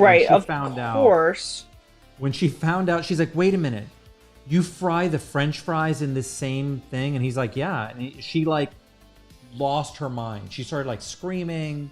She threw her plate and she left. I've got to go home. The day is ruined. And like, she threw everything and she left. And like, everything was ruined. Like, the vibe was ruined. She was crazy. Yeah. It's totally fine to have needs, but you have got to express them. Like, if she was like an hey, adult, please, right? Like an adult. Please, I'm sensitive to this. Please fry this in a different thing. Like, do you do that? And if they're like, no, then you can figure it out. But to just assume, you know what I mean? Exactly. Like, especially with something as like is something that is so well known. Like, of course, most places only just now have dedicated fryers. This is like 20 years ago, before that was a big deal. Okay. Right. That's what I'm saying. Like, places just now, some places still don't have dedicated fryers. Like, you still have to ask. You know what I mean? Like, I've had to start asking. Like, hey, do you have a dedicated fryer? And some places are like, yeah, and some places are like, no, bro. And I'm like, okay, no, bro. Candy, it's not the vegan part, it's the gluten. That's the problem. I like that Oreos are vegan. I think that's cool. I love Oreos. I could down Oreos. Like, I could my favorite Sesame Street character was the Cookie Monster, because that's me. I bet. I can you give me cookies and I will inhale them. The same with donuts. Cookies and donuts, I will that's my weakness, okay? Yeah. That's my weakness. So you guys should know, if you wanna get to my heart, cookies and donuts. Okay, I'll remember. I call my girl Saturn Cookie Monster because she makes biscuits a lot. Stop it. And she looks like a vampire, so she's my Cookie Monster. Stop it. What does a vampire have to do with, because she's a monster. Oh, okay. So she's my Cookie Monster. And she'll get up on me and she'll start purring and stomping her little feet to make biscuits, and I'll go, Cookie Monster! Cookie Monster! Like that. And she loves it. She thinks it's so funny. Obviously, she laughs, so I know it's funny. You sure you have a cat? Yeah. Not some skinwalker or something. Yeah. Your mom called you Cookie Monster? That's cute. It's in your silent observer folder. Do it, Jimmy. Order those cookies. Cookies are life. So I guess we're not going to end up coloring Cosmo tonight, unless the party just keeps rocking. I cannot. I'm like dying. I would love to, but I'm dead. You hear that, folks? If you send in stuff, it's going into Monday's bin. Yeah. I will do it on Monday if you want. I'm dead, and I need to post the new pages. Big Papa is dead. And I think I've done pretty well. But the line, how much time do we have?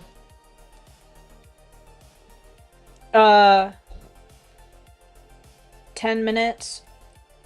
10 minutes? Oh, I think I'll be able to. RC, don't die.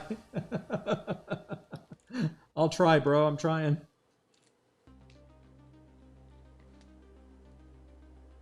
Me and Jimmy had a really fun one-on-one the other day, and Boofy. It was Boofy, right? It was me, Jimmy, and Boofy, I think. Am I remembering? Or am I getting my groups mixed up? I think it was. I think Jimmy, so. Yeah. Me, Jimmy, and Boofy. We had such a fun time together.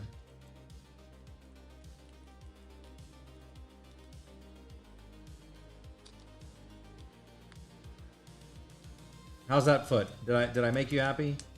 I have to put the little ads on. What is wrong with this?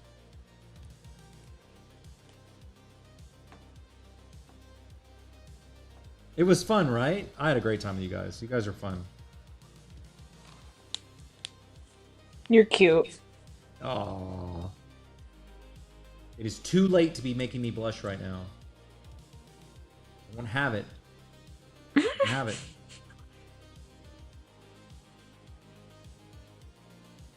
There. How's that? Oh, you got bro talk? You talking about cars? We had bro talk. We had a lot of bro talk. I don't know what bros talk about. No girls allowed. No girls allowed. Ella. God. Sorry. No, we had a great time.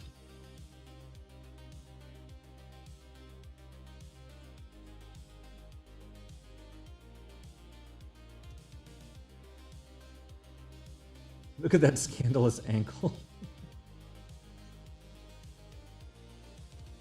Corn, I love you to death. I'm trying to read your last message, and I think I'm gonna have a stroke. I love you so much. I'm so sorry. I want to hear your story, but I don't know what you're saying. I think I'm also just tired. I think maybe I think I'm having a stroke too. I can't read.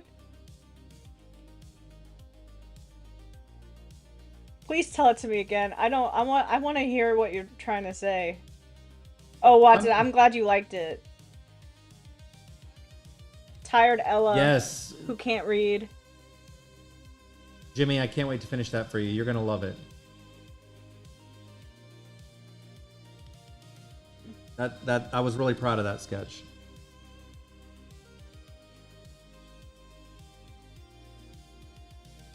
One of my favorite memes is whenever they have like boomers who use Facebook and they think Facebook is like a search engine and they post things. Yes, oh my gosh.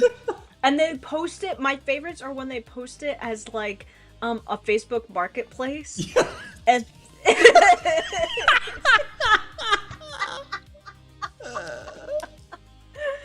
I was about to say that.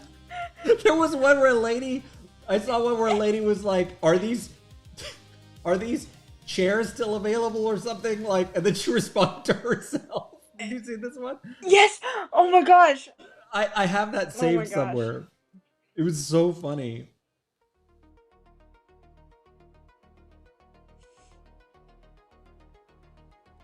Oh my gosh.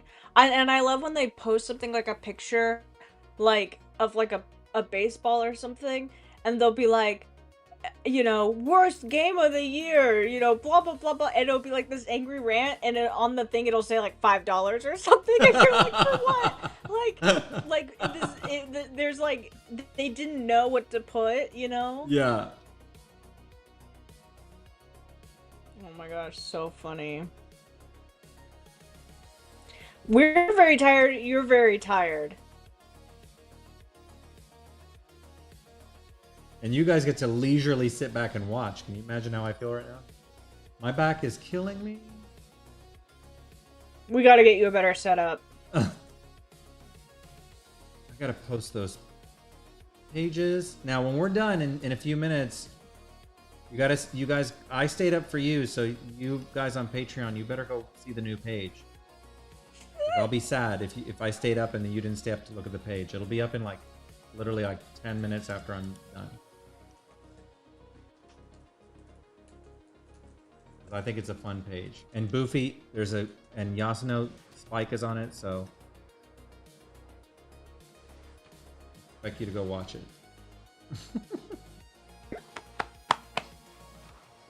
Some things do become funnier at midnight.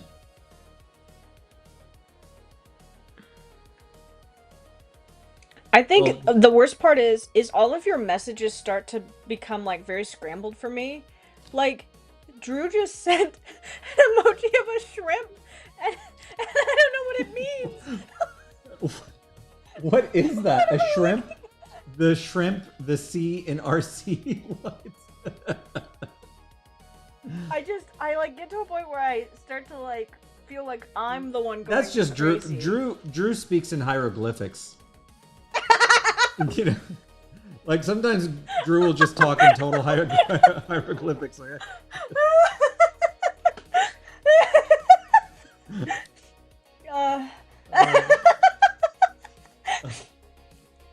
that's great.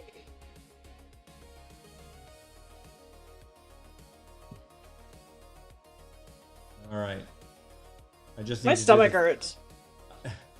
For you, our feet friends, I have to do the feet of the table. So if that makes you happy, if that helps you, I have to do that too.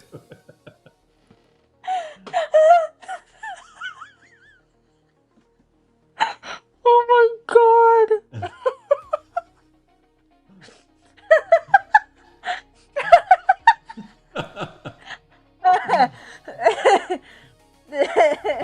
I aim to deliver.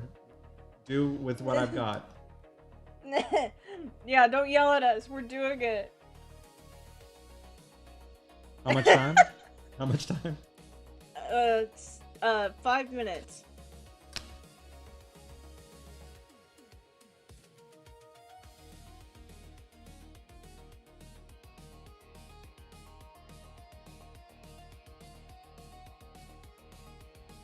They better be really ornate. The feet? Yes. Of the chairs.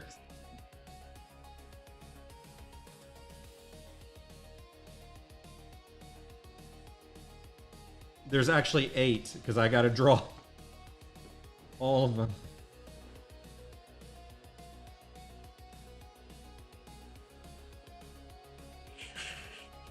Your guys' messages are becoming funnier and funnier, and I can't tell if it's because I'm tired or if it's because you guys are saying stuff that is so random.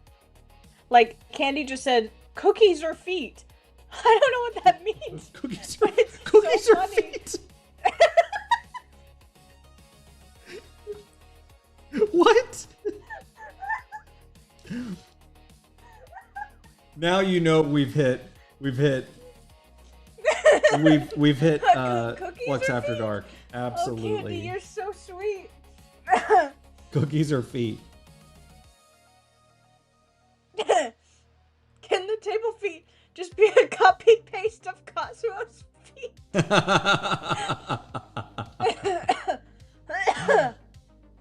If I just copy pasted his feet, let me do an old mayor's trick and use his own feet. I will copy and paste, but I'm not going to copy and paste his feet.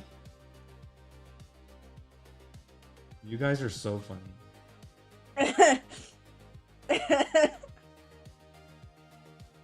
Why are you guys so funny? Stop. No, don't. Stop.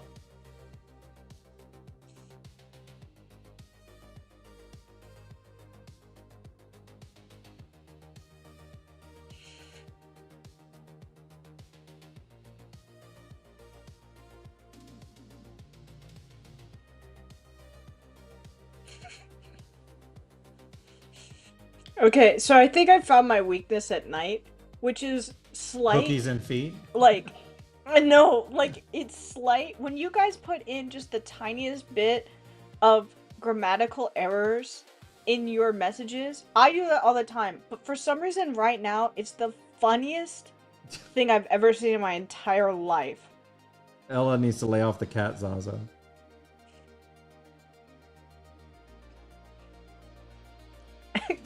Candy says he should have a bag on empty cookies. Oh I my love god. it. Oops. Every feed is rabbit slippers or cookies. Wait, what? Everything what? That's what Candy's suggesting. Every feet is rabbits. That would be very weird. Like, wouldn't that be like really bizarre if I did that? People Yes. come back and rewatch this stream and they're like, bro, what was that about?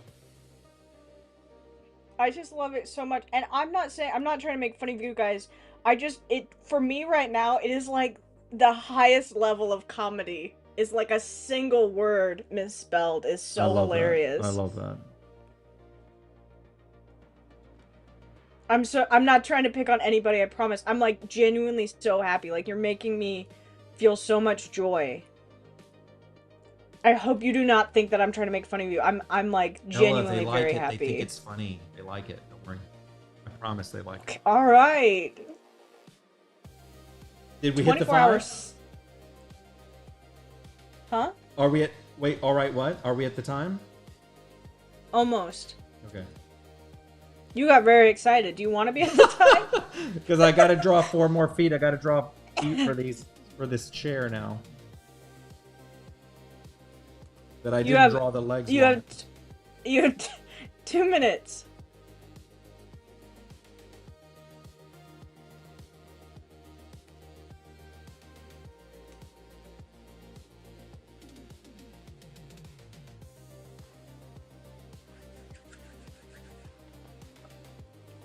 Corin, you cannot bribe me with old jokes. I'm a new joke girly.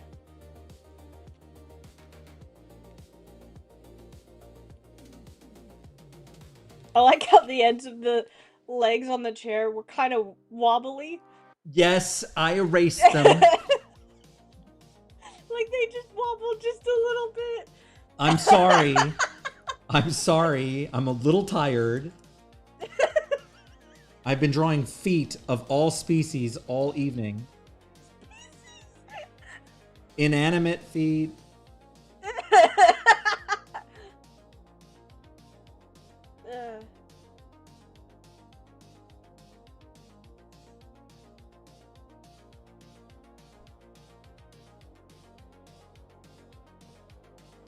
I should have stood firm, but I can't. I've got my soft spot in my heart for Yasuno and Boofy, and I had to do this for them. All right, RC, we're at time. We're at time? Yes. I can put my pen down? Yes. We did it. We did it. Well, it's basically done. I just have to put the little pads on the I have to finish the chair, but it's done. What do you think? I think it turned out good. I'm proud of this. What do you think? It's great. You don't like it? No, it's really good. Oh, okay. It's so good. I really like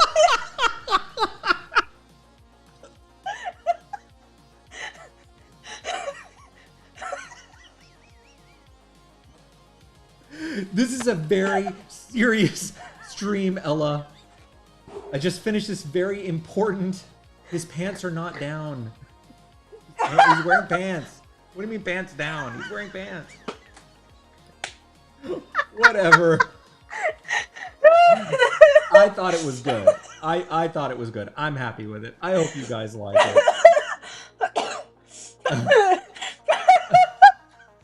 And for the record, he's wearing pants. I don't know how you don't see that, but okay. All right, you guys. Ella was an amazing sport.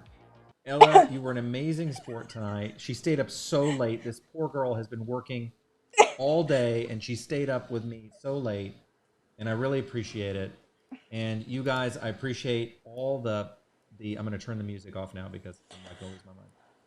I appreciate. Look at my hair is like. We need to close out with like emo What if I do like this? Like this? Like, what do you think of that? Like comb it forward like this? How's that? No? Okay. All right. Ugh. Anyway, um, thank you guys so much. It was a fun drawing board live. This is a pretty epic one. We don't normally do these like this. But this was a lot of fun. I really appreciate, both of us really appreciate all the sketch requests and you guys sponsoring these like special Flux Destiny pieces. Um, we really appreciate it. Why are you laughing? I'm being sincere right I'm, now. I'm sorry. I'm so serious. I'm locked in. Okay. All right. Okay. You guys are the best. Thank you for always supporting what we do. New pages are going up in like about 10 minutes on Patreon. So I hope you guys stick around for that. Have a great night, great weekend, and we will see you on Monday. Good night.